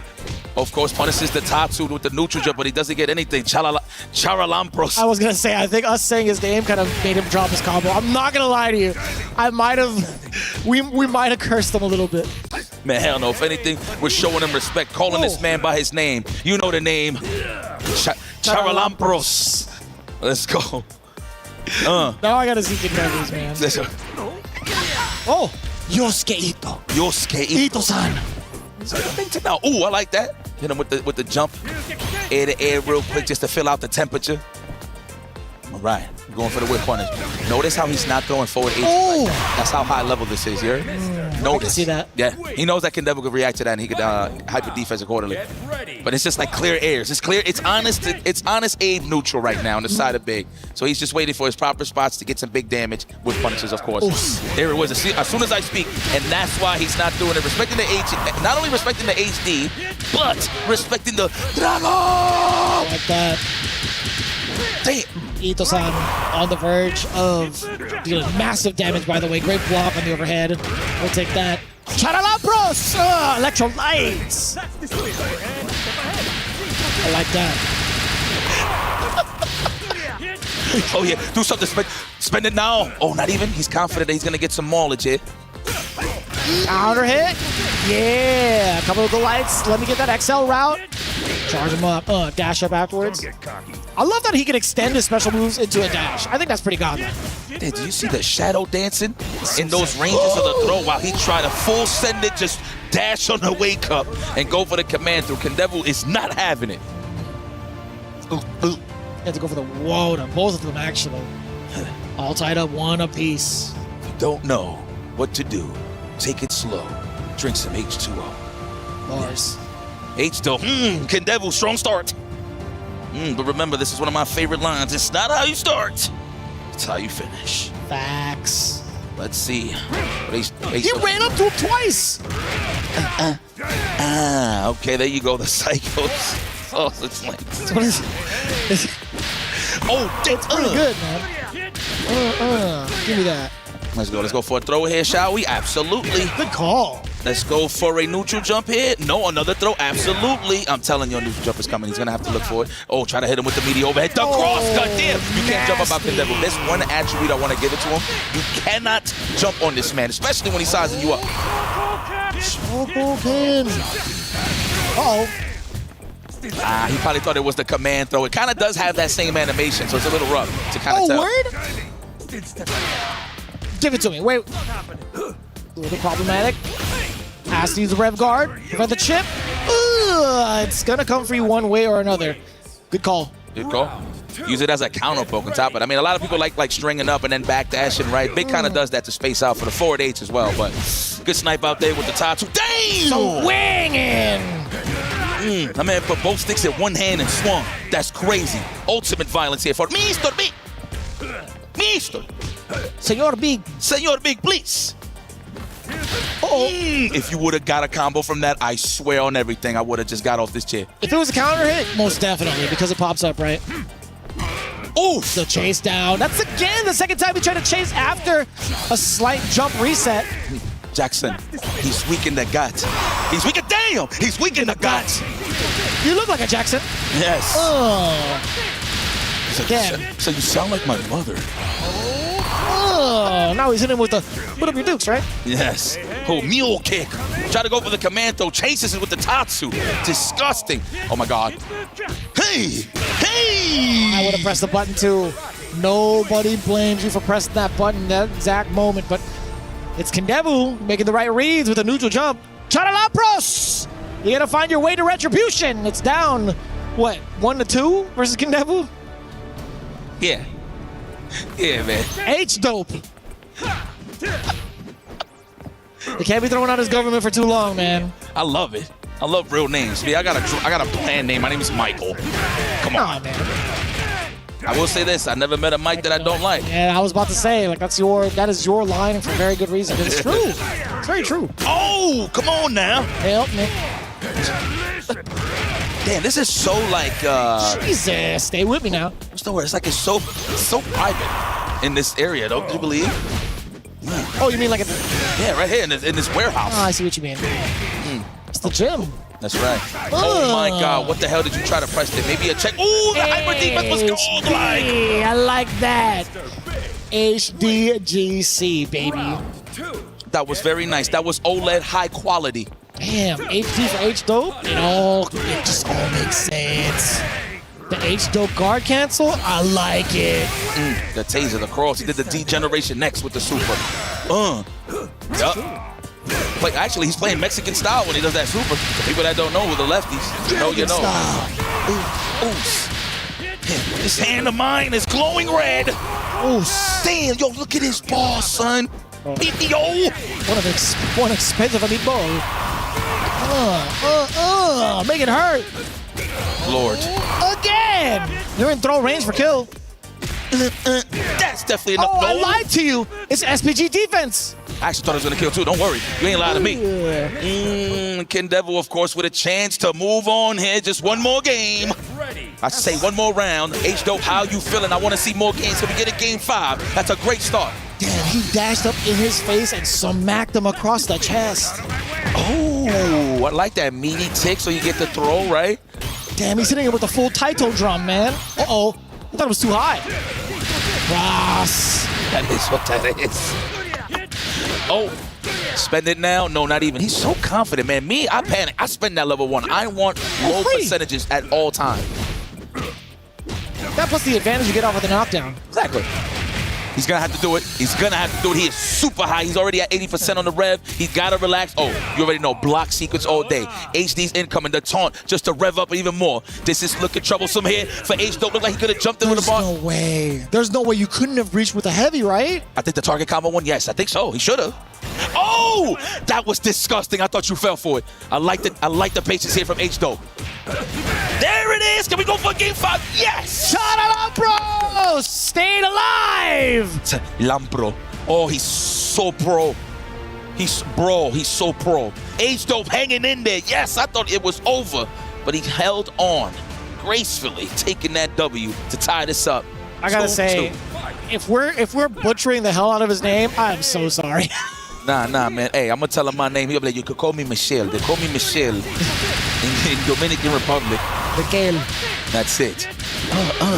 Get nasty. The man with the Barbra Streisand mask.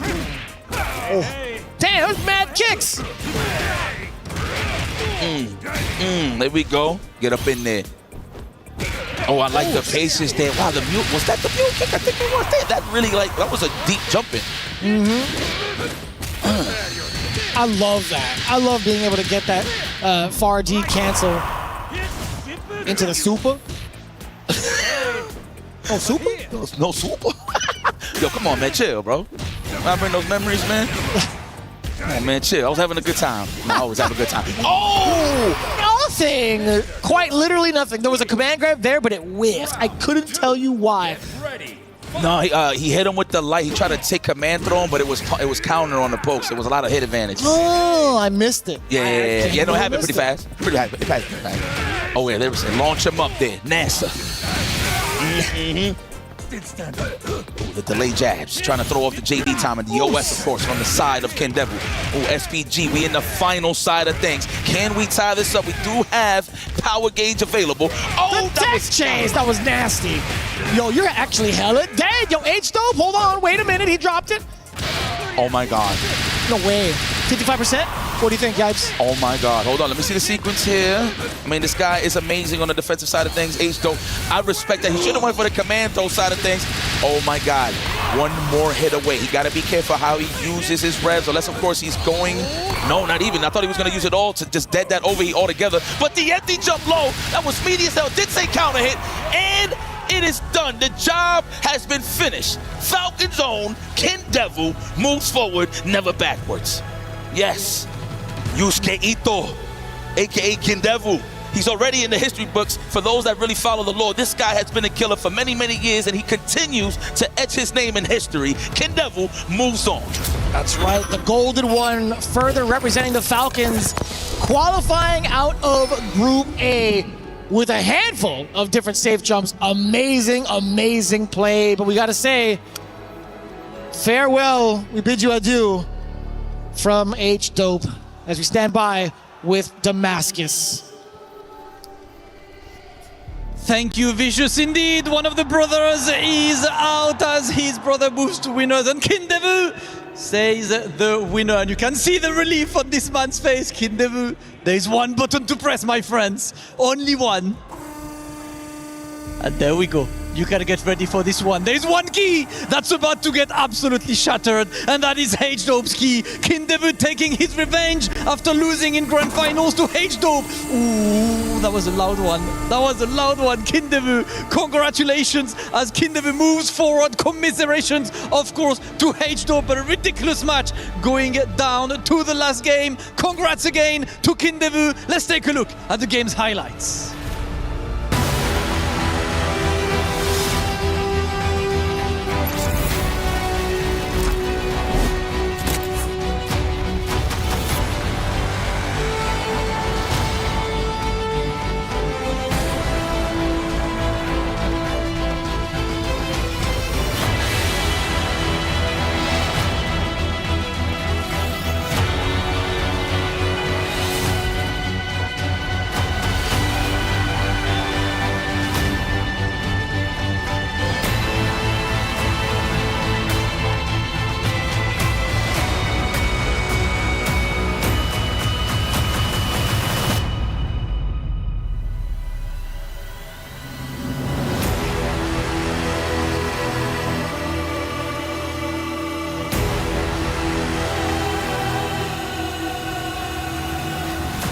Is in our DNA. Whenever we let it out, it becomes our superpower. Now imagine an entire city being built to supercharge it. Kadir City, powered by play.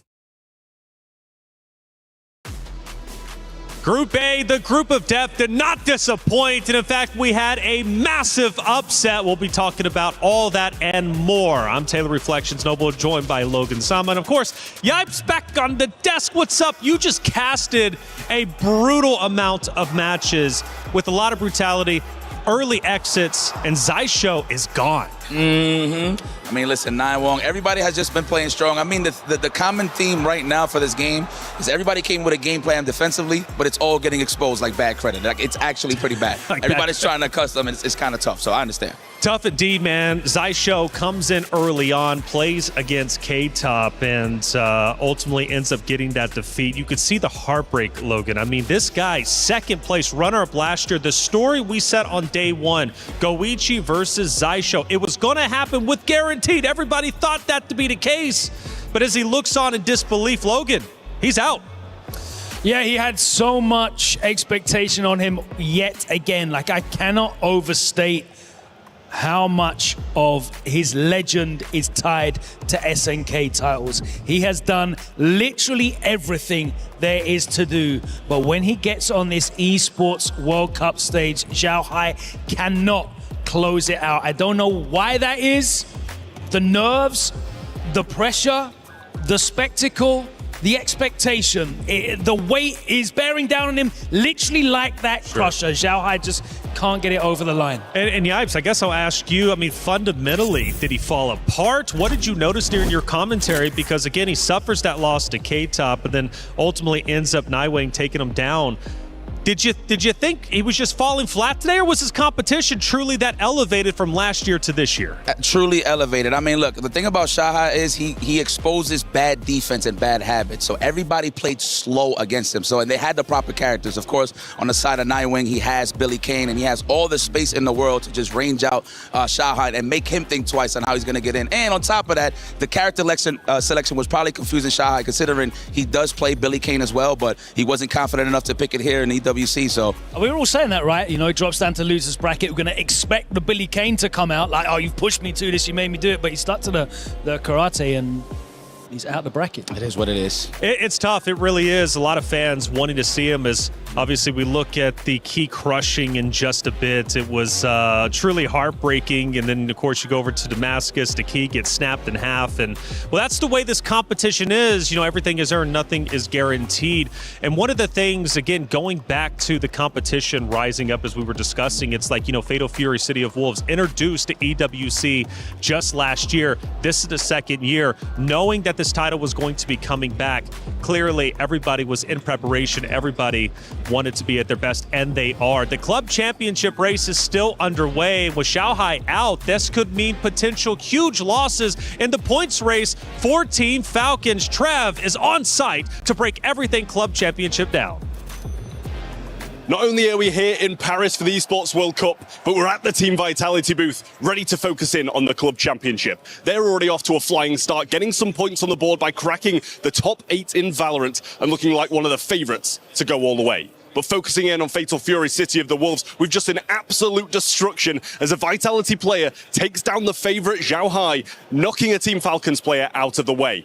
Unfortunately, his brother wasn't able to have the same effect as he was knocked down to the lower bracket, but he'll be fighting a little bit later on today to try and join the other 2 Vitality players in Day 3 of Fatal Fury. Trev, thank you so much. Setting the story right. Look, Falcons take a heavy loss, but Vitality looking great. Granted, they did lose one of the twins, but they've got another one who is looking incredibly strong. Might even be one of the strongest contenders out here outside of Goichi. Of course, it's K-Top. Yeah, flying there in the winner's side. Of course, it was heartbreaking to see K-Dot fall to Kindevu there. H-Dot not really getting it done, but Vitality is still there. Big points on the line. And with those Falcon players out or in the lower side of the bracket, that's a huge opportunity for Vitality. Yeah, it is. I mean, you still have Shadow X, of course, who's going to be coming in. But for Gen G, you know, a great org that has a long-standing history in EWC in the club championship race, well, their only fighter throughout Fatal Fury is now gone as well. And, you know, that's going to be a big hit. That was Danny Almaza. He doesn't get his top 8 for the first time in over a year. But for Vitality, flying high, flying strong, they are looking great.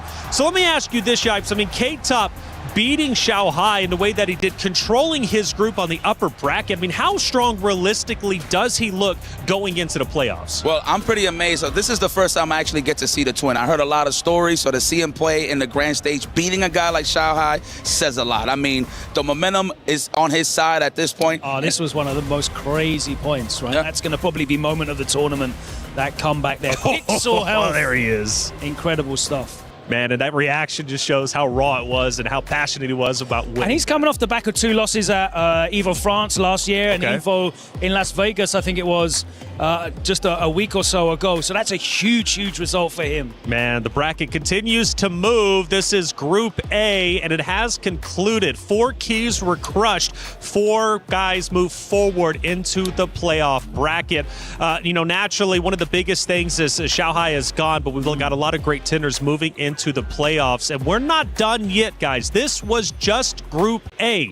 We now move into Group D, another destructive group that is taking place, and one of the competitors that is coming up to play, we've got a great interview to see how he's feeling going into his group play.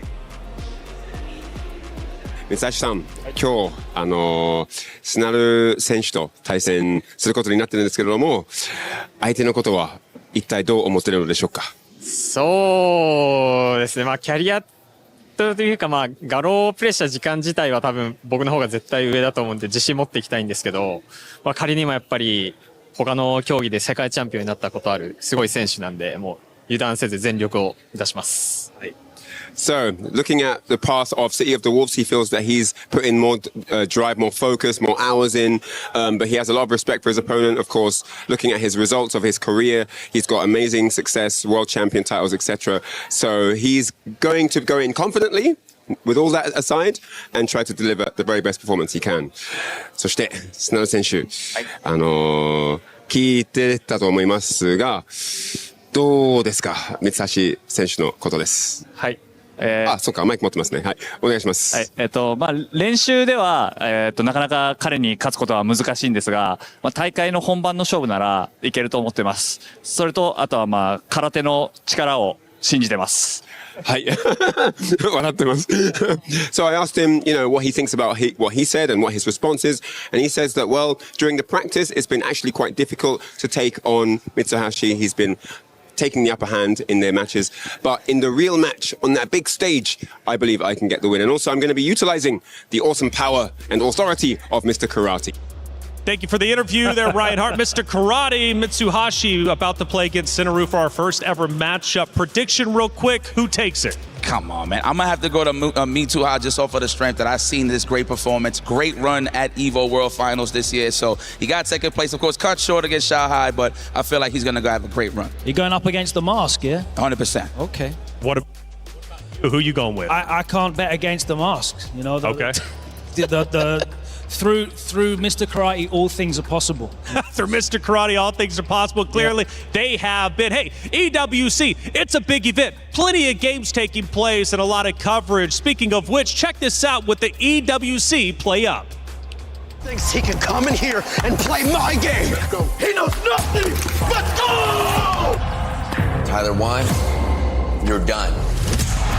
This is my ladder. You can't climb it. That's an L airline. Somebody better hold me back. Okay, yeah. Do something then. Raw energy. Blow the house down.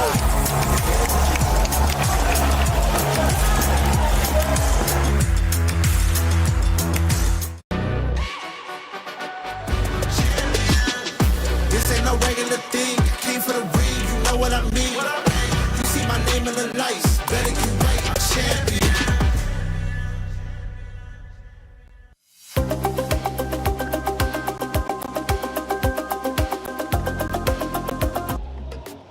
Always great to see Tyler One out there. Hey, Hollywood Rob, it seems like we are getting ready to go. Group D, it's going to be exciting, and I'm so ready to get into the action because Group D, our final group play before we head into playoffs. Who's moving forward? Who's getting their keys crushed? Hollywood Rob, let's find out.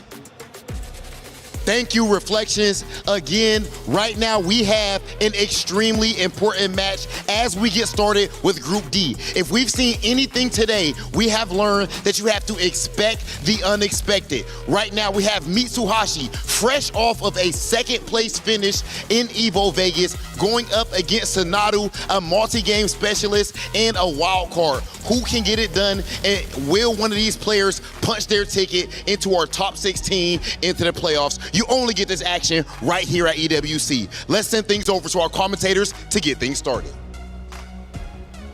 Reflections, Rob TV, making the excitement go to a fever pitch. It's your boy Tasty Steve Colt on the mic. Hey, yo, it's been a pleasure always seeing you do your thing, talk about KOF, Fatal Fury just the same. How are you doing, and are you ready for Group D? Oh, Steve, it's up. The pleasure is completely for me. That's right, people. I am Colt. The voice is loud. The accent is thick. Yeah, boy. And the hype is boiling under the skin. We are ready to rock right here because we have no other than Mitsuhashi rocking Rock Howard. And it's gonna be fantastic. You were asking me how I be feeling. Man, what a day. Yeah, it's what been crazy. A day. It's been crazy. History is being written, and of course these two, the next two players, want to be the main character in our narrative, my dear Steve. As we see, of course, they were saying, Logan was saying, of course, that he wants to believe in the mask, and of course Naru is right now the prophet.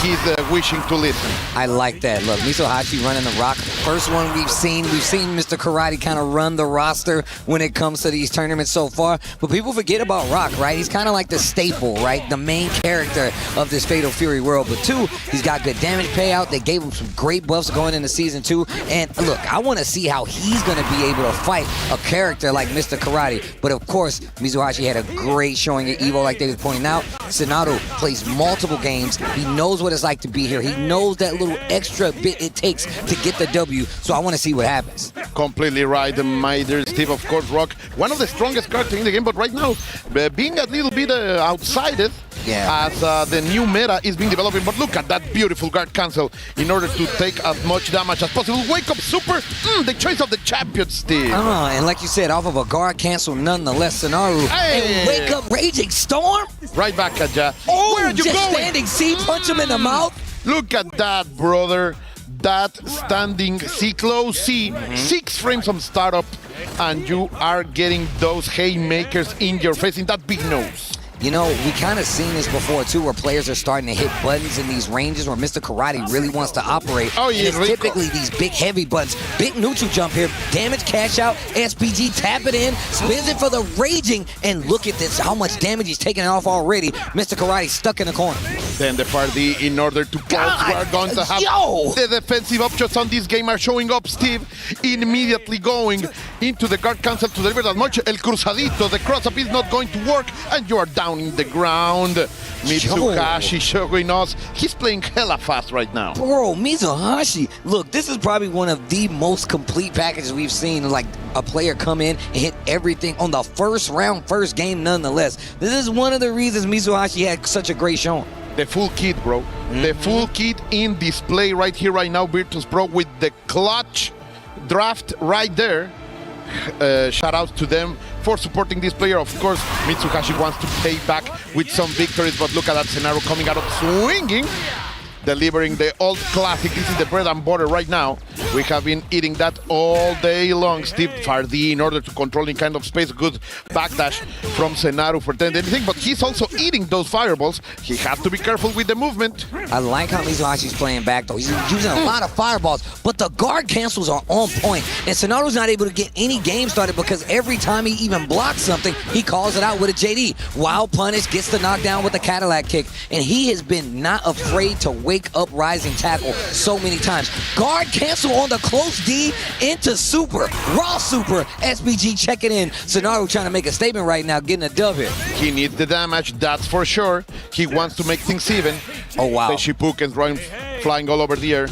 The arts of his father are right here. Double Reppuken in your face. Bro, they are constantly. Oh, the command grab. You love to Duncan. see it.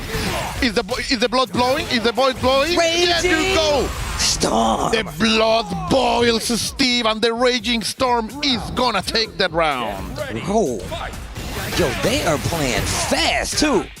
Okay, gets the dunk and knockdown in the corner as well. Calls him out, and once again, backdash to safety, standing B, full combo conversion, and look how close he is to SBG check-in already. It's been about the movement, my dear Steve, the positioning, the micro adjustments in terms of spacing are giving Mitsuhashi that edge, and right now he's dominating this round. No, it's no red blood for you, bro. Oh, but you're falling into the trap, baits into bait. It's going to deliver some damage, and Senaru is back into this fight.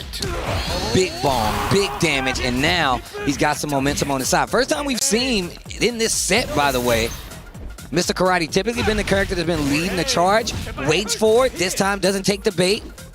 The cross-up, Mitsuhashi, very aware of the offensive options, but you cannot simply solve every equation at once. Come here, bro. Knees into faces. Oh my gosh, the damage. Slaps into cheeks. Neutral jump, that's been one of the main defense options. Red blow to get the knockdown in the corner. Patience from Mitsuhashi, but sadly he's gonna get thrown for his trouble. Okay. Good, the adjustments here from Senaru. On point, trying to adapt. I like the changes in his offensive right now, not going for every single Dragon Supremo possibility. But the shining knuckles right there, my dear Steve. I'm going to tell you right now, he's definitely kind of eliminating just how effective the stance is right now, just by playing at a certain range. And it's forcing Senaru to actually engage a lot more. But the spacing by Mitsuhashi has been so good, especially with those guard cancel to take his turn back. His punish game, bro. His punish game has been completely on point. The RSPG is going to be felt viral. We were talking about his punish game. Right now, he let a little bit out there, a little bit money on the table, but it doesn't matter because he goes out swinging, trying to find something, but good defense over here by Senaru, who is not over depending on this Dragon Supremo, but it doesn't matter. Charging Storm, vámonos! With my love to El Homie. Yo, wait a minute. Mitsuhashi said, you worried about everybody else. Y'all need to be looking at me. I was second place zero, bro. I was the pick from AJC Jipes. I had to represent. He said, I'm not gonna let my boy down. Good stuff over there. So now we're having a laugh over there. He's like, you know what? This guy's pretty good. Maybe I should pick a better card than I'm here. I'm about to say, how you gonna do that? How you gonna go up? This is about being good. Mitsuhashi with fantastic spacing. Yes. You mentioned it. The punishes with the far D has been on point, and yet again he's still attempting. I like that. Calls out the fireballs. Uses that OD. Uses that rev. Not making the read on that roll. Mitsuhashi getting the screwing into his control, and of course when you are the landlord, when you have all that real estate, you can do a lot of damage in a fighting game, of course here in the city of the Wolves. Hey, good back, that's delicious, the predictable, just as his father, my dear Steve. Using this offense, that's what I was trying to say, and he's just using it to take full advantage, but Sonaro's not able to get anything, so he's had him on defense the entire time. Fantastic stuff. Look at that run up into the throw, breaking the offensive, not becoming predictable. He tried to go for the guard cancel. He's paying in blood for that mistake. His call-outs are on offense are all like rev blow. They're all rev blow because he can't get a big hit, but now he's got one, and he's got the bar. This next hit could be something big. He goes for the cancel, and rising tackle. Every time he's like, you know what, things are getting too uncontrollable on the D. I'm just going to rise and tackle to stop it. And he has been on point, not failing any one of those. But here we go, Senaru finishing the Shokoken, the art of the family. The name is on the art, of course, and the pressure is on. Senaru has to go out for there, but you were saying it in mid guard cancel, Steve. That is the difference in quality. Ooh. Nice. Neutral jump in the corner. We've seen it so much today, just in general, as one of the main defense options. Stand C, cancels into a little backdash as well. Mitsuhashi is definitely playing back at this range where you have to look for the buttons. And now he's closing the distance with throws, gets another knockdown in the corner. He's got a bar. Where are you going? Where are you going? A little bit scared from those throws, getting a little bit conditioned, and immediately Senaru is going to punish that. He is, of course, a killer. You cannot become that predictable in his face. Great punish over there by Senaru. Mitsuhashi will still have to work extra hours to get this victory, my dear tasty Steve. What a chase! And spins meter early, gets the knockdown with the super in the corner. That knockdown's right there in your room, bro. Oh, catches him. Cadillac kick, spins the bar, knockdown, fight back pretty close to this other side of the screen. And stand D again in the conversion. Big damage is a foot SPG check-in. Senaru doesn't have too many more chances to close this out. That opening was so good right there. If there was bar, this would have been over, but not yet. Senaru still has chance. The double repuken into your face. It doesn't matter. The big fist is going to take Rock down, and from corner to corner, that's it. Hard edge to finish. Wow.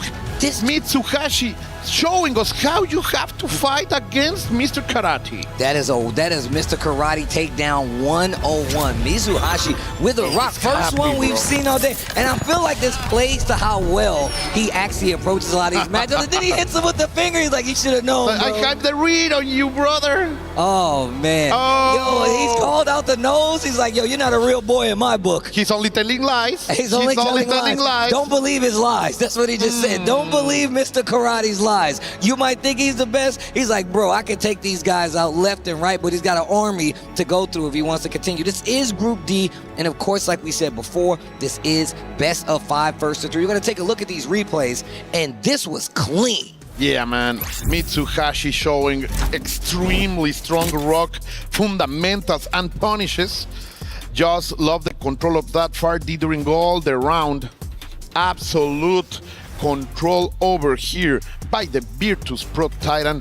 Great start for our block, my dear, the tastiest of Steves. Well, with that being said, we're going to take a look at these replays, and we can see how those rev blows were not working out. Mr. Karate goes down. Mitsuhashi goes up. This is Group D. We'll be back very shortly with more City of the Wolves.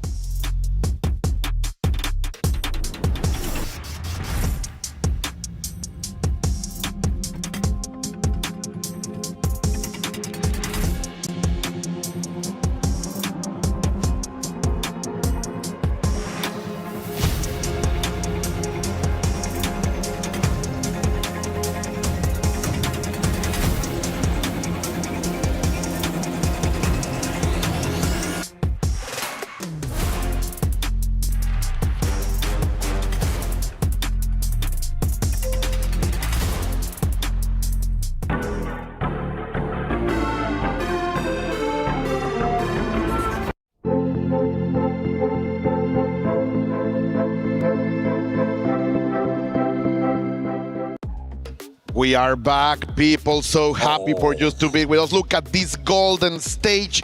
Look at these players right here as we are going to watch the Gio, the pride of the Inca Empire, the pride of Peru right here, facing no other than RB, a veteran of many games. RB, man. Once again, if you know the lore of the fighting game world, you know RB is no rookie. And on top of that, RB knocked the Gio into losers at EWC 2025 last year. So this is a chance for him to redeem himself and get back in the winning standings when it comes to these matchups. A lot of people don't know, man. In fighting games, we run across each other quite a lot. And you always want to have that one game up edge. That's going to RB right now. But the Gio definitely has a lot on his plate, and he's definitely been playing to get to this far. There are a lot of stories in our community, Steve, that have been pushed by that feeling, that need of running it back. And right here, the Live and the EWC have given this chance to the Gio, who last year had a good performance, but I am sure he wants to deliver a lot more for his community right there. And of course, the team that has trusted him so much last year, getting that draft has been big for him. He has been traveling a lot, and I just love to see this South American, Latin American champion performing better and better on the world stage. There is no chance now to say that the spotlight makes you feel a little bit shaky. By now, you have to be used to this and bring your A game. Yeah, it's really not one of those things where you've made it this far, right? And we still have like SWC that's going to be there as well. These guys are trying to get there, and they're trying to show up. Especially, this is one of the tournaments on the path to that, even though a lot of these players are trying to get here instead. However, the whole thing, this sets up the season, I feel like, in a lot of instances, because these guys just came from EVO, and then we also had EVO Japan that happened earlier this year. We're getting a lot more acclimated to seeing some of the major names that are going to be placing a lot more frequently in those top 16s, those top 32s. It's the players that are here at EWC. And for what's happening here today, after the upsets that we had during the bracket, this Thursday, I can tell you, man, that these guys know that everything can happen, and they want to use that energy, that chaotic situation around them, to bring the victory into their own side. So we will see. Most likely, I know that Gio will be bringing out his Mr. Big.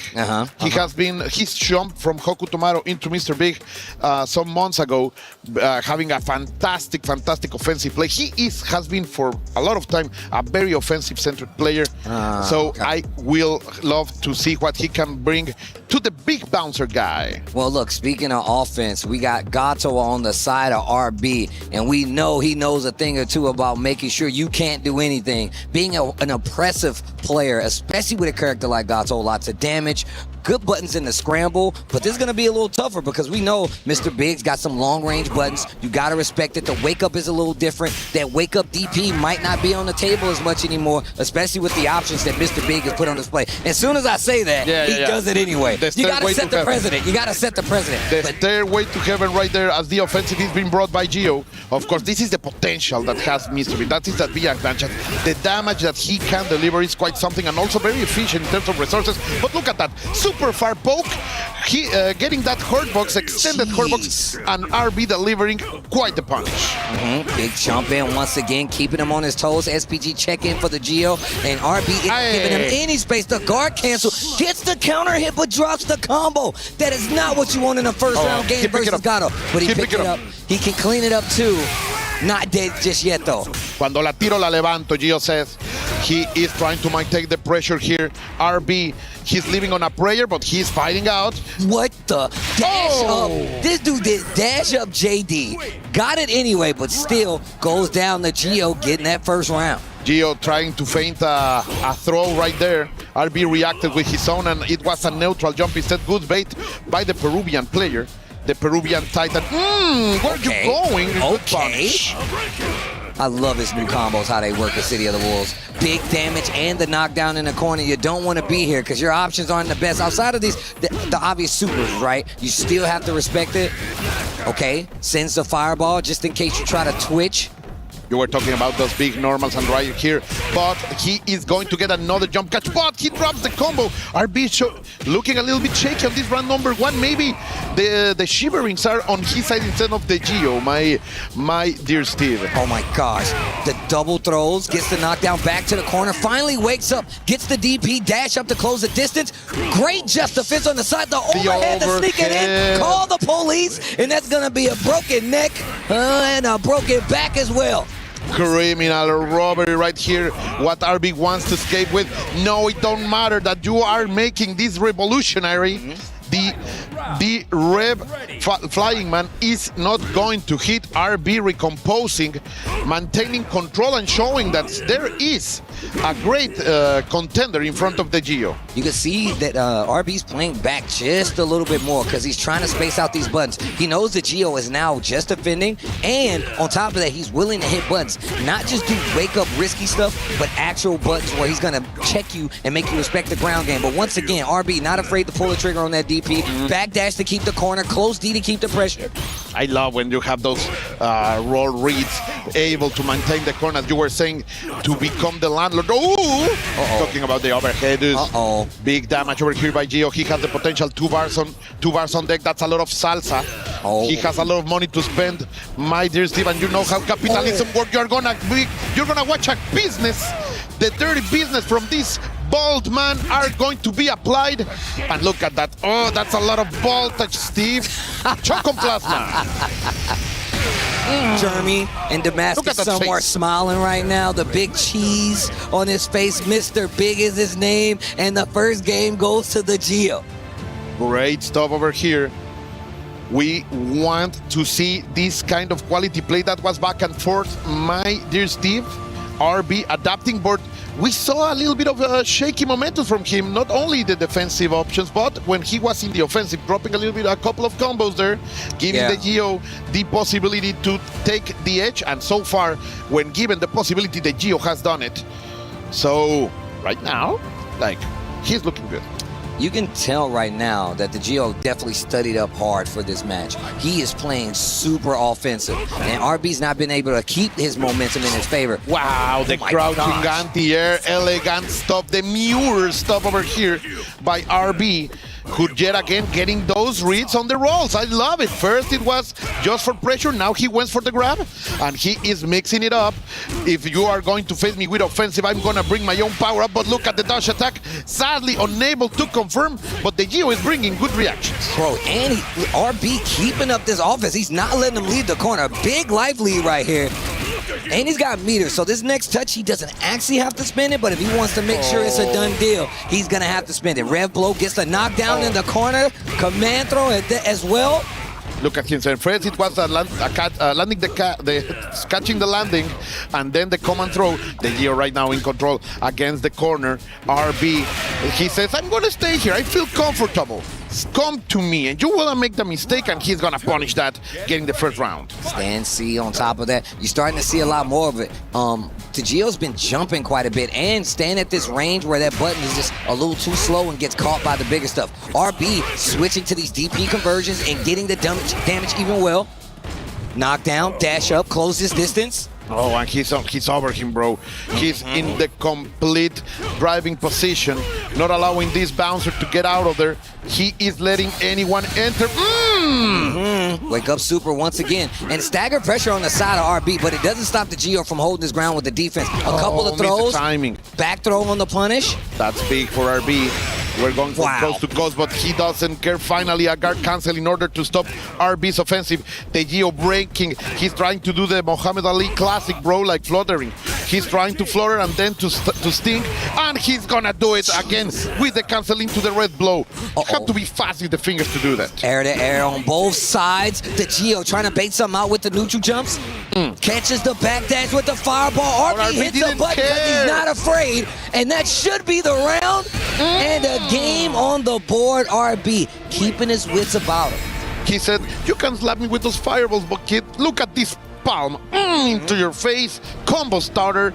RB didn't care about Gio trying to make a statement, and he said, no, it's my turn. It doesn't matter if you are hitting those fireballs. Some of the buttons that Gato likes to use that typically aren't fast, like stand B, stand C, definitely work in his favor a lot of times. But the Gio and Mr. Big, they have a little bit more range on them, so you got to be a little bit more careful. And it's making the offense for both of these guys a little bit unpredictable.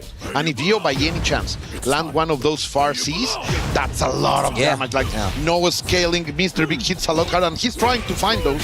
That's for sure. Oh, big damage on the board. SPG, clock in. No but you bar. can't count out the Gio right now. No bar to punish RB so smart in order to not get into overheat by any chance and give something to Gio that doesn't want. The neutral jump is going to be the perfect option. It brings the damage chart. We are going to rise. The waterfall, the dragon is going up.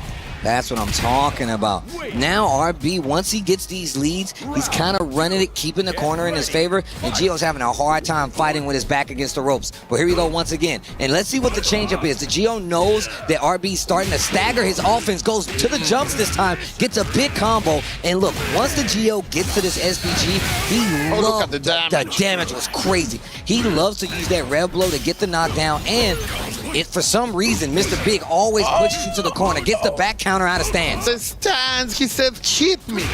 Hit me, I am showing you my back. But it doesn't matter, the Gio. Now, finally, getting a little bit of extra footing from his offense. He was lacking this for some rounds. And now, against the corner, let's see, RB pressing some buttons, the oppression. You're not gonna get a turn. Go. Wait a minute, and SPG on the clock in, he spins one, gets the knockdown in the corner. Let's see what the option is. Neutral again, wake up with the sirens, and yo, just beating them like a taiko drum. On the ground, in the air, anywhere. In the arcade. Look at that. Like now the slap is going to land. Gio changing the use of his fireballs in a fantastic way in order to force RB to make mistakes. But here we go. The launch punch in order to do a lot of extra mileage. A stairway to heaven, Steve. Yet again, you have to consider that. And you can see them cycling through the options. Is he going to chase for fireball? RB hits a button. If he doesn't, then you can see the Gio just keep that offense in his face. That neutral jump again. Oh my God, the neutral jump in the corner. And look at this. This is going to give him great life. And on top of that, Tech to roll back, didn't do a good job of catching it. They are fighting so fast. These are nothing but scrambles. This is a brawl, not a fight. Great reaction over there by Gio. Catching the jump. Air to air. Uh-oh. Look at their faces. Look at the focus. This next exchange could be the end of the game. There's that fireball again. Oh, making the mix. From the wave into the round. Told you, he really likes to use that rev blow. Look at them. Look at them. Hunting for each other. Who's going to make the mistake? This is a challenge. From side to side. Gio is going to be the break. They want the first guy to go in. Getting a little bit of extra hit that can be dangerous if you get it. Ooh, he's going to go the empty jump. Checking the ankles. Getting the kill. Great stop over there by Gio. And you know that when you are in that kind of situations, when the neutral can't be broken and we are both hesitant, now that he won that situation, he's gonna have a lot of more confidence. Yeah, that's absolutely true. Being able to get your offense and like keep your offense versus a character like Gato, that definitely makes you feel away, and it makes you more confident on top of that. But also, I really feel like Mr. Big definitely has some answers because he gets to play a little safer range than a character like Gato. He has to go to some of his more unfamiliar options, like the big air blast to make sure you keep the ground, right? He really has to start expanding if he wants to get in more, because now the Gio's got a good read on it, and now he's up 2-1. You are completely right, Steve. Let's see.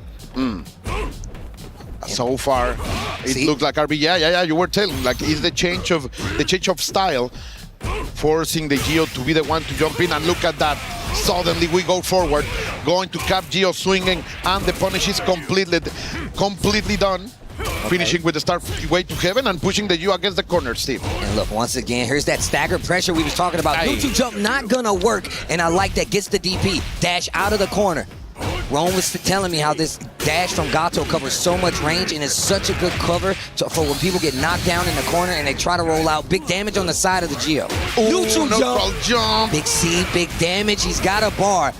It's going to be enough, I believe.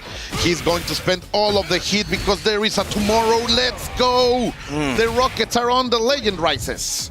Okay, wait a minute. RB, definitely known for being able to rebuttal quite well. no stranger to playing in a high tense situation like that. That party just to try to get something started again. Great conversion. He has been doing such a fantastic job with that opening button. And now the Gio against the corner. Let's see. The pressure is on. Getting the 2 hits. Maintaining the pressure. Oh, Gio sees across those lines, not a true block string, and pressing buttons, like not respecting this kind of approach. Neutral jump that is finally recovered, but he was immediately for the throw, my dear Steve. Man, he has him afraid right now. Stand A didn't do the job, so he goes for DP instead. Actually hits great air-to-air recognition for the Gio. Chico back into the neutral, going to break the no, but I'm gonna skip it. I can also do it. Bring the electroshock. 100,000 volts into your heart. Bro, you need to be careful. RB's back is to the wall. Oh, wow, that was so lucky. It hit so far, bro. What? JD, SPG check-in. The rev blows are definitely about to come out for the Gio. They're definitely about to come out. Staggering the pressure. He finds the hit. Knockdown, there it is. Goes into the cancels, gets the counter hit, but he didn't get the combo. Because of the positioning. Oh my what a God, reaction. the clash with the super, he's not dead yet though. Oh my God. Who's gonna get it? Who's gonna clutch it? Close D, where'd you jumping for? Bro, you said it correctly. This is not a fight. This is a brawl. This is a back alley brawl. They are not even giving each other time to think. They are just swinging on instinct alone. But these buttons, these exchanges, you can see them really working out. And if I have to say, it looks like the Gio is more collected in this space. He's placing his buttons very well. He gets to SPG, and he uses it always to get the knockdown. And then when you least expect it, he starts to use that fireball just a little bit more. And then even the XL version. But that last scramble, bro, like the composter was cracked. I do believe RB was able to see a little dent in that armor, and he was able to get it in order to win his second round. We're gonna go to game number 5 as an event like this, as a tournament like this, and these players deserve, my dear Steve. Okay, gets the DP once again just to keep this corner pressure. And this is the stagger we were talking about. Now mixing in the throws.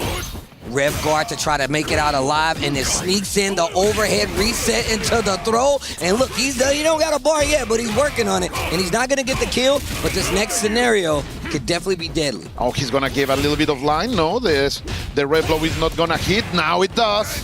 The Gio using those defensive tactics, that rev blow, definitely something that should be under his namesake. And RB going for an immediate break, trying to force Gio to be the one who go forth. No, it's not going to work. That's the kind of mistake that he's trying to provoke.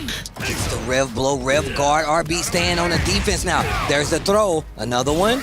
Yeah, he tried to go for the command throw. RB holding north, as my boy Yipes would say. And now things are turning out for the better. RB on set point, big damage already, and he's using some meter to make it count. He wants to ride the momentum. He built a wave, and now he wants to surf again to victory. Now the pressure is on. Oh, you're gonna check the ankles. The mix-ups are coming from RB. Gio on a lifeline. Of course, he has the extra defense from the SPG. What can you do? You have full resources. You are going to die rich? No. He will spend it. Now respect, Steve. Can't take it with you. I like how you said that. You're gonna die rich, or you're just gonna die. Not dead yet, but that's a big life bar on the side of RB, and a lot of gaming to do, and a lot of gaming done. RB over the Gio. 3-2, what a set though. Very, very, very close. And of course, incredibly defensive focus. I know this is not the kind of result that the Gio was looking for, but RB, what a contender. Like, it's so important when you are feeling your opponent being so oppressive to not back down, to not surrender. And RB fought fire with fire and came out swinging as hard, if not harder. That's why he won. I mean, in all honesty, you would typically see a character like Mr. Big really do control that range, right? But he never stopped swinging. He was waking up, hitting buttons still. He was willing to spin the super on wake up as well. And that SPG last spot, using it for the defense, using it for access to rev blow and to get those knockdowns on his combo so he can start his pressure. Very well worked out in his favor, but it was not able to stop the RB from taking that game away from him. We'll be right back.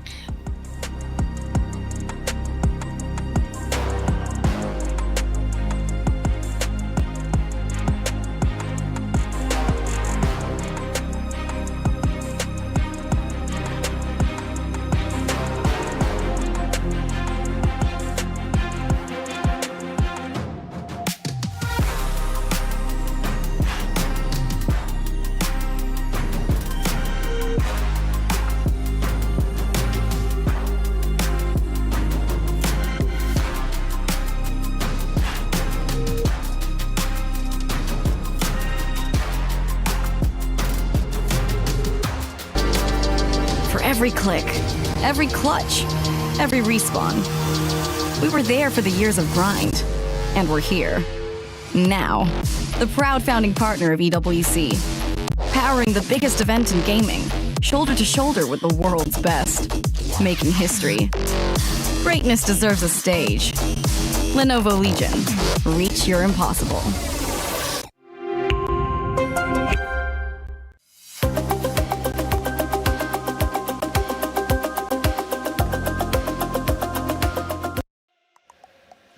Group D continues. Day 2 here at EWC. Shadow X versus Gummy, our next match. And once again, these guys are trying to get to the next part of the bracket, but obviously this is group play. Not everybody's gonna make it out. Somebody's feelings are gonna get hurt.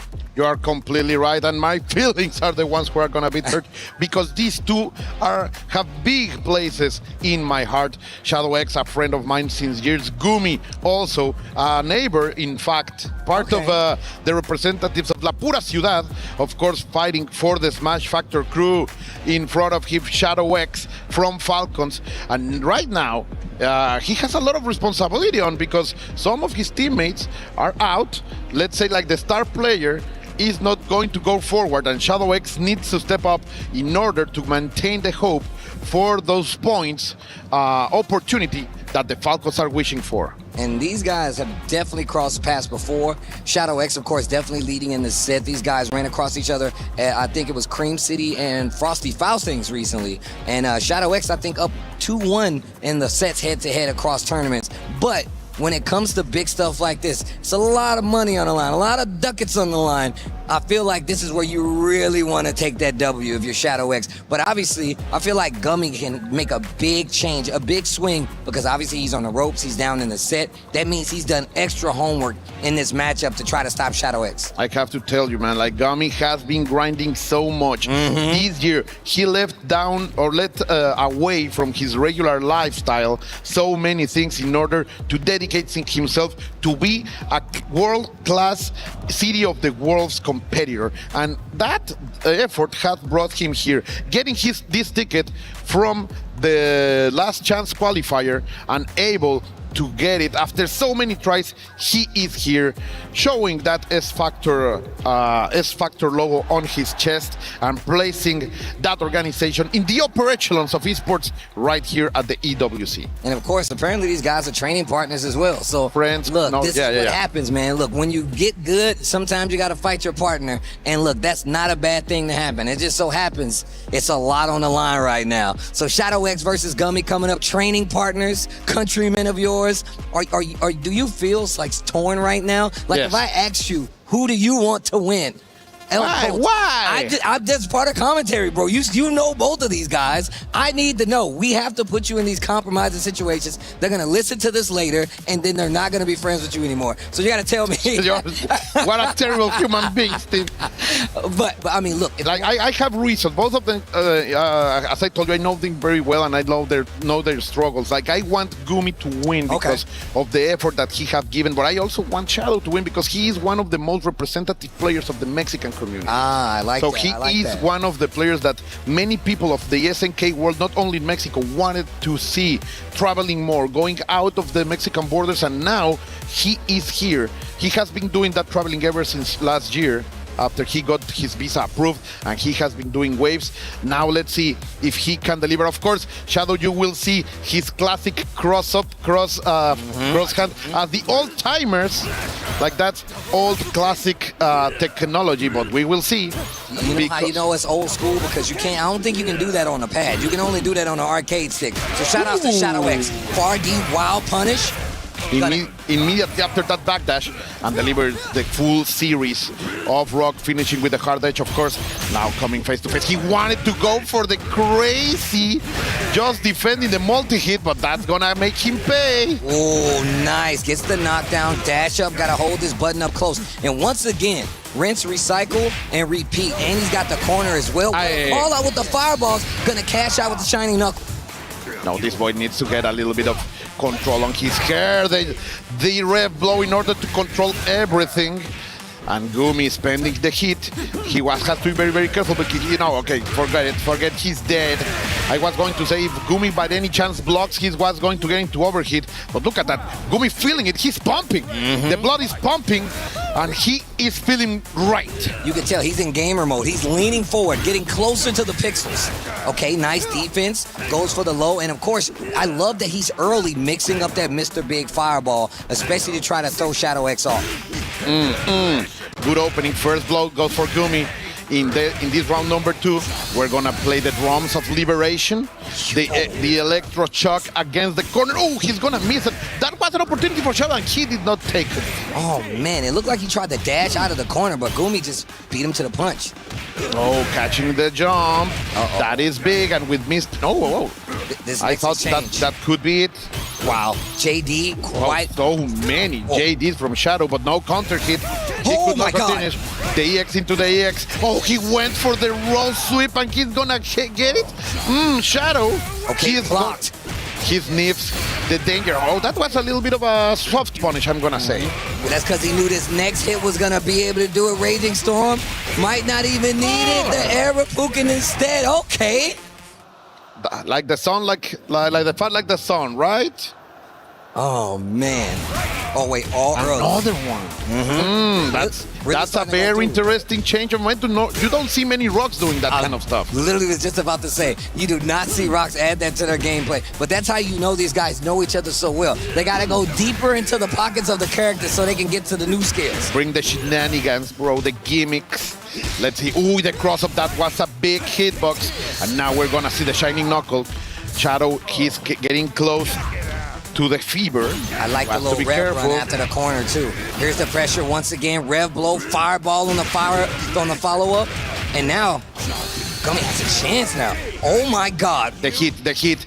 Shadow knows, and he wakes up swinging, going for the dash under. That is big. Oh, wait a minute. Come on, grab.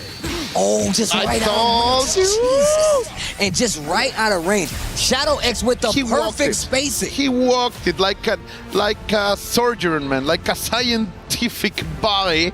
He knew what was the perfect range and walked the way out of there. He had a ruler and a tape measure. He's like, I'm at this space. If I take 2 steps back, nothing will reach me. I like what I'm seeing right now.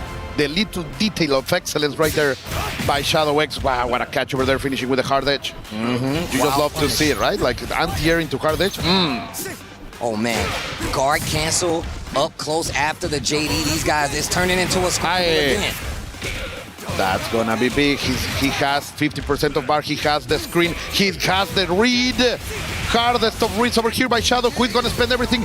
The blood is boiling. Yo, what a backdash. Ay, Rico.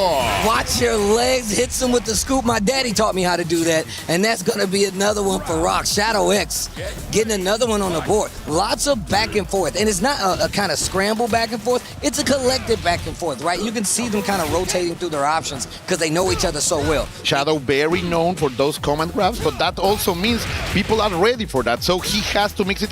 Sometimes that's his weakness. Like he goes crazy with them and he loses for that.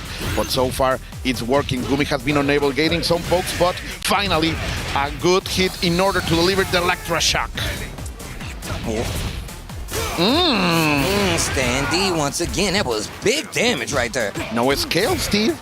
No respect. Those boots, look, they have like steel points. He's got spurs on them. Oh, the neutral jump. Great, JD. Both in SPG right now. Gets hit by that last air fireball. The feint actually saved Shadow X. Gummy hot on his trails, though. Oh, that's gonna be confirmed. What a confirm. The storm, the blood. Nah, Shining Knuckle. That's all I need. My boy, look at him.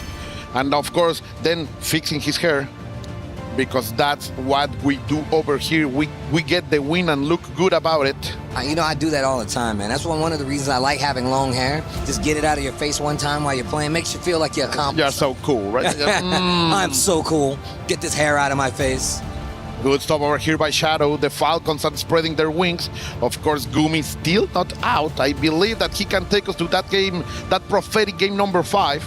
But we will see. I am wondering if he's considering changing his characters. He's also known for a very mean Andy and a fantastic Hokutomaru, and he is a specialist of many of them. So I think he's considering that right now. Who do you think? Wait, we're going to find out. And goes to the Andy, just like you said before. Let's see what's different about this. He definitely was overextending quite a bit, and Shadow X was definitely taking advantage of it. But it was more about him playing the odds. He was using like the air fireball, calling him out with just buttons as well. And just the conversions in the hard edge, knockdown, and shining knuckle have been doing so much work for Shadow X. Let's see if the Andy can do something big. Jump in with the C, though. That's gonna be a lot of damage, even without the bar. He's able to maintain it, but Gumi comes right back at him, going for the cross-up. Nice call out, too. Nice. Oh, man, this pressure. And look at this. Guard cancel, punish, hard on one hit, man. Like, there is a future where this game is going to be so sick. That's what I'm saying, They are developing so fast. And this is only the beginning. The drop combo. Shadow X had the hit once again. And the scoopage again. Oh, no, didn't get the kill. Oh, went for the overhead. That's so disrespectful, man. I hate when that overhead hits. It's so slow, and you see it coming, and you're still super afraid holding down. Wow, Standy and the shining knuckle again. No, look, that's a very good point. But you talked about how he uses it so much. I told you, like, that's his craft. But, of course, it can be very, very dangerous. Gumi right now with Andy. We saw what this character can do yesterday in the hands of Pida, and that is a big mistake from Shadow. Gumi is going to squeeze as much as he can from this. Hit it with the Degeneration X. Exactly. Oh, pressure. The demon flip gets the throw off of it. Let's see if he represents one of these other options as well. Tries to call the patience. No, but in the end, he cracked. Only human, Steve. The DX, you called it out. This should be the round.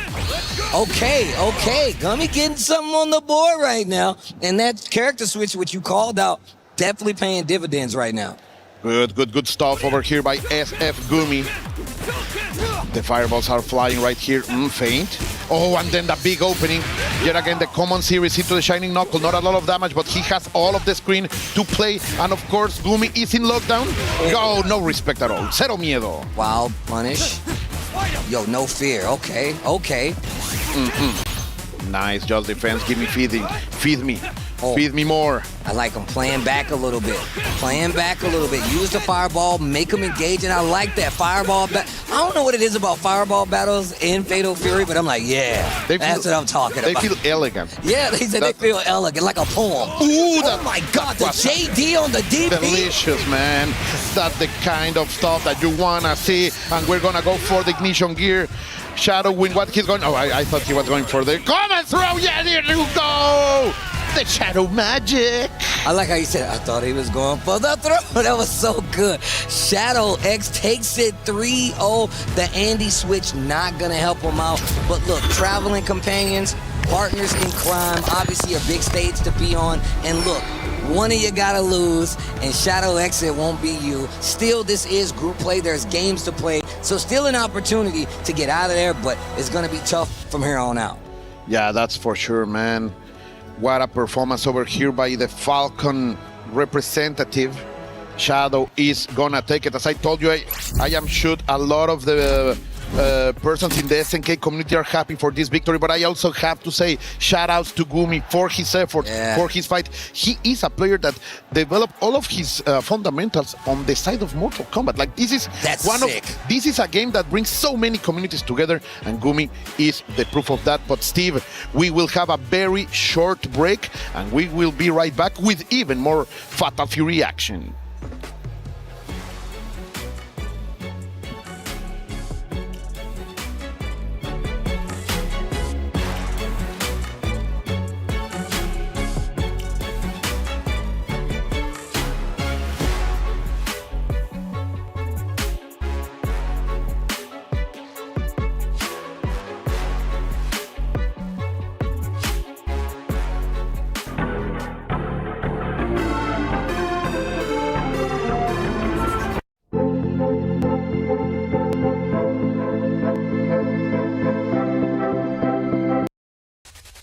Ladies and gentlemen, I am here with Chris G and Reynold for a quick interview before you guys match.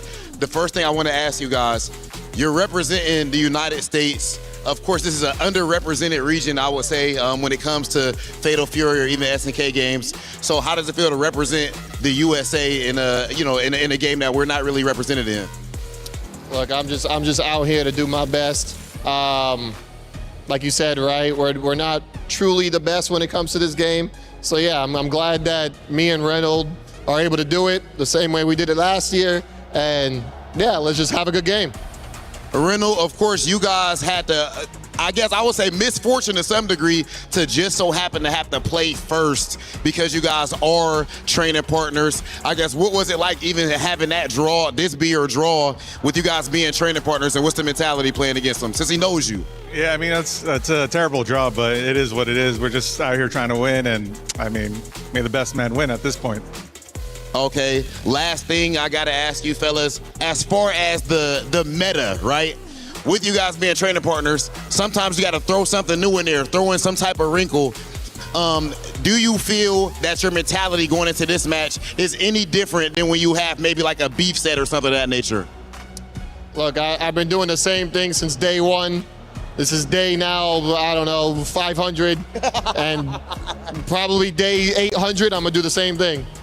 Ladies and gentlemen, Chris G and Reynolds, two of the best in the world today. We've got US versus US. Chris and Reynolds, you can go ahead and take your seats. It is about time for us to get into it. Let's send things over to our commentators.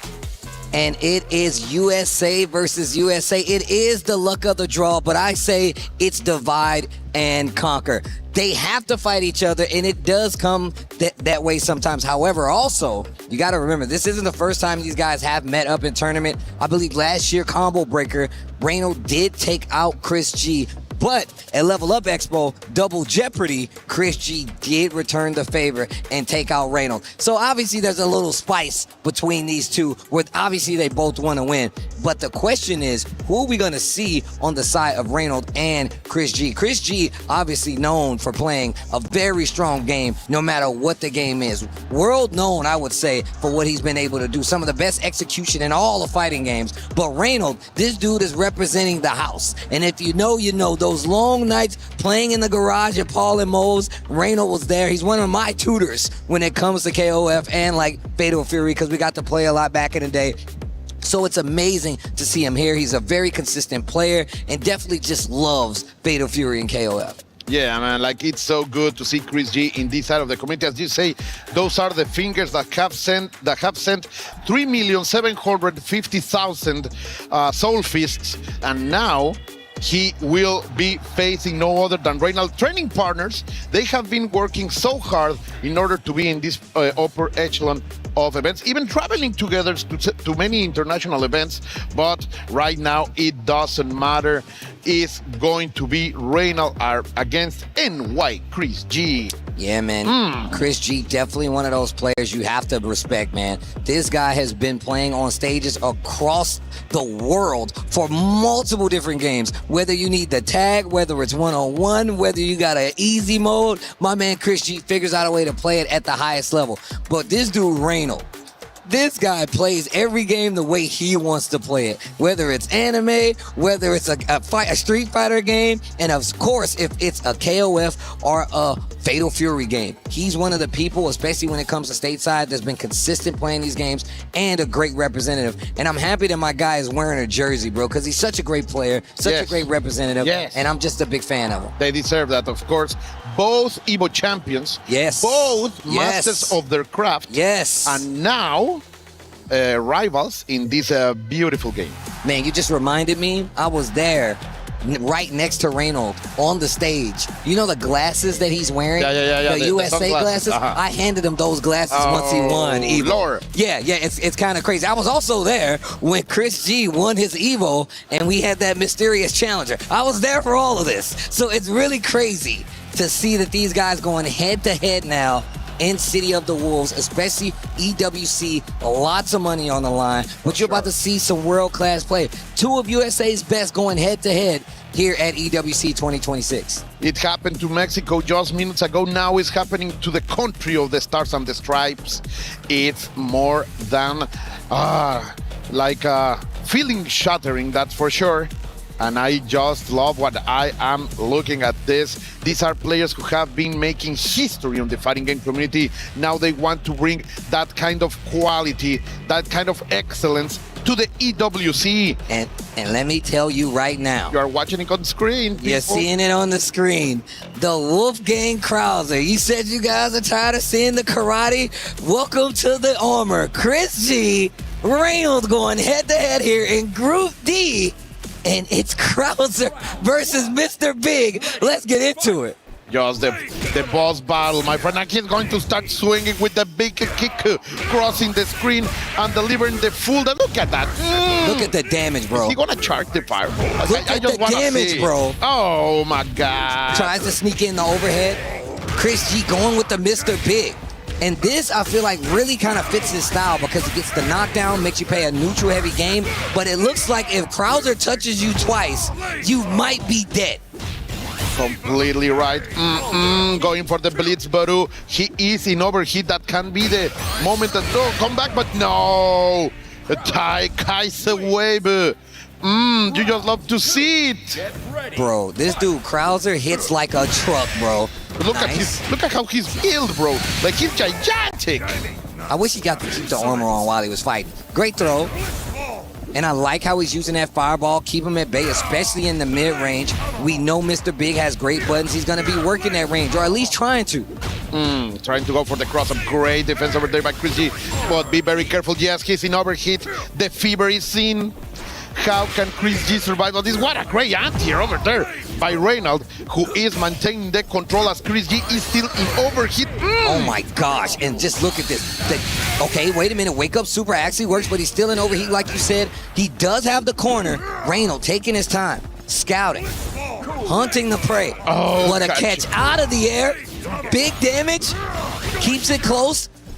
Oh, going for the knuckles. What a mix-up over there by Reynolds, breaking the regular block string in order to open up Chris G on the toes. And we know that Chris G can block low. Like, you have to do it.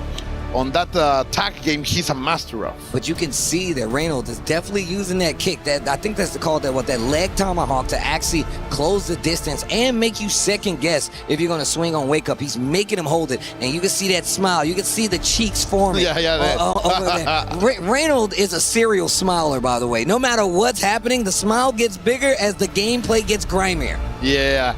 He enjoys those kind of reads. He feels them, and he really loves them. So we will see Chris G taking a little bit of a breather. I completely agree. Trying to fix his ideas in order to see what's the solution to that enigma in front of him. But he also has the Hokotomaru. That's how I knew it was going to probably come out. Especially in a situation where you can't really get away from Krauser, right? This character can change up his air trajectory. He makes you second guess on attacking on the ground. And this is what we've known Chris G for. And let's see if we can actually help him out in this Krauser matchup. Okay, high dodge. The dodge attack perfectly executed. Of course, as you were saying, Chris G pick up the young ninja as his main character. Oh, but such a wild punish. This is going to be big. What a great roll over there by Chris G getting out of the corner, using the Hokutomaru up and down. Very interesting. The first time we see an SPG on the middle side of the bar. Oof. Okay, once again, he's catching. He's scouting that backdash with that big kick, and look at the damage payout. He's only touched him like 2 times, and that should be the round. Once again, Reynolds, and look, first time seeing this character today, right? We've been seeing nothing but the mask, nothing but the sticks, and my man was like, you know what? It's time to bring out the big guy, the armor. The largest range crouching C in order to open up, and 30% of Chris G's life is over, but he's fighting back. Okay. He's going the Nimpo. He's going to bring the clan example in order to bring them on. What a great cross-up. What a great cross-up SPG clock in. Reynolds on the ropes right now. Chris G's got some life in him. He's got 1 bar too, so he can definitely do something. The blitz bottle, but this is not Jetch. This is Krauser. Cross-up very well. The defensive skill from Chris G, but immediate confirm over there.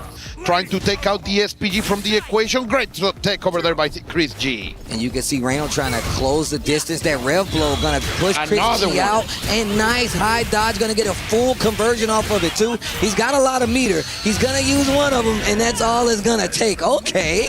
Okay. Some stability over here by Chris G, chilling down a little bit of the momentum that Reynolds has getting, showing us that he has practice and he knows the counter plays for the Reynolds options. Can we see more from Chris G?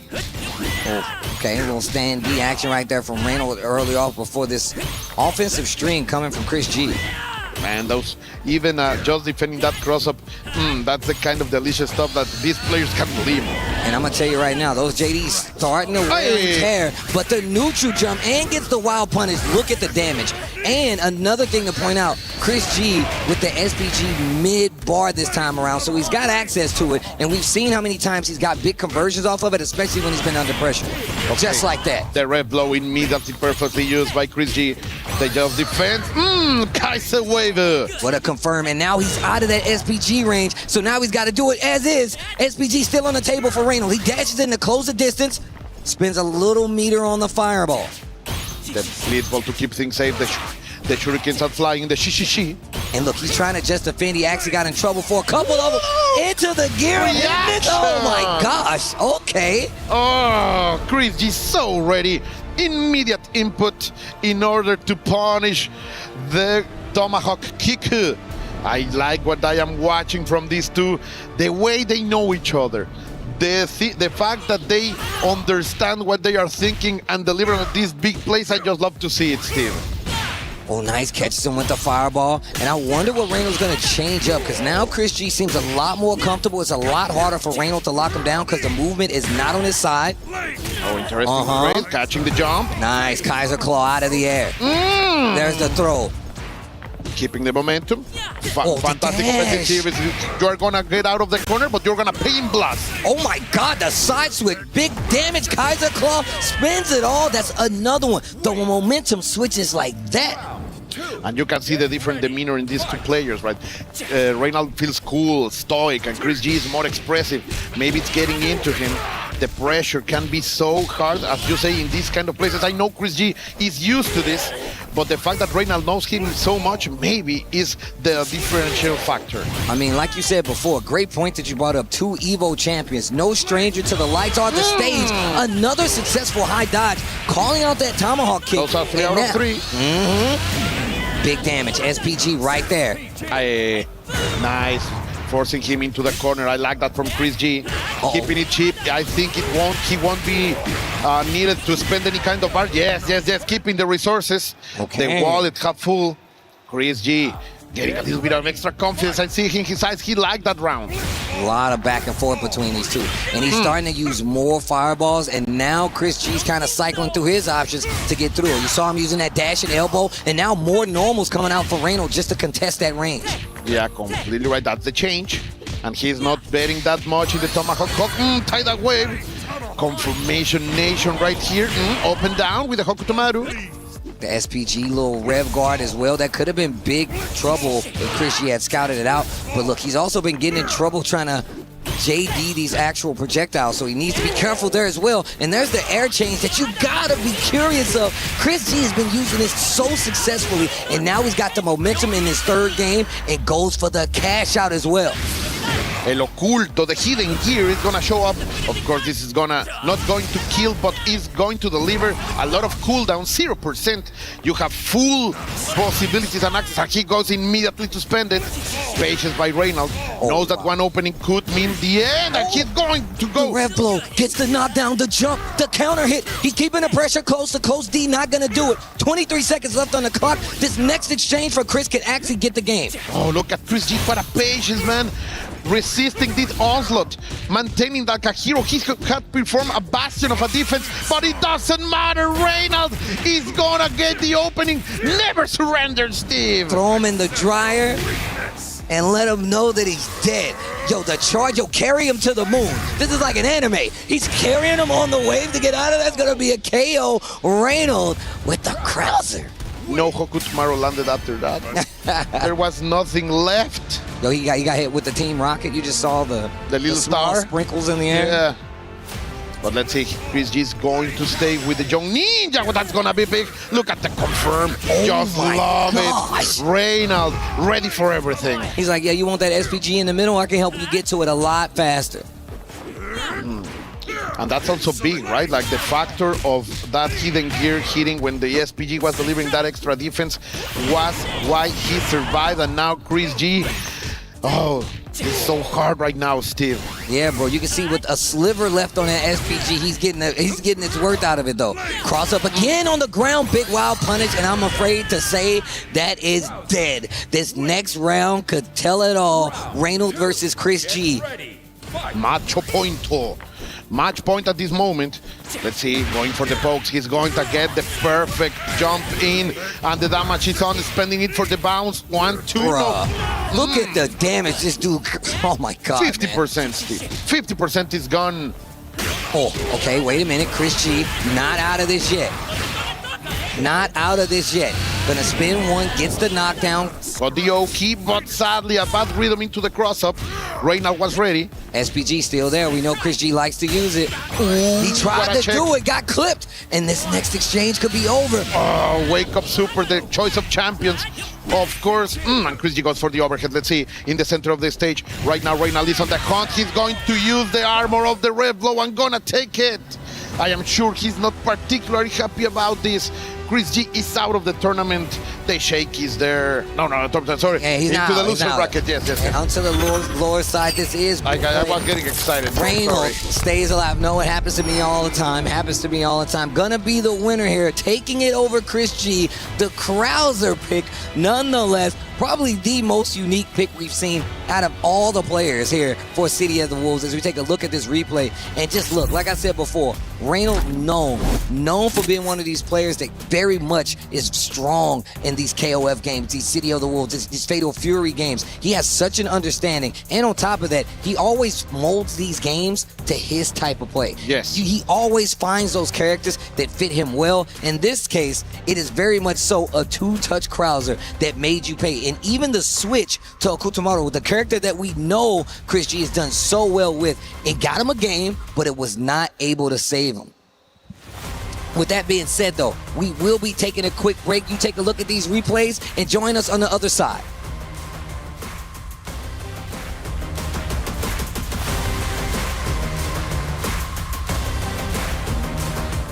Play is in our DNA. Whenever we let it out, it becomes our superpower. Now imagine an entire city being built to supercharge it. Kadir City, powered by play. We are back, people. Yeah, what a ride. And look what's waiting for us. As Steve told us, we were waiting on the other side, and the other side is delivering us no other than Shadow X against RB. Two very experienced players, both of them coming, well, Shadow, very well-known SNK player, but he was also a Titan during the years of Street Fighter 4 down there in the south of the border in Mexico. Very much true. Coming back up, Shadow X versus RB, our next match. Once again, group play all important, kind of sets the tone, and of course these guys want to make it out of group, but now you got to get dubs. You got to keep winning to make it out, especially if you want to feel good about yourself. Not only good about yourself, but also delivering those extra points to the team. But I am listening that we have to go to the studio. So, Taylor, guys, what's happening over there? Hey, a lot happening on the stage, right, El Colt? Good job commentating, by the way. That's our next matchup getting set up, Shadow X versus RB, coming your way very shortly. But we've got a lot to talk about from our first 4 matches that ended up being underway. And I want to get some opinions from the desk. We've got the best ones to do it. Logan Sama, Yipes, boys. Mr. Karate has been dominating the meta so far throughout our competition. Let's talk about it. Logan, you're wagging the finger. Let's go first. What's Mr. Karate doing? He's been dominating the character select screen, but I'm sure Yipes will agree with me. We saw Zhao Hai's karate pick not work out for him. And we just watched Mitsuhashi do the same thing that he did at EVO. It's pretty rough. I mean, as you can see, everybody wants to get a chance to play, but what Mr. Karate does the best it's not letting you play. It turns into a one-play game. I don't know if you notice, you see the knee when he rises it up, it has body armor and stuff like that. And of course, if it's a perfect parry, he gets a combo, but if it's a counter hit, it's a combo. So he's literally controlling the pace of the match at all times. Even when the players are correct, they're incorrect, if it makes sense to you guys, which is kind of nuts. As you know, kind of same but different, I guess you could say. Even though Mr. Karate may not be a guaranteed win, it seems Mr. Karate still is one of the favorite picks overall. And one of the players that is actually about to take the stage, as I said, against Shadow X, is going to be Mr. RB himself. And luckily, we had a chance to catch up with him and hear what he thinks about Mr. Karate. Now tell me, Mr. Karate, a popular choice of character here for obvious reasons. What can you talk to me about this character? What can you tell me? 那么关于你所选择的这样的一个角色 Karate， 那这个角色是很棒的呢。为什么选择这个角色呢？然后有哪一些具体的内容呢？我的角色不是Karate，不是 Karate is not Karate. No, I know, but of course, Mr. Karate, a very popular choice of character here, heavily influencing the meta of the game. OK， so yeah. 他说 Karate 呢不是您所选择的角色，但是是一个大家很多人都很喜欢选择的角色。那么对于这个角色有没有哪些具体的要讲的内容？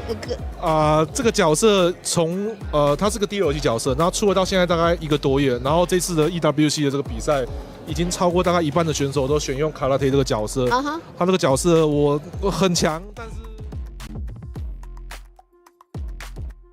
是Karate 不要赢就好了。Okay, so yeah, this is a really popular character.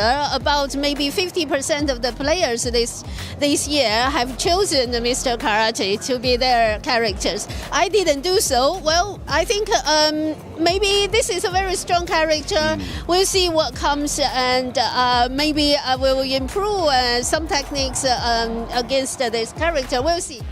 Let's break down Mr. Karate with Mr. RB about to take the stage. Surprisingly, doesn't even use Mr. Karate. Will it pay off? Well, maybe so. Logan was giving us the deets. That doesn't always mean a guaranteed win, despite it being the most popular pick. We've had some great matches. Let's start running through some of them, starting with number 1. Mitsuhashi taking on Sinaru. It was a barn burner 3-0 beatdown, and that means Sinaru is now going to have to fight through the loser bracket. A perfect example of what we were talking about, you know, character select screen. It doesn't mean that you're going to get the job done. I did think that Mr. Karate was going to get the job done. But well, the thing about is an expert, right? Yeah, so the thing about Rock is he actually has an option. Mainly is the DP break. So anytime you see the counter stance into the overhead, you see the DP, and he executed that very well. So he pretty much shut out a lot of Mr. Karate's option that gave him the big W. Definitely so, and a big W indeed. Again, 3-0 is huge for Mitsuhashi. As we take a look at our highlights, naturally, you start to see why Mitsuhashi was so dominant throughout the series, number 1. And let's not forget, he is, in fact, representing VP Virtus Pro. Last year, they get 5th place in the club championship race. Obviously, they're wanting to do better. Mitsuhashi carrying the torch here for VP could very well get those first points for him in week number 1, amongst, of course, the other games taking place. 24 total games throughout the entirety of esports. We got neutral skips as well. But yeah, so let's ask you, man. I mean, come on, Sinaru, he's got to come back. Did he really drop the ball in this series and look so bad to the point where now loser bracket, he might not be able to make a deep run? Well, I feel like he's still playing with fun, so I feel like his morale is still up regardless of how he took this L against Mitsuha. I mean, to be honest, Mitsuha is a very, very strong player in his own right. So, like, he's not even mad. That's why you saw all the smiles and stuff like that, because it was safe to say that he was possibly going to get he was going to take that L going up against Mitsuhashi. Well, he took the L indeed, 3-0. Doesn't mean he's down and out just yet. Fans keep supporting him. But that wasn't the only series. Let's move into our second that ended up unfolding, the Geo versus RB. Now, this one, a lot closer. Went 3-2 with RB getting the narrow win, setting him up for his next matchup. Yeah, I mean, this is a run back, as I think it was Colt pointed out, from EWC 2025. It was 3-1 to RB that time, so it was closer. He got to 3-2, but still not able to overcome RB, and RB closes it out there with the RB coming into the next series. We'll see how well he can do, but it wasn't just RB and Geo. It was also Shadow X and Gummy fighting it out. Now this one, another 3-0. Now Gummy, I really want to see him at least come through the loser bracket. The reason why is he's our last chance to see any of our last chance qualifier players make it all the way through. They're all gone. Gummy is the last hope. But Shadow X and Gummy ended up fighting super hard, and ultimately it was Shadow X getting a big victory. Two of Mexico's finest. Unfortunately that they had to meet up early on, but that's just the nature of the game when it comes to one-on-one. So anybody could have took it at any given day, but Shadow is definitely one of the strongest in Mexico. And that's very true in terms of their previous record. They went back and forth over the last couple of events. DreamHack Atlanta, it was Gummy that had the advantage, but it went completely the other way this time, man. And it has been going the other way for multiple players out there. Zhao Hai is a great example of that, right? Dominant last year, this year out before playoffs even happen. And then, of course, for our final series, it was a great one. It was Chris G, Reynolds, ended up unfolding just moments ago. Sad to see the Americans play each other off the rip. However, that's the way it is. We've seen Falcons versus Falcons, Weibo versus Weibo, but ultimately it was Reynolds getting the big victory. Yeah, that crowds are coming out, man. That was hype for me, I've got to say. And he forced Chris G to go back into the bag and drag out the Hokotomaro again, but it didn't work out, did it? I mean, look, these guys have been going back and forth in the SNK side of things for a couple of years now. I mean, I was speaking to Reynolds. He was really in troll mode because he was literally that confident that he was going to beat Chris G. Even Chris G understood that. You want to know something? During their interview right before they took the stage, I was looking at Reynolds. He wasn't smiling. He was very serious. On the opposite side, though, Chris G was all smiles. You know, he's like, okay, we're going in this. Reynolds, he was out for blood, despite them, of course, having great chemistry and being the best of friends in general. But again, when you're out there on that stage, you're all by yourself and you've got to play your best. That's exactly what ended up happening. Now, this next content piece is going to be quite fun. ZJZ going against RB in our unconventional competition. 大家好，我是力 J 力。大家好，我是 RB。今天我们要用这些奇奇怪怪的摇杆挑战一把饿狼传说。鹿死谁手，马上大家都知道了，受死吧你！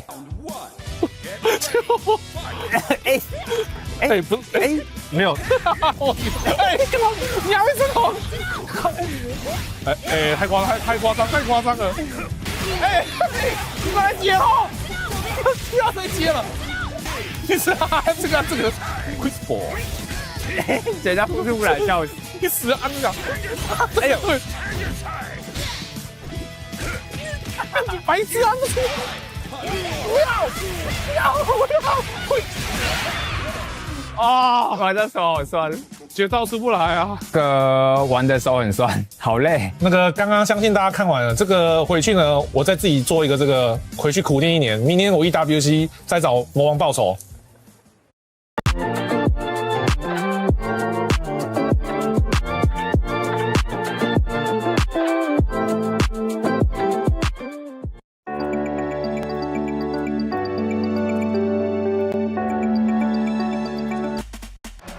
Unconventional for sure, but now we're back to the bread and butter. About to head back to the stage. Group D to conclude. 4 keys need to be crushed. 4 players need to solidify our playoff bracket, which is going to be solidified after the next coming matches. Let's get it going. Send it to the stage. Group D for the finale. From the laughs against ZJZ to the center stage against Shadow X, RB takes his position as we are back here at the Esports World Cup. It is the end of Group Stage D. I am Rome himself. On the other side of me is the Delicious and the Vicious. What's going on, man? Damn, I'm both now. I'm rolled up into one package. I like that.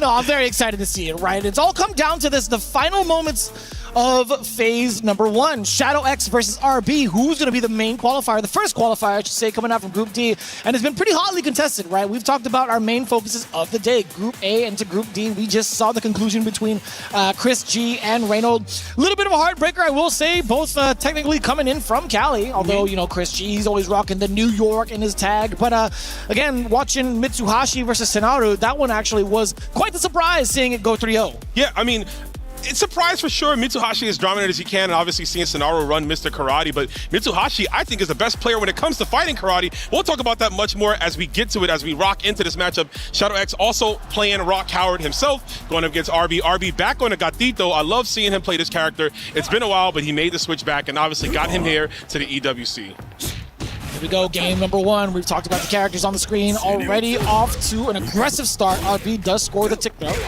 Does, and right now, just, trying to get out the corner there, great position. Rock players love throwing out that EX elbow from afar, but the big old stop sign says RB. That's wild, too. He didn't really have to tech chase. He was just kind of waiting for the proper meaty timing, and it was up to really Shadow X to figure out which side it was going to be on because of that short, shallow roll. Absolutely. Wake up DP. I like it. First one already to establish that I'm not going to be afraid to do it as you're going to rock yours. I'm going to block it, and this should be the first kill. RB putting down Shadow X in his first round. Damn, that's crazy. You rock yours, I'm going to block it. That's actually a really, really great thing to kind of, shadow a little bit. Like, you kind of set the pace. It's like, you know what, I'm going to throw out this DP. Let's see if you actually kind of get antsy for your own. I really like the tone that RB's been setting thus far. I agree. Also puts emphasis on just how scared even the high-level players can be in that corner, right? Always trying to find a way out. We've seen so many neutral jumps earlier, and obviously the DP from Shadow, as he's going to try to see if he can break down the offense. Shadow, obviously one of the best grappler-style players. He usually plays grapplers in other games and likes to put an emphasis on Rock's grab. You'll see some tick throws here, but RB might be aware of that as we see these two being super committable until non-confrontational for the most part, right? The biggest thing that we just saw right now is Shadow X kind of committing to that jump, that airborne approach. Definitely going to get checked by RB. I like that too. Going for the backdash there so he doesn't get hit by the overhead. The full link off the counter hit fireball. Lovely stuff. Ooh, the delicious link. The hot link's already being cooked up. RB, the first time we actually seen him take significant damage, but it's now RB catching the counter hit. That was a very close C. Catching Shadow X flinching, more than enough damage in the tank as well. You're going to build up. Yes, sir. Doesn't even need that extra bar, Vicious. We're taking that to next round. It's kind of wild, too. I'm pretty sure he could have still extended and built up into, like, even to a red line if need be, but I like that. The damage calculation was there. That's a cold killer, man. You know when to stop, right? You know not to overexert. And save yourself for the next game. Good, quick one for RB.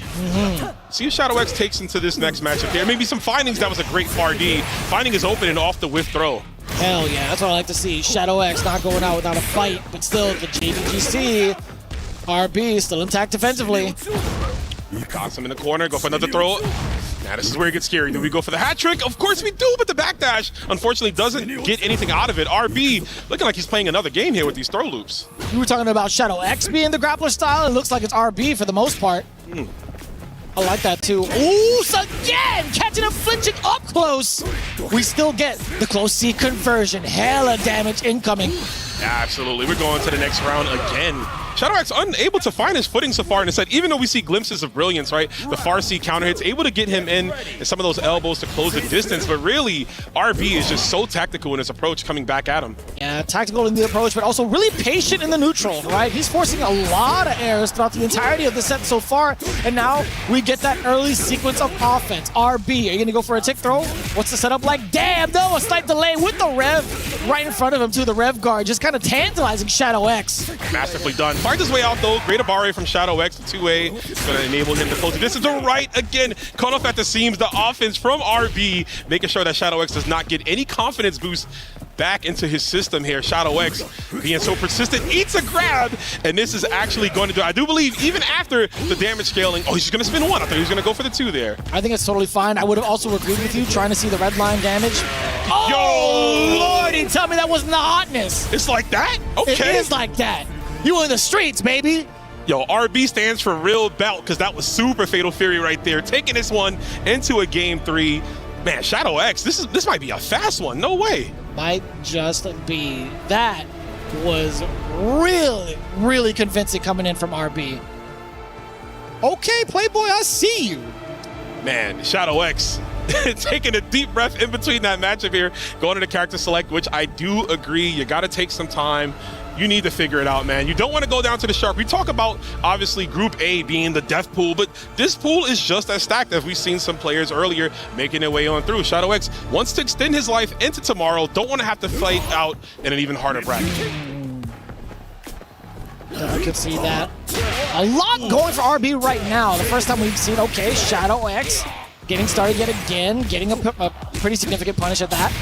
Yeah, great combo as well. Keeping it simple here. Has enough bar. And one of the things about Shadow X too, he's really good at the guard cancels. We haven't seen him apply that much often though. Really just been getting frazzled by the offense of RB. These throws, man. I did talk about how good he is at command grabbing, but RB obviously throwing some hands on him. Backdash again, no punish. The close D was a little too slow. Flashing a little bit at the back turn. Oh, lordy, the wild punish. Me and El Cole have been talking about that normal for the whole tournament thus far. That is a far-reaching wild punisher. Oh, his fingernails, man. He reaches so far to reset into the throw. We got to get optimal damage here. RB is not going to spin the bar. That could come back to haunt him, obviously. I think we spin the super meter there. Thankfully, though, right out of range for the EX hard edge. My man RB is making all the right reads as well. He has just been avoiding some of the big threats that Shadow X can present. But now we do get a wild punish start against RB from that far D. Yeah, neutralizing the range really that Shadow X likes to play in. And that's really what's coming up so well for RB. RB looking to try to wrap this thing up quickly. Try to go for the guard cancel right there off the flow, off the fireball. I like calling it the air fireball. Why not? You know, stomping the fireball. I call it dive kick sometimes, but right now we are diving in, big damage. Now this is crazy. We got that bar. Here's the 50-50. We going high. Goes for nothing. Tries to bait out the Shadow X. Doesn't bite. Needs to overhead that time. The command grab to scare him into jumping. RB with the sickness. He's going to take this one 3-0. What a filthy game from Southtown's finest. Man, I haven't seen him take this much control since the olden days of him playing Street Fighter 4. This guy has been commanding the screen. He has been forcing so many errors throughout the entirety of the series. It's been rather impressive. RB, he's going to be your first qualifier out of Group D. Impressive play all the way through. I love that you said forcing errors too. Shadow X usually really calculated and tactical in his approach, but RB just neutralized all that, pulled the plug literally, did not let him get a chance to start his offense in most cases. And at the end right there, that sequence, the command grab to fake out to get you to jump, to go for DP break, saying, nah bro, hold this checkmate. You have no way out this box. You're locked in with me. Yeah, and it's kind of wild too. Most of the time when we see something end into a super, we were expecting maybe like a high, low, into whatever mix-up, etc. No, he'll find like a string and then go into a command grab and then force you to guess afterwards because of the back turn stance cancels. But either way you spin it, man, RB looking rather convincing. I have no doubt he's going to continue moving on pretty strong in Phase 2. That's been just the beginning so far of Group D. We'll see what happens even further throughout the rest of EWC.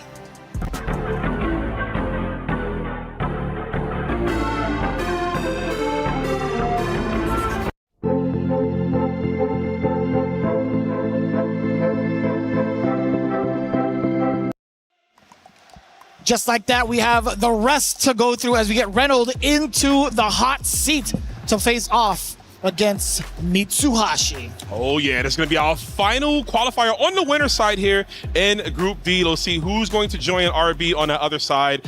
Reynolds, Mitsuhashi. This is going to be an exciting matchup here. Two players I think are fan favorites. Obviously Reynolds, former world champion in his own right. Mitsuhashi barely tasting a world championship a week ago, only losing to Shanghai, but hey, Shanghai is not here anymore. If Mitsuhashi can get through this hurdle, there's a chance we could see him on the other side of this bracket.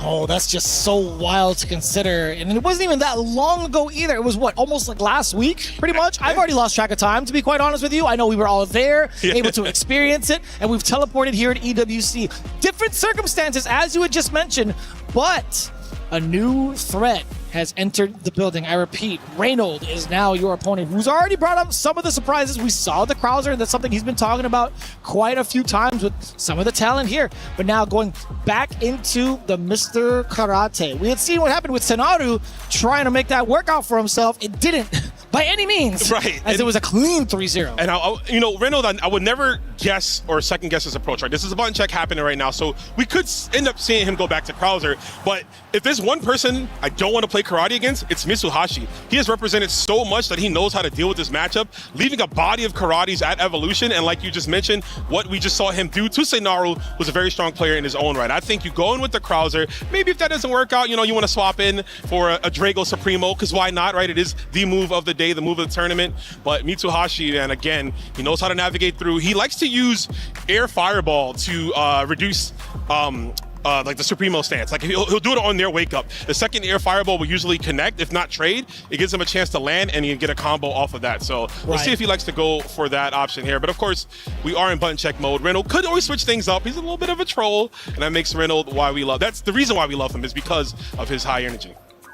Yeah, I mean, that type of mentality also adds in a lot towards his gameplay, towards how aggressive he can be. He feels like this creative expression kind of really leads to so many different ways of playing certain characters that you're not normally used to, right? Because he's having fun with the game. Oh, yeah. Right?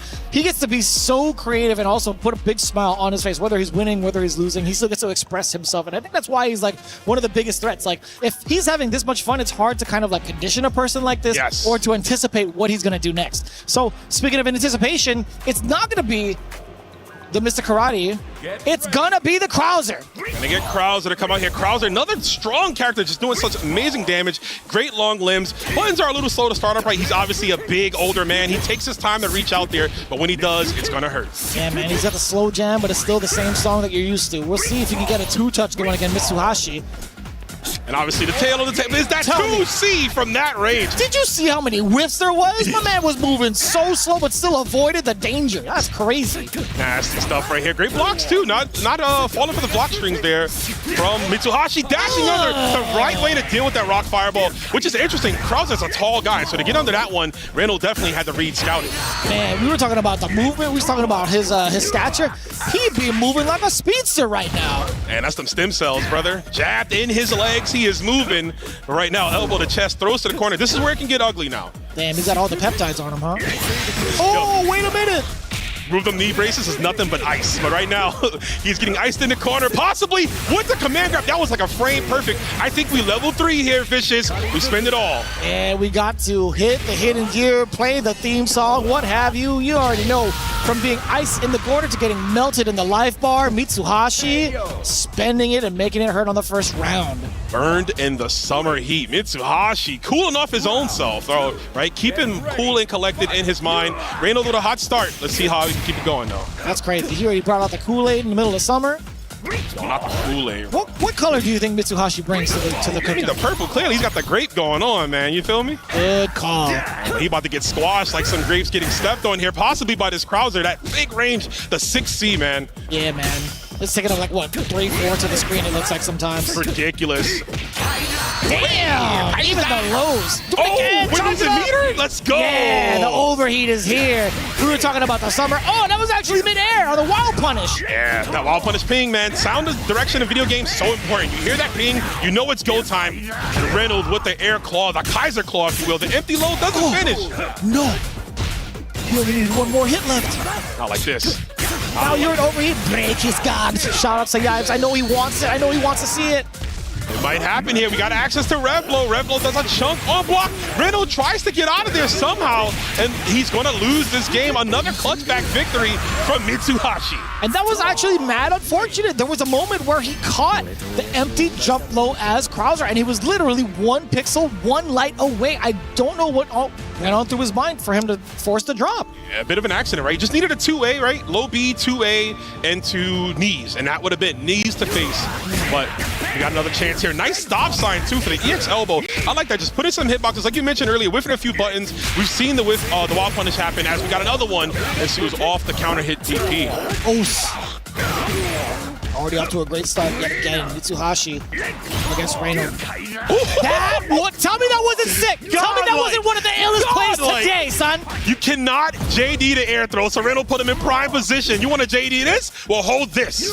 What a beast, dude. That was beautiful. I'm telling you, one of the biggest prospects in California, yet alone in the United States.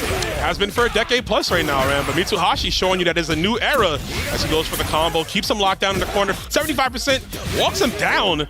Anything we'll do at this point, Randall has to find a way out this corner. We haven't seen command grab yet, right? Which has all that guard point on there, but you know Mitsuhashi's got to be ready. Just like that, the air fireball, the fadeaway jump shot, connecting and stopping the leg tomahawk. Damn, he even had the same pose as his foster father, bro. Foster father? I was telling you, he had the Terry pose, you know, the air bust the wolf. Dog, Rock has like 10 fathers and like 10 uncles in his Yeah. He got a few aunts too, right? That's why he's bringing the right flavor Kool-Aid. He knows. Bringing it for the family. Yeah, man. Might have to call Krauser uncle, though, the way he does so much damage, man. Pulling on him with the anti-air yet again, the 6C, covering all angles. It's funny because lore-wise, he could technically be like one of the uncles, right? He is his uncle. That's Keith's half-brother, yeah. That's true. Mr. Biggs brings him Christmas gifts.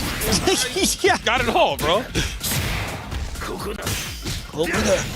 Ooh, the links. Let's go. Wake up 5A. Get that extension. The 2C and the corner turn. I love that side switch. That's so good. The Gigatech Cyclone. Is that what he says? I mean, he says something else, but I don't know if we say that on the broadcast. Maximilian begs to differ. Yeah. What a beast. I never would have known if it wasn't for that video. Oh, yeah? Yeah, man. It's so funny. Oh, man. Someone's got to be Mr. Beast here, you know what I'm saying? And get this kill. 22 seconds possibly can get it done in this right now. Mitsuhashi up around. Reno needs this round. Stay in the set here. Oh, that was a huge whiff. Thankfully, he takes the throw. A little bit awkward on the approach. Oh, you tried to steal turrets. Unnecessary movement. Yo, Mitsuhashi getting a little bit antsy under pressure. Yeah, that's that youthfulness where you just have no fear of getting older, right? No fear of getting put down. Mitsuhashi with the DP. Costs him, but he's right back in there, man. Not letting himself beat the turret. Reno with the 0 frame. That's what I like to see. The Cyclone. I'm telling you, man, I will not crack up every time I see that super. Oh, yo, nothing. The big interruption against, what was that, the break? Yeah, the big shoulder right there. The DP punishing it. And again, dude, he is so ready for those leg tomahawks, which is so crucial to Krauser's kit, right? You neutralize that because it covers so much of the screen, but just like that, the 2C as well. We're going to get the side switch yet again for Reynolds. Damn, he even did a micro walk. The defense now for Mitsuhashi. Good. He's supposed to eat all of it, though. Look, he's revving up like crazy. He finds the gap, being able to DP through it. Tons of damage. Oh, the rain. The rain falls down. Mitsuhashi 2-0 right now over Reynolds. Reynolds he's losing these crucial moments here. Obviously, when it comes down to the round enders, Mitsuhashi having a load of butter here. All that bar there in the bottom, he could just stick it to him and spend it. Reynolds, see how he takes this approach in this game, though. I feel like if we can maybe start utilizing the overhead. We haven't seen overhead yet from him. We haven't seen command grab. Don't know if he's trying to save it for like maybe a round ender to catch him off guard, but we only have one more game possibly to play. You gotta let it rip. Sidebar, I always forget the name of that super. I always hear it in like the CVS2 version, Raising Storm, but it's not even close to it. Raging Storm? Yeah, I think it's Raging Storm, but I always thought it was like Raising a Storm. He's raising. Just the way he pronounced it in CVS2. My bad, Reno. I said you should use overhead. You used it. It got punished. Don't listen to me. Don't listen to me anymore. Mitsuhashi clearly ready for it. Catches the back walk. I'm not sure what that was. Maybe a backdash because he would have been in I think it was a backdash. Yeah. It makes a lot more sense if it was the backdash. It's still catching him. Movement. Getting stuffed out the mean he's there. Mitsuhashi looking at match point. Oh, this is looking kind of crazy right now. Mitsuhashi, as good as he is, I mean, Reynolds also on the rebuttal here. You gotta lock in. See if we can get a super. Gonna keep it. Yes, sir. Crowds of damage once he puts it on you, man. Oh, there we go. Ooh. Damn, right in front of him. He's gonna fake him out. That is one of the weak parts about Krauser. His low confirms aren't the best. He almost has to go for close B into 2C link, but the problem is obviously range dependent. If he's not close enough, he's only going to be able to go into knee halberd. We're going to get the super juggles off the JD. Nice clap back from Reynolds.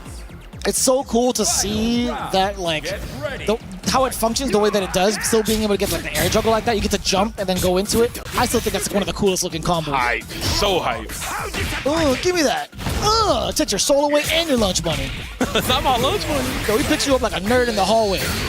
Shoves him into a locker, right? Give him a little swirly here. You want a Raging Storm? Hold this Storm myself. As you get the low confirm off the EX legs.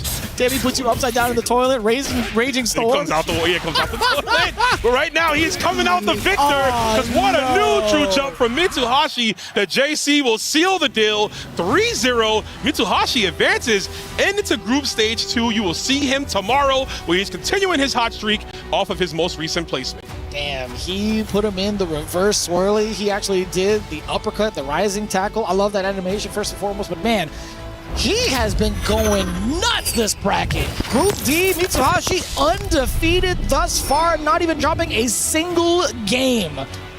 That is a well-studied player, my guy. Look at the face. He's having a good time. I love to see the expressiveness and the pictures, right? Everyone's having a good time here. But Mitsuhashi here, dominant performance over the likes of Reynolds here, showcasing that he knows how to fight just about everyone in this game, not just karate. Obviously, putting Krauser down, playing out of those spaces, but you gotta love it. Yeah, I liked him pretty much readjusting towards the pace that Reynolds has been setting majority of the time, right? If you wanted to play it out patient, you wanted to set up the neutral, he definitely can. And then also knowing full well when to kind of back away from Krauser. He has been so on point with making the proper adjustments and reads against Reynolds thus far. But with that in mind, again, we've nailed our second qualifier out of Group D. As we continue on into lower bracket territory, we'll be facing eliminations, but shortly after this when we return to the city of the Wolves.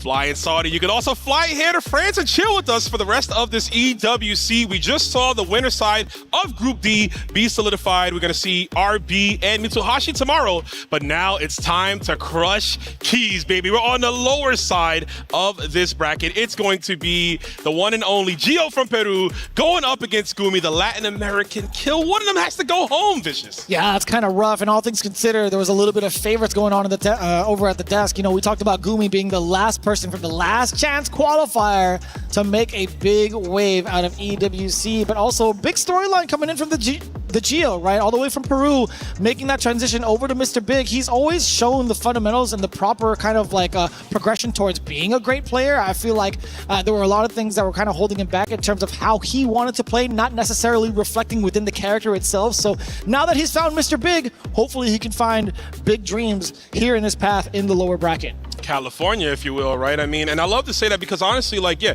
you're totally right. When it comes to Mr. Big, yeah, sometimes, you know, the character switch is all you need. And it's not necessarily a top tier position. He was playing Hulk tomorrow last season, who was the man of last season, right? So making a switch over to Big definitely helped him feel comfortable. But also Gumi, another player, recently making a switch to Big. I love Gumi's Andy, and I don't want to, you know, we got to call this down the middle, but I would love to see the Andy at some point. I think we're going to get the Big mirror at least to start things off. That would mean, you know, Gumi would have to lose a set. I don't want to put that on him. I hope he does as well as he can. But yeah, I think it'll be more interesting in that matchup. Obviously, even Hope Tomorrow is another character on the sleeve of Gumi who does well against Mr. Big.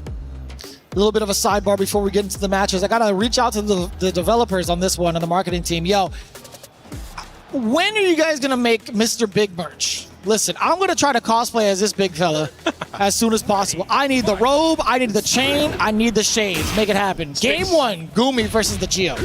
All right, taking it to the Kyuko Genryu Gym, the Yuri Fitness Center. Somebody's about to get stretched out here, but it ain't yoga.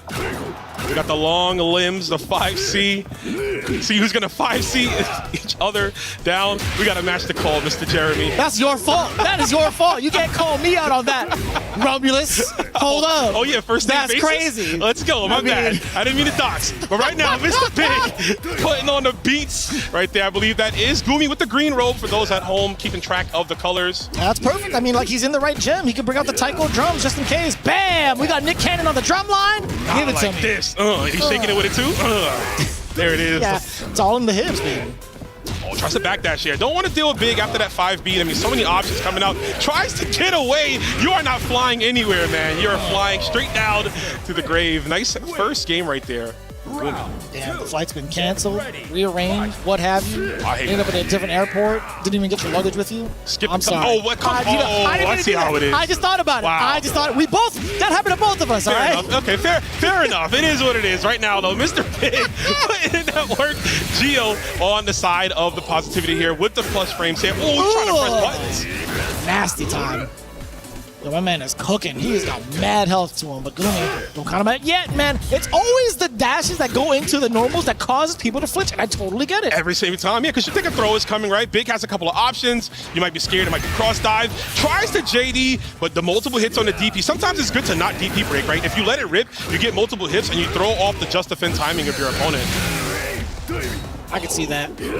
Oh, on the other side. That was so random. Yeah, high dodge pushed him slightly out the corner. Could have been ugly. But thankfully for him, Big doesn't have any cross-up normals, right? He has to rely on JB. And even then, it's a very peculiar hitbox. Also, that is like the most raw back throw. Just launching them belly to belly, right? And then the damage doesn't come in until they reach like the apex of the jump or apex of like the distance thrown. When I used to work at Target, that's how I used to throw the freight. Oh, yeah? Yeah, definitely. I'm sorry, but my manager's watching this. You know, it is what it is. That's back in the day. But right now, we are facing forward. SNK is the future. That's their tagline. And we see right now, trying to forego here with the punish. There it is. Gets the fireball. That's why my Pokemon cards came to damage, huh, Rome? All right, I remember that. All them grade ones, man. Yeah, yeah, dude. The PSA one? I got PSA one hands now. My bad. That's crazy. Damage incoming. Gumi does get the knockdown. Double dash, triple actually. 2.5. Still gets a wild punish against him. The Geo. The combo on the way in. With the rev blow for the hard knockdown. Set up. Rev guard just in case.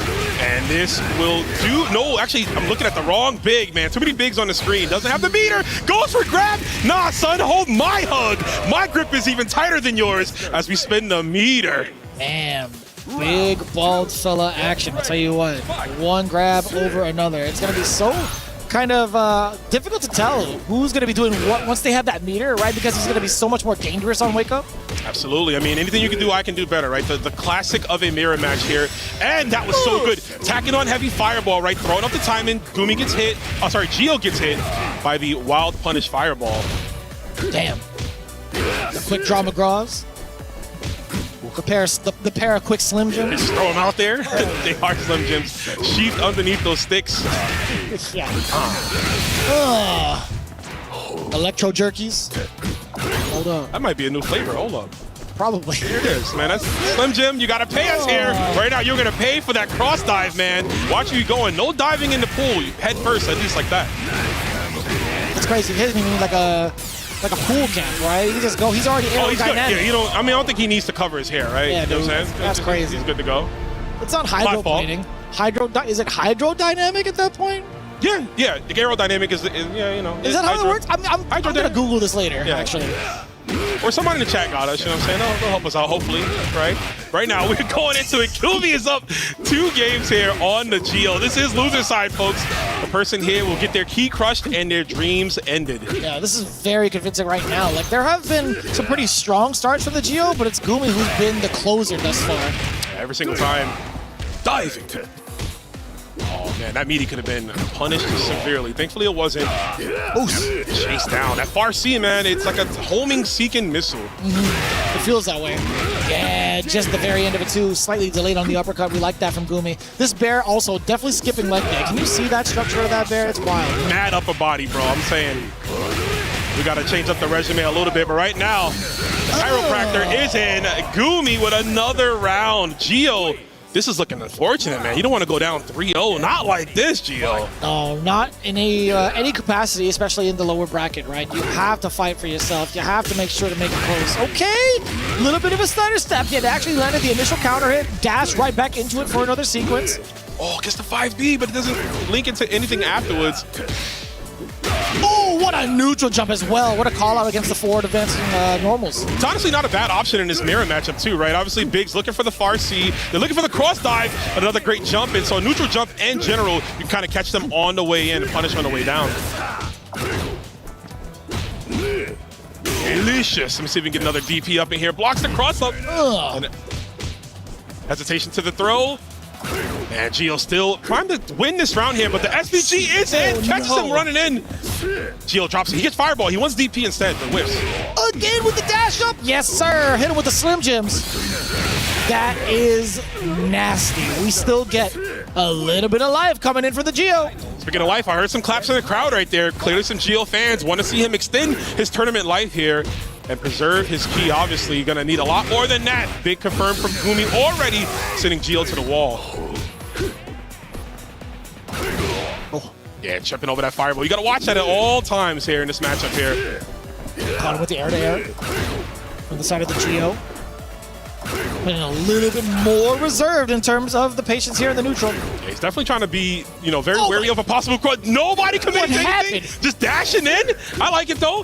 Shows that both players are not trying to waste any movements. Everything has to matter. The hit confirmed on the double C right there. You have all the time in the world. You can check your phone, call your mom, put in some work.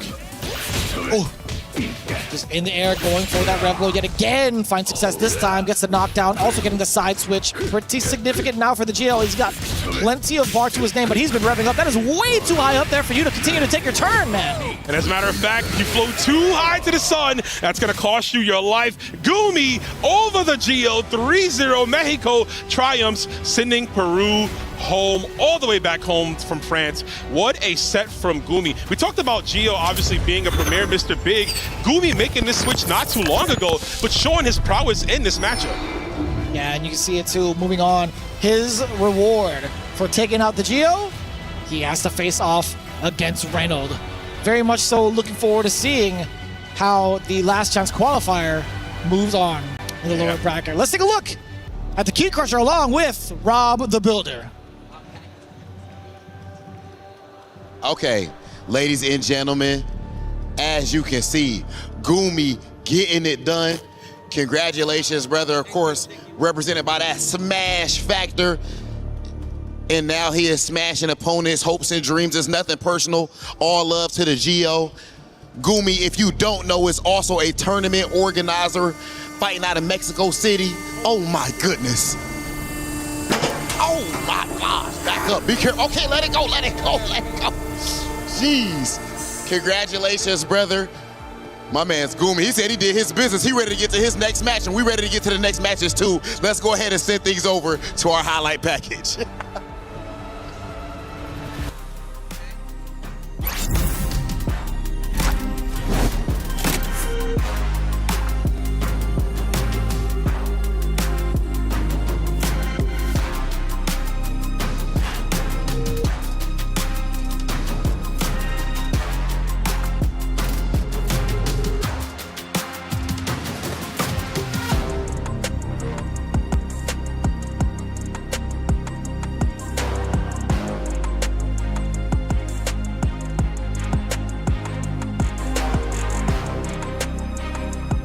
Is in our DNA. Whenever we let it out, it becomes our superpower. Now imagine an entire city being built to supercharge it. Kadir City, powered by play. And we just saw Gumi crush the key of his opponent right there. Gumi usually very stoic. You don't see him smiling much, but that's what the key crusher does. It turns even the most calm players into maniacal demons. He smiled as he saw it. You know he wants more. We'll see where he's coming on the other side, because we're going to the next part of Group D here. Vicious, it's going to be NY Chris G going up against Seinaru. Yeah, very excited to see it. I will say as a sidebar, if anything, the Key Crusher brings out more emotions than the gameplay does. I think there's been so many instances. All right, Chris, hold on. Wake up a little bit, brother. You're going to be tired too, Playboy. Hold on. But it's so funny to see, like, as the Key Crusher goes on, some of the players kind of like freak out. They're like kind of nervous about how the impact's gonna happen, how loud it actually does get. I think it shocks us all. But aside from that sidebar, going into it right now, Chris G versus Seinaru. Seinaru, I feel like, has not really had a chance to kind of showcase what he's about. And I feel like could be a little bit of the same for the side of Chris G, knowing full well that, you know, he's played against Reynolds for quite a long time. I mean, training partners, pretty much same state, being able to get the net play going against themselves. This is, I feel like, a true redemption match for both individuals. Yeah, I would agree wholeheartedly. The only part is that someone's redemption will be resolved, right? The other player will not be able to showcase their talents in that capacity, as they'll be eliminated from today. But if anyone knows anything about being clutch, I got to give it up to Seinaru. Seinaru got into this EWC on a close matchup. He got to play Sentifikov at Evolution for a tiebreaker match. I was in the mix there. It was off stream, bunch of people around chairs just standing up watching, and he was able to clutch it all the way through. Chris G, another player coming in here from Evolution Japan with his dominant play, defeating Logia by timeout. And such an amazing, that was so sick the way he played that matchup there here. For that as well. And even Chris, he stood up from the chair in pure disbelief and popped off like crazy. And it felt like Chris G of old, you know what I'm saying? Like from other games that he's been rocking with over the course of his time here in the FTC. It was very refreshing to see him pop off like that, but now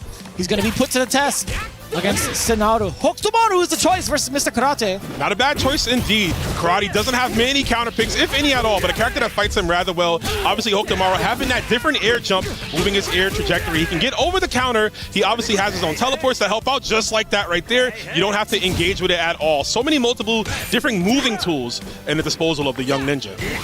Could be a little bit problematic if Chris G does make the appropriate read going like around the character as the stance happens, because again, he is susceptible to cross-ups. Cross-ups do a good job. Also, stationary fireballs will help out in this case as well. Tomorrow has that in his super. 30 seconds left. Chris G looking to play the lame game here like we know him to do. Yeah. Also, look at the SPG positioning from Chris running in mid. Yeah, he's been doing that for quite some time from all the sets that he's been playing thus far. He's been finding a lot of success. And this is looking definitely like the style of Chris G. When you're talking about the NY in his name, that is East Coast, baby. He's trying to be as passive as possible. But Mr. Karate coming in through, he doesn't give a damn about your defense. Yeah, that was a big old fireball right there. Now Chris can't run away for too long, right? Even though he's running things down, I want to see a high dodge, man. High dodge can definitely get through Tatsu. No, it's easier said than done, but Chris has the skills to do it. Tries to get away from the overhead. You cannot get away from the size 15s. That man's foot is hella big. Man, night and day difference of emotions between the two. Chris looking already frustrated. Sonaru kind of getting his stretch on. He's like, yeah, I earned that one. Sonaru feels like a player that's just like, look, I'm happy to be here. I didn't think I was going to get here. Karate came out. I said, yeah, I'm out. I'm getting this money. So I think for him, any win, you know what I mean? It's all good. But Chris G, hey, nicely done. He lets it go at the wrong time there. He's able to get the wild punish because that wasn't a cross-up. Yeah, it is kind of difficult to tell. You talked about that trajectory. You talked about the double jump arc. Yeah, it helps out quite a bit in this matchup. Nicely done, and it helps in baiting out Tatsu. Tatsu, the other move from Karate that a lot of players have disdain for. Chris G navigating through it. Big jawbreaker pop. That's what I think about when I see that fireball super from the side from Tomorrow. Oh, Ed Eddie. Yeah, he's one of the Ed boys, bro. He definitely got hustled by Eddie, I'm telling you. He looks like he has the same haircut as Eddie. Yeah, the Southtown Barbers, I'm not going to lie, they kind of messed him up a little bit. Yeah? Just a little bit. No Dominicans in sight there, unfortunately. Whoa, the command grab off the immediate counter. That looked so funky. Oh, this is going to be difficult too. You got to be a closer. He's taking advantage of it right now. He knows Chris is so reluctant. Oh my lordy, that was mad close. Did you see the startup of the overhead come out and he still got grabbed? Even Sonato was like, he was entertained by that. Yeah, you know, he's like, you got one on me. It's hard to do that too because usually lifts off the ground. But yet again, speaking of lifting, Chris G high up in the skies with his gameplay here, baiting out those Tatsus. Right way to go. Big damage for Hope tomorrow. Not something you often see, right? This character usually gets his in incremental dosage. You got to take advantage of those wild punishes when you can. J.A.? I like that. Hey. Nice call against the command grab. Chris has been on and calling out a lot of the stances from the previous round up until this one. Another set of jawbreakers. Yeah, now you have to guess here on which side he's coming from. Blocks the cross-up, not indeed. Pixel left on the rev meter, for Sonaru. Still has access to it, so he's not going to die from chip. Tries to go for rev low in the skies. Chris G, though, playing it super well in the 5-8. Low committable, gets the tap on his chest, and there it is. You can see, again, the night and day difference. Like, Chris G, although he had won that game, he got the better of the exchange. Sonaru, he was just kind of scratching his head. He's like, man, this is kind of difficult. I got to chase this guy down for majority of the game. Man, I'm okay with that. He's taking a deep breath, but he still has a smile on his face. You know, I actually like that. I'm really enjoying the fact that Sonaru is still having a good time. I agree. Like I said, he feels like that kind of a player who's just like, you know what? I'm going to go as far as I can, as far as the long nose of the Karate Tengu takes me. Tries again to go for counter. I think Chris G is clipping him in the instance before he goes for the follow-up, right? So after the counter, but before the next move, he's able to get those wild punishes. Damn, now the change of pace. Chris G just kind of running up against Sonaru. Hey. Oh, he gets somebody who doesn't finish the combo. And even on defense, look at the meter here. Karate has been revving all the way up. There's that cross-up. Enables him to get past the Karate. Maybe everybody should have just played Hope tomorrow, or not, because you're going to have to hold this sequence here. I don't know if anybody could have the same type of success because of the way that Chris G's been playing so far, right? Ooh, catches him. I mean, it's an overhead that also works as an anti-air, apparently. This is dangerous. Chris loses SPG, essentially losing Hope tomorrow's only meterless anti-air, if you will, with Rev Blow, but nice anti-air with the high dodge. Gonna clip him up here. God, the noise behind it, too. I love it. Oh, man, ambiguous. Yeah, you had to keep the red guard up. Rev guard, excuse me. And just like that, again, with how much mobility this character has, it's so hard for Mr. Karate to actually get the Hin Shippukyaku. Yep. Yeah, no Tatsu for him, right? No Hin Shippukyaku. Love that. Yeah, it's a good move. I try to say it every single time, bro. It's just like, it's just a cool move. It is.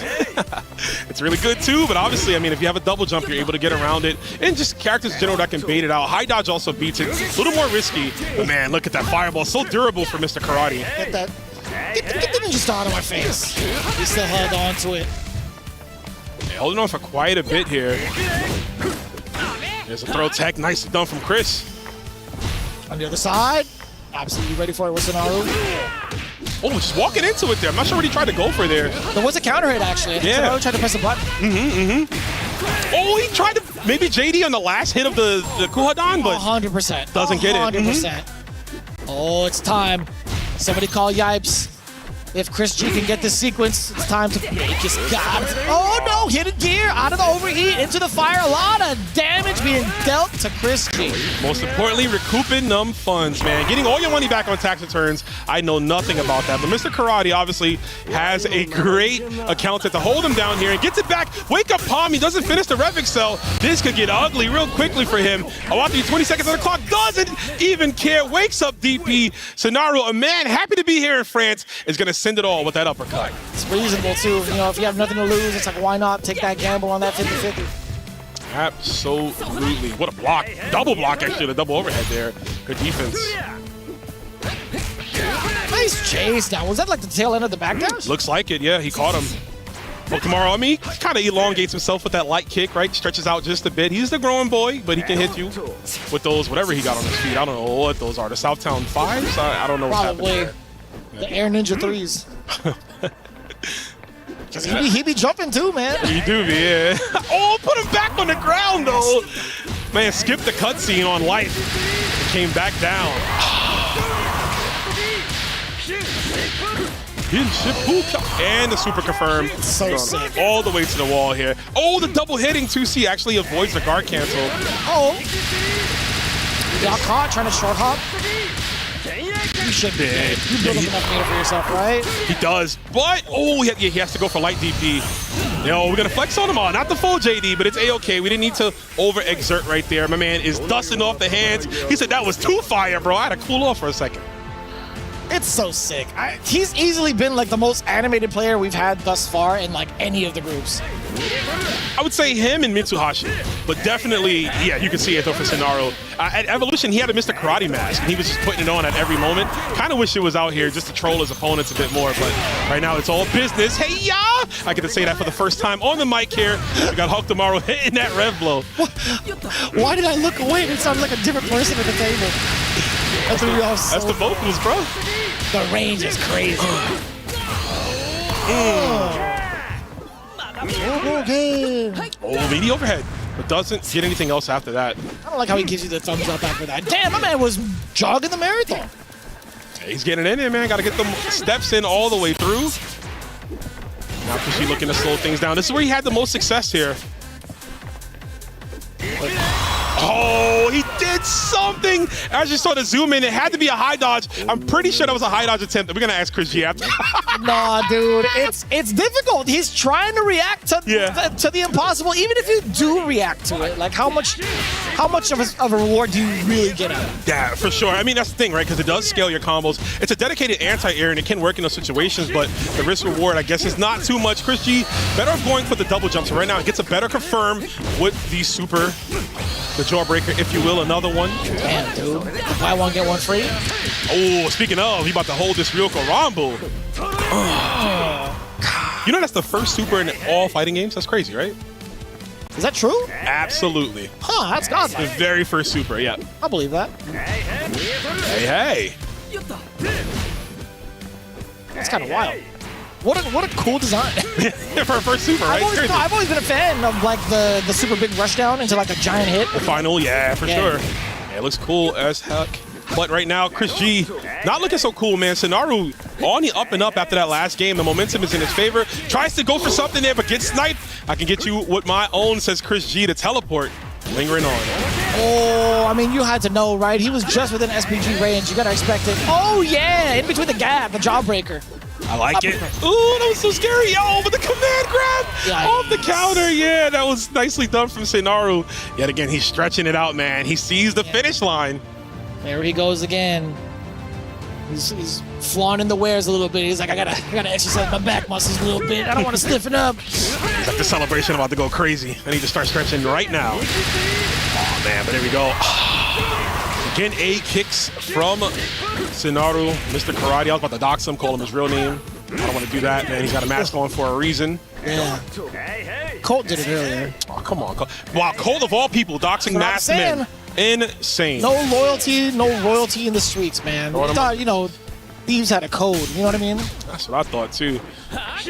Right now, the code here is to win. If you're Chris G, to stay inside of this tournament, you need to. Those wake-up DPs are going to hit extra hard every time you lose your momentum. Nice punish on the way down. Gets the 5A. Not as much damage as you want, but still good enough for that confirm. Yeah, it's looking like Chris of previous rounds, right? Being able to call the movements out against Sinaru, but still trying to contest against the Drago Supremo. Drago Supremo. I never knew why it's pronounced certain ways, but anyways. Wild, by the way. That was kind of nasty. Yeah, it's a funny pronunciation. Counter stance works as well. Chris G, though, trying to counter this counter with his own. Blocks the rev blow. I think he had time possibly to high dodge, but he doesn't want to risk it there, obviously.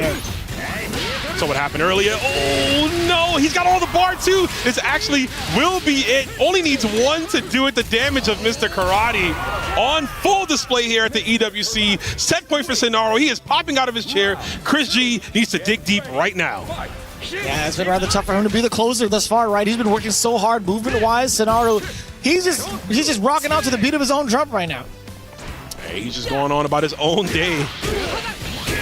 Good anti-air attempt. We can get a few more of those here. She's pushing him to the corner as well. It still hits. It's so far, brother. It's a pretty good move. Oh, the throw bait.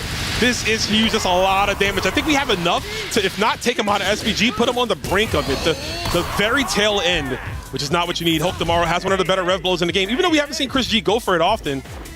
Hey. Damn. Now he's just aura farming. That's what the kids call it, right? Yeah, that's what they say. I've stolen that for the kids, too. Gotcha. I got to check in with Lord Lazarus on that one.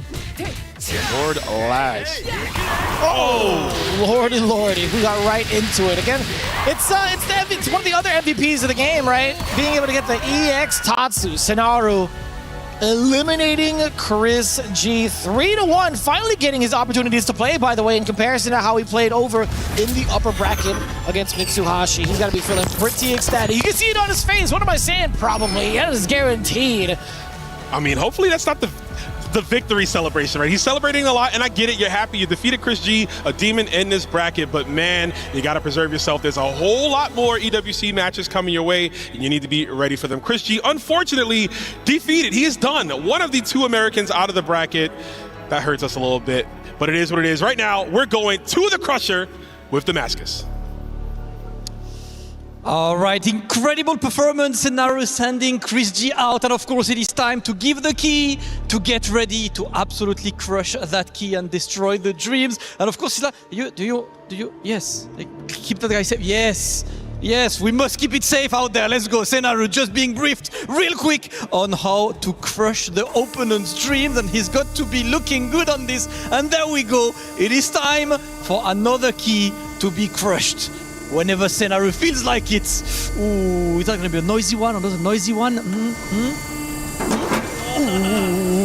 there we go. Chris G's key out of the game. And of course, Sinaru with the biggest of smile. Great performance by the player. And he will still be in this tournament. More hopes for Sinaru. Incredible play, and of course absolutely destroying everyone with the one and only the stance from Mr. Karate. We will see more of Sinaru later. So far it's been extremely entertaining, and I absolutely love this guy. Congratulations to Sinaru. Let's take a look at the game highlights right after this.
While we just saw his key crushed, we got to bring up that consistency is key for Chris G, as he did qualify twice here for the EWC. Sonaro ends his run, though, unfortunate, but we move on to the next one. We got Reynolds, the last sole American here in this bracket, going up against the one and only, the nasty Gumi, S Factor Zone, all the way from Mexico.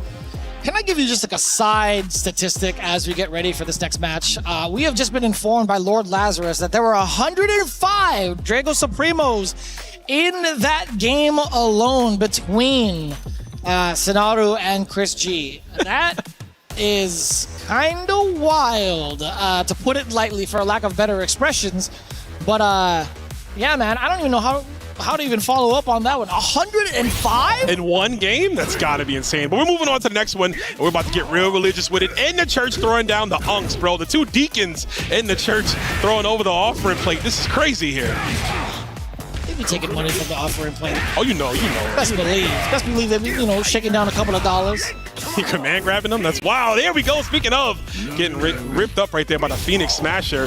Some fun matchup here. Two OGs in the game, Reynolds and Gumi, of course, piloting Krauser and Mr. Big. What a read! The counter hit Tomahawk. Brother, he is putting them in the dirt. You were talking about being held in the cathedral? Guess what? It was actually supposed to be for a funeral. Man.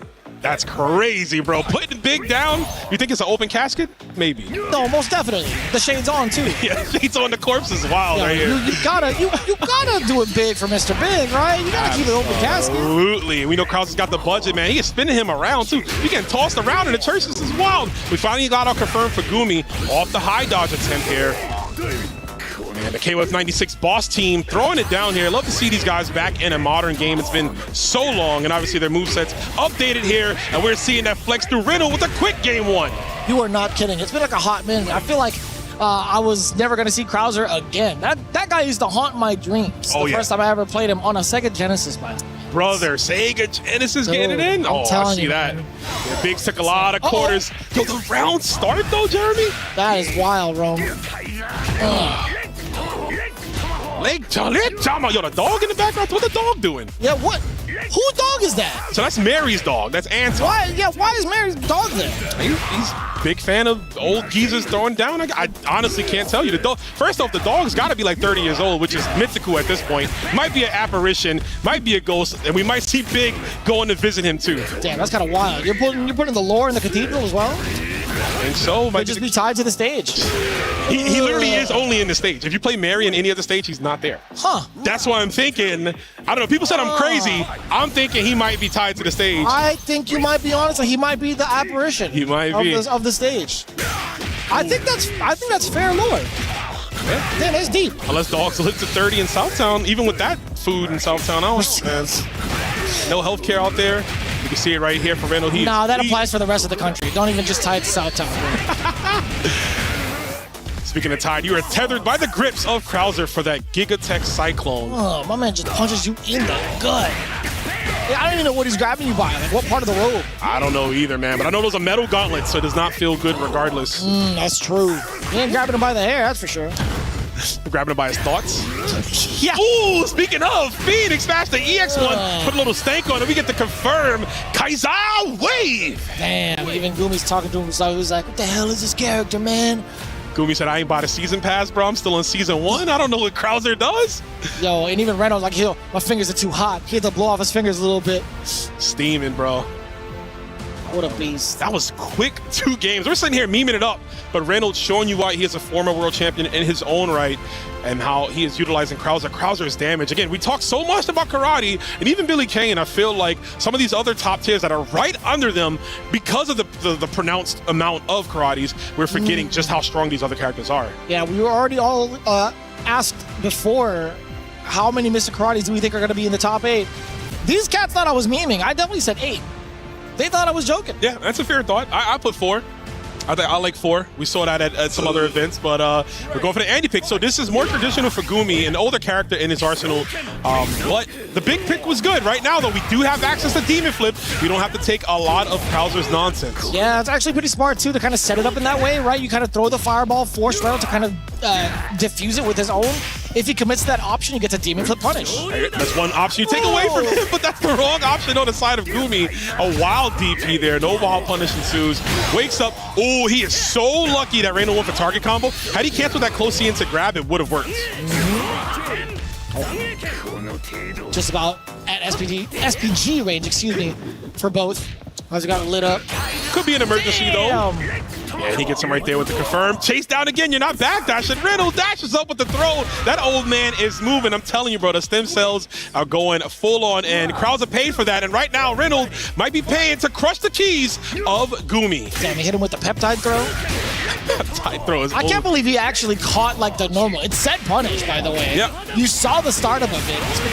It's the timing that Reynolds has against his opponents have been so unorthodox. Immaculate, to say the least. Yeah, that dog's definitely a ghost. There's no life in his eyes. Dogs don't move like that, right? Oh, hell no. All right, now little Andy's moving. Some of those ninja tactics. Oh, too late. Yeah, the far C, I mean, he's slower normal. I think you want to go for 2C in that case. Nice set rev blow, though, from Reynolds, just to subdue him down. There's the neutral skip. We're going to build enough bar, but I think, yeah, there it is. Yeah, I had to do it. Way to represent the Andy at the very last minute. Still getting a little bit of success as he climbs back through the gauntlet of Reynolds Krauser so far. The gauntlet of life, right? Gumi qualifying through the last chance qualifier. I believe he's the last player too of the last chance qualifiers. So, I mean, if he gets eliminated here, that means everyone who fought so hard over the past weekend will be done for the day. Damn. I also forget, like, just the costume on Andy. He's got like the original Ninja Tabbies. He's got the actual Air Ninja ones, exclusives. He's going retro. Yeah, he's all the way in there, man. He's at the tender old age of like 32, and he's rocking the OGs. 32, huh? Brother, I'm 34. I was about to say, what you doing, brother? Hold up. Don't worry, you see the grays, bro. Right now, Krauser rocking the grays as well, but that's all wisdom as he goes for the corner side switch to cut off that stage from Gumi. Swinging back down. A little bit of a frame kill over the lights as well. The jump out from Gumi actually landing right across the dome of Reynolds. Needed that one. Now we go for Demon Flip, but what of the four options are we doing? Let's see. Nope, gonna go for the cross-up D instead, and he gets it, the double jump, baiting out the throw. Gumi stabilizes. Yeah, signs of life right now coming in from that offensive onslaught. We got one game on the board from Gumi. The big transition over to Andy is what's keeping him alive, going through survival mode against the Krauser. Let's see if he can get another one on the board. Oh, no, not like this, though.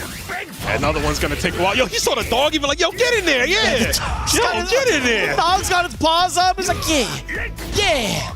Oh, Anton from the grave. Oh, the good jab check. That's so beautiful from Reynolds. Close enough to get the full extension on that link right there. And we're going back to the corner as well. You're not escaping here. You're in here with me for 3 minutes. Make time. Yo, what the dog doing for real, though? Just hanging out. Nothing, just hanging around. Just hanging around. Oh, me? Just hanging around. God bless Beetlejuice. Oh, Lordy. If I had my own fighter game, Beetlejuice would be a playable character on day one. But not the cartoon or like the fictional character, but the actual Beetle. Yeah, sure, yes. Beetlejuice, bro. His hip, yo, he'd be crazy. He's so short. I mean, no hurt box. But here we go, though. Reynolds set point, folks. We just be yapping out here. This is looking so good. Nice JD on the side of Gumi. He's able to neutralize on a JD attempt, which you've been seeing so much as he lands for those big counter hits. Oh, man. Gumi was ready. The defensive call out to the backdash. He's going to get the wild punish as well. God, Andy's so sick. Yeah. I can't believe it took him getting, you know, older to finally be cool, right? Usually he's just stale Wonder bread, right? Stale white bread, but obviously sprinkling some garlic on there right here. Sprinkling some 5As as well, too, just peppering, but gets thrown to the corner yet again. King up tech cyclone. So much damage. Oh, baby! No, you can't do it. I was expecting maybe like a jump. So here's the thing with that super. They made it easier to punish if you're blocking, but hold the phone. I'll save on that thought. Reynolds gonna keep it simple with the red blow. Tries to bait out an option for Gumi. I'm surprised he didn't go for the super kill. That would have possibly done it. Baits the elbow, but nothing happens. Oh, the cross up. Couldn't catch him on time on the other side. Gumi looking to get at least another game on the board, and he's so close to doing it. Does it again with the cross-up on the other side. Gonna need to here, wants to stabilize. Reynolds, gets the leg tomahawk, man. That is a better crack, a more cracked shoot, if you will, is that leg tomahawk as we get the throw. And Reynolds got all the bar in the world. 2 super meters. He can really make it hurt. Goes for the close-up.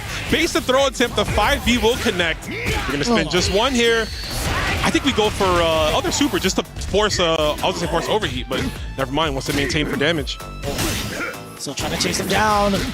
And he does so. He predicts the elbow correctly. The pop-off coming in from Reynolds. 3-1, eliminating the final remnant of the last chance qualifier. Gumi no longer in the stands, no longer in the group. It's just Reynolds now facing into phase 2. Wow, nicely done though from Gumi. Got to give him shout outs and everyone from the LCQ who fought as hard as they could to get to the stage. But unfortunately, yeah, their dreams and keys have been crushed. Reynolds all the way out of the chair. But we're going to find out what Rob the Builder has to say. Okay, that boy, the pop-off, well-deserved. Well-deserved, my boy. I like that. We hear Yipes in the background screaming and everything. I see you up there in your pose. You had them hands up. You weren't playing for real. Okay, give my man the instructions. Reynolds officially qualified. Oh, my goodness. Be careful. Let's see. Oh, my God. Why you going to do him like that, Reynolds? Why you going to do him like that? My goodness. Oh, my gosh. Reynolds, congratulations, bro. You're officially qualified for tomorrow. Ladies and gentlemen, this is big dog energy right here. Only the best of the best. Let's go ahead and send things over and check out the highlights. My goodness.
Is in our DNA.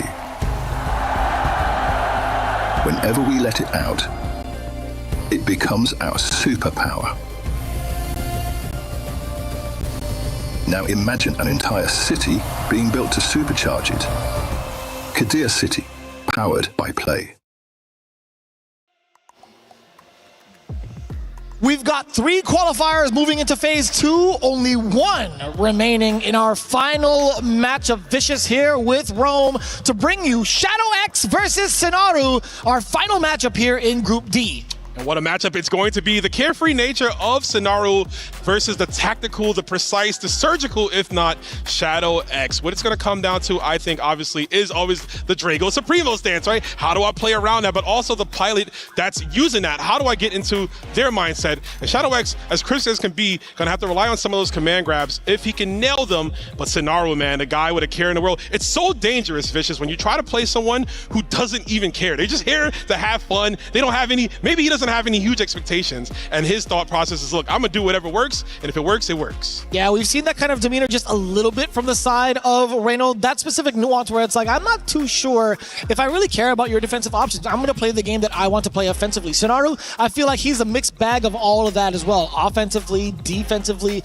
Again, when we talked about the previous statistic, we weren't kidding. 105 stances utilized within the set, and he smiled just a little bit. He might have heard that number. He's like, yeah, I am that guy. I will do it. Yo, Big Laz, I hope you got coffee on the side, my guy. You're going to be up all night getting them statistics ready. As these 2 players are getting ready here through the button check. I love that even at the best of the best, on this stage, the most optimized consoles and monitors, you still got to make sure your buttons are set. No mistakes here. Of course, this is the loser side, the last match, like you mentioned, of Group D. So this would be it for one of these players here. You don't want to leave anything to chance. No mistakes here, no excuses. Yeah, pacing-wise, when it comes to the games all across the board in Group D, there have been only pretty much 1 instance where we've seen like a full set occur. It was between the Geo and RB. Other other than that, it's been a lot of 3-0s, a lot of 3-1s. We'll see if that follows suit here in our final match. Personally, I would love to see it end in a very big climax. Last game, last round. Let's see if we can get it, especially here in the elimination phase. Absolutely. Let's lock in, folks. Last game of the day. The big handshake already showing that respect between the players. And it's going to go down. Sonaru versus Shadow X. So for my Mexican homies, my Spanish homies in general, contra Shadow X. Let's get it right. Yeah, let me see that. Let me see that dragon style, man. Let me see the classic if that's going to be occurring. I missed that. Got the protagonist, bro. Rock Howard. Yeah, not a character that we get to see like as often. I feel like these last couple of weeks, at least on the big top 8, but even in preliminaries, like pool phase.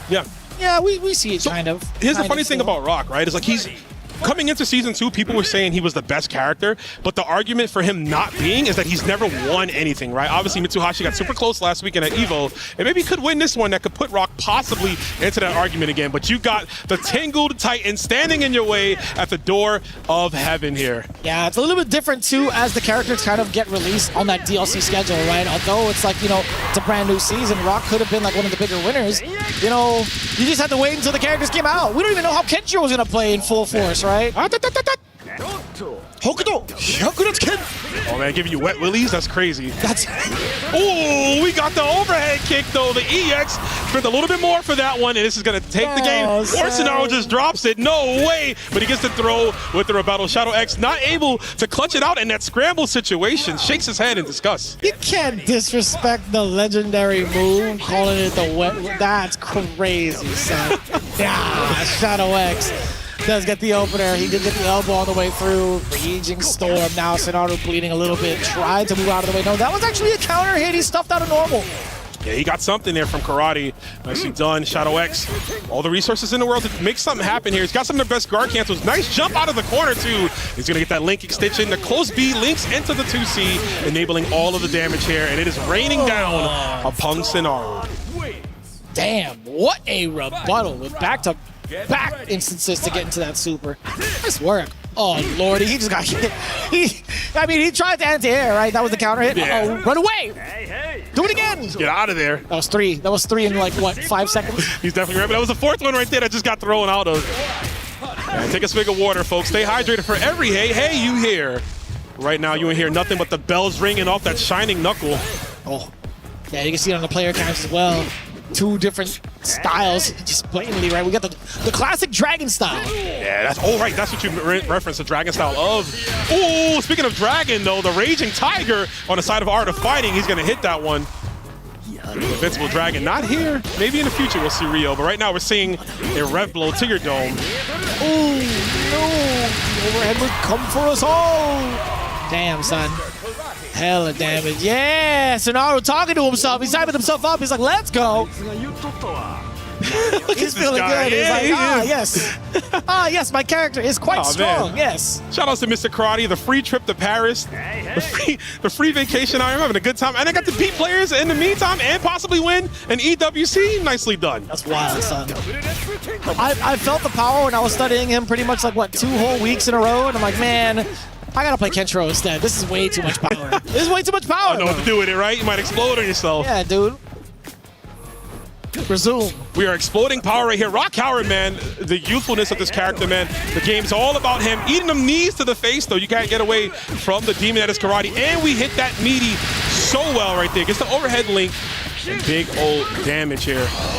Big nose, big damage. You already know it. The command grab, high knees. Do it again, military style, high knees. You know what? For the 3rd time, let me get it. Oh, okay.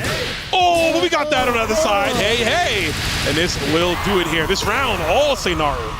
Damn. It felt a little bit predictable, too. You knew it was going to go into stance regardless. Just to what option? It's pretty much at the mercy of the dice roll. Who knows? How did New Day used to say it? Who? I don't know, man. Yes, actually, it sounds just like that. Who? That's correct. I had to think about it.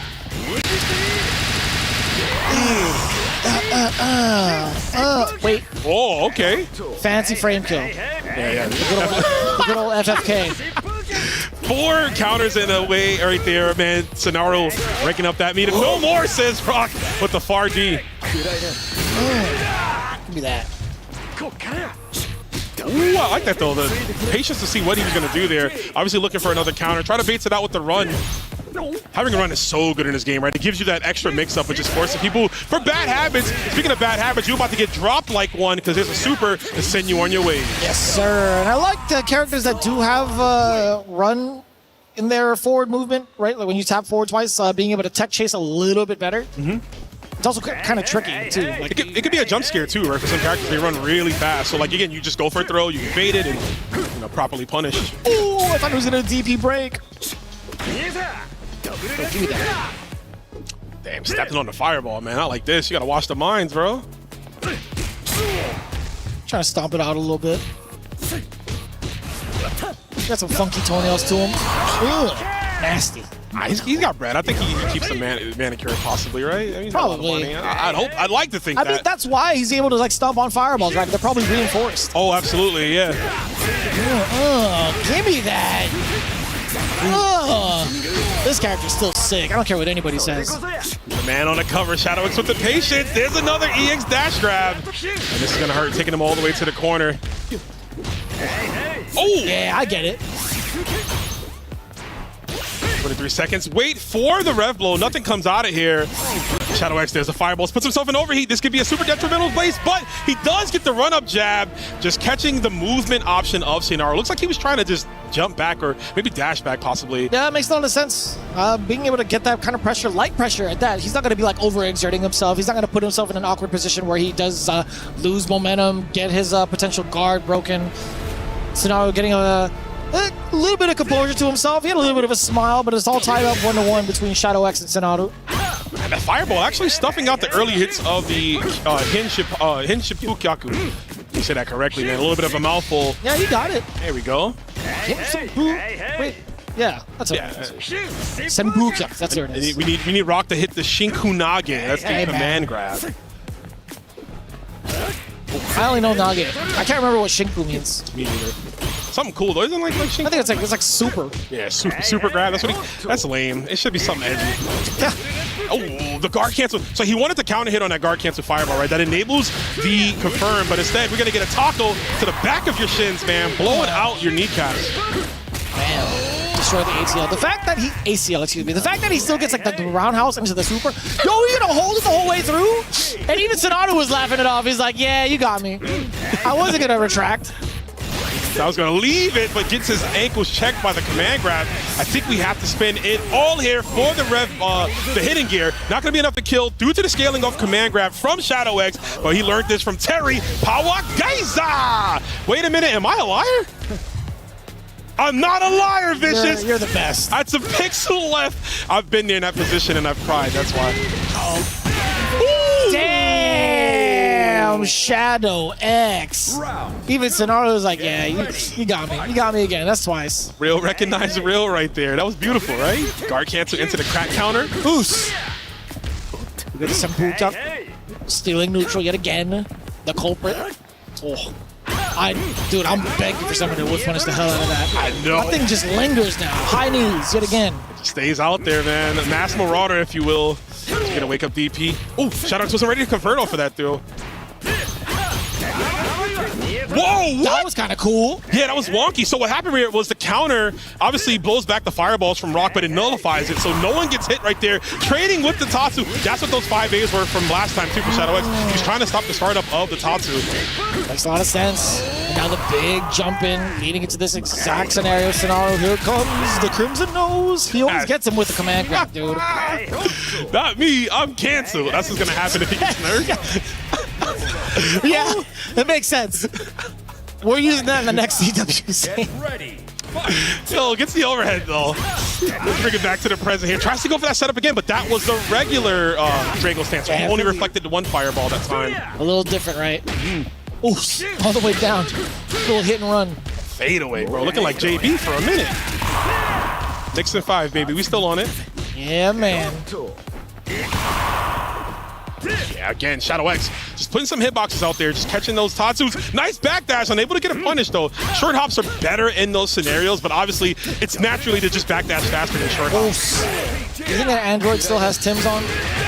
I hope so. I hope so. Actually, that Android was going crazy, bro. He was saying some craziness in the city. I'm wildin'.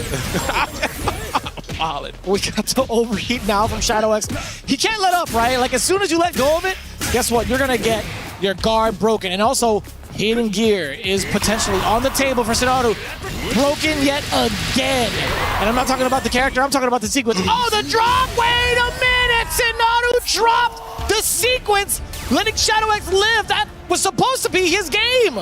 Literally was, and that's why you see Shadow X even getting the victory. He's like, nah, man, that was something that was out of my hand. That was an act of God. My man had popcorn before the match, Butterfingers slipping all over the arcade stick. Sonaru's still laughing, though. This guy doesn't even care. Even after losing that game, it's still a laughing matter for him, but he can't laugh no more. The joking smile, the smile might go away here if he is eliminated. Yeah, dude, it could be the killing joke. No Batman. I was going to say, hit it with the Brucey B. He had popcorn. Right before he played? Right before he played, bro. Yeah. Slipping it up at the most crucial moments there. Shadow X has to ride that wave of momentum. If you're him, yes, you need to go in. There's a DP break using that wide, broad shoulders of Rock, and we're coming up with everything right here. 46 seconds into this matchup. It's been a while. It's been not much, but so much damage has happened so far. Everything you could remember from the previous games pretty much out the window. A whole different Shadow X has come to play. Sonaru, although he's all smiles, he's looking at elimination point against him. That smile might crack into some tears after this, man. You talk about killing Joke. Remember the return of Joker happened at the end of that one, but there we go. Shadow X right back in there. The close Bs. Nah, this is the time where you kind of like go ham with some of the command grabs, I would assume, from the side of Rock, right? Definitely, yeah. Start to get real crazy with it. Mix it up here. Ooh, beating up. Yes, sir. That's gonna hurt big time. No, another drop from Sonaru. Double dropper. That's like maybe 3 times this entire set he's dropped the corner combo like that, man. Yeah, I think he's had like 4 to 5 significant drops throughout the set. Definitely paying in, but he does get the kill right here. Shadow X had a little desperate to get out of the corner, obviously doesn't want to be there. Sonaru keeping it simple and clean, as Utada Hikaru would say. Oos. Let's see if Sonaru can find another round to get into his sanctuary, into game number 4, perhaps. I would reference Kingdom Hearts 3, but I don't know the song in that game. Maybe 5, actually. Bro. Yeah, no, that's fair. I did the same. I kind of just stopped at Toy Story World, to be honest. Like, I said I watched this movie already, right? I've seen this one. Yeah. But this I got to the point where he did the meme. He's like, the let him cook. That's why I stopped. I'm like, all right, I'm satisfied with this game now. Speaking of cooking, man, that Farsi up the wild punish for Shadow X. One more scenario here might do it. You talk about watching that movie. We might be watching a different one where Karate loses, possibly here, but another 6 sequence. Get the JD avoiding the Draco. Uh-oh. Caught the rev blow. That's a good stop yet right there. Oh, no way. There's not going to be enough damage yet. He needs another sequence. Is he going to go into level 1, actually, into ignition? I think he is. He's going for the reset here. He was going for the jugular, trying to get the kill. Shadow X with the staggers, made him think about the command grab, but he doesn't go for it. Keeps the strings going. Shadow X, the X factor in this set. He will take it 3-1 over Sonaru. Viva Mexico, moving on into the second phase. Shadow X finding nothing but redemption against the intimidating Mr. Karate in the hands of Sonaru. What a way to close out Group D. We get the final key being crushed before we move on to phase 2. And standing by none other than Damascus with Shadow X. Thank you, Vicious. Yes, this is the final key of the day to be crushed. Shadow X saves his life in a tournament as the key is being set up. It is time to destroy the dreams that Sonaru had coming all the way to Paris. Shadow X ready to crush this one with the beautiful cross-handed stance on the stick, man. It's so unusual, but it's one of those that we want to see. And the question as always, is that a loud one? Is that a silent one? Is that clean? The one, oh my goodness. My God, something. The sound of dreams being crushed. Shadow X, man, representing that Mexico FGC and, of course, that Team Falcons. Shadow, congratulations, brother. You already see Big Hollywood feeling a little biased. I got the Team Falcons colors on myself. That said, ladies and gentlemen, this has only been day 2. We are officially done with our first group stage here at the Esports World Cup for Fatal Fury City of the Wolves. We've even seen a Titan, arguably the GOAT like Xiao Hai, go down, and now we are about to up the ante. That's it for us here at day 2, but we do have more words from our studio and a highlights package. We'll see you guys tomorrow.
We were there.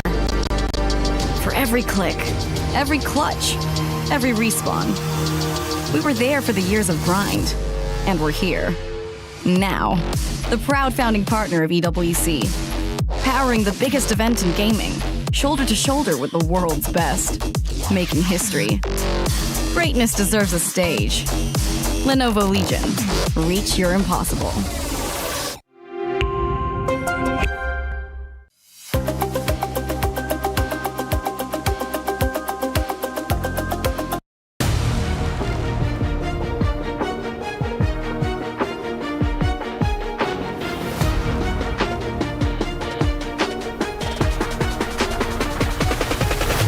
What a day it's been. Both Group A and D have concluded. Our playoff bracket is solidified and the keys have been crushed. 8 in total throughout today's competition. And the players getting giddy as they crush their opponent's keys. But one of the guys not being crushed is Shadow X. And I know, Colt, you're happy about that. Oh, for sure, but that was a complete shaker of a match.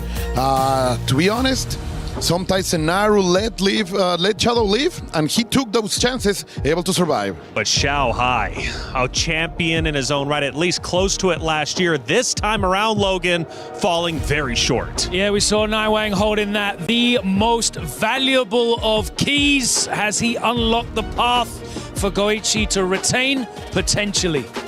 One of the twins, H-Dope, also getting his key crushed. Colts, you know, one of the twins makes it through. It's hard, though, to watch, of course, his brother in arms get his key ultimately destroyed. Completely right, but in the other side, in a very dominant fashion, maybe the most disgustingly broken of karates in the hands of CotW. So, man, I am really looking forward how far he can go. Oh, I'm sure he's going to go just as far as he wants to. He's impressed everybody out here, and in fact, for the first time for many of the commentators hearing about him, but rightly so, because he's such a talented player. Let's take a step back in time and take a look at our bracket for Group A. It was exhilarating and at one point coined the Group of Death, and it absolutely was for some of the orgs and players, including our top dogs.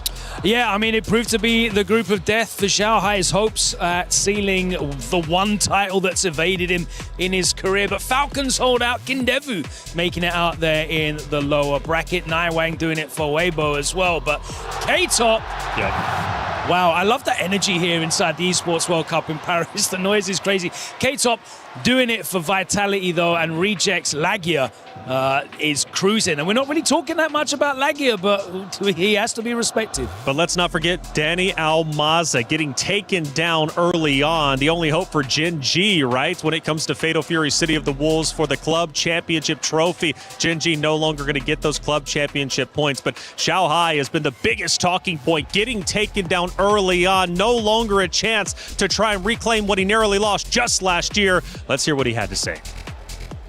Heavy lies the crown. Of course, the expectation on Xiao Hai was definitely extremely heavy. And I want to ask him how he feels the match went. Well, specifically what I want to ask him is, where in the match does Xiao Hai feel that the control slipped away and what the cause of that was? 回到我们现场来，我们知道呢，今天的这个比赛是非常激烈的，但是呢，暂时你没有赢得比赛。我们想知道，在这个比赛过程当中，有没有哪一点你觉得可能失去了控制，导致这个比赛没有成为最后的赢家呢？首先输的第一场，可能是我血量计算错了，就是剩一丝血。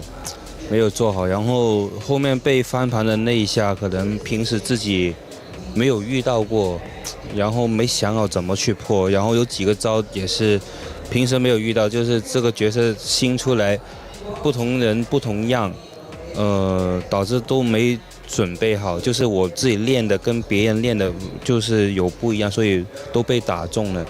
我会好好去总结的。Well, I think during the first round, I lost because I didn't calculate everything correctly. And then later on, I lost because my preparation, there is still some gaps. This is a new character. People practice it differently. Maybe there are some gaps in my preparation. So I will reflect on this and summarize it. Hopefully, I can do better next time. Yeah, no, understandable. As he mentioned, a new character. Nobody knows everything here. We're all still learning together. Some people are better at this thing. Some people are better at this thing. You know, so it's very, very difficult. And then you come up onto a stage. It's a very short set, first to three. It's not a lot of time. So very, very understandable. That kind of feeds into my second question, which was, now that he's had the experience, if he could go back to before he had traveled from his home, how would he have prepared differently for this event? 是的，那么我们也的确知道，这个像您所说的，它是一个新的角色，大家都在学习摸索的过程当中。那么，如果想象一下，如果时间回到你离开这个中国之前，如果你事先知道的话，那么觉得可能会做哪些准备来做今天的这个比赛呢？其实我刚刚已经输的时候就已经想好，怎么去破那些招了。我已经想到，只是确实没有遇到过。不用在中国，我只要看一遍就知道，就是没有看到过，所以只能说，对手打得比我出色，我有点遗憾吧，但是争取下次做得更好吧。Well, actually, when I was in the match, I already thought about what I should be doing next time. I think going back, I should try to practice. There is something I haven't met before, some techniques I haven't used before. I can summarize on that and do more practice. It's a pity that I didn't win this game. However, I think I can do better in the next round. If there's something that we know about Xiao Hai, is that when he loses, he always comes back stronger. And we have no expectation for anything different other than that. Thank you very much, Xiao Hai. Always a pleasure to watch you in action. And like I said, there's more to come. Thank you, guys. As the upsets emerge here for City of the Wolves, the action is absolutely insane. Stay tuned for more, and we'll be back later on. See you in a bit.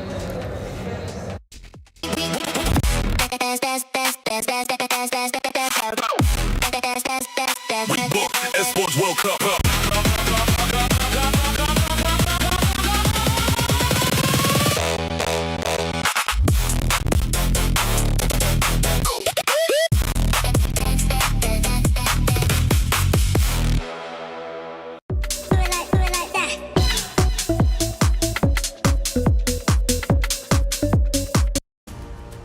Reinhard, thank you as always for the great interviews. Obviously talking to Xiaohai, seeing where his mind is after the early exit. Still seemed in high spirits.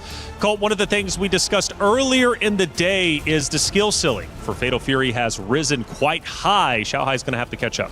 Yeah, man, like the possibilities in defense that this game is allowing the players to give is a, let's say, canvas of possibilities that opens up for high quality gameplay. And of course, Xiaohai has the skills to do so, but the more the times advances here, the more we will see players like him doing amazing stuff, and I cannot wait for that future. Well, we had a lot of excitement not only in Group A, but also in Group D. Let's take a look at how it ended up unfolding.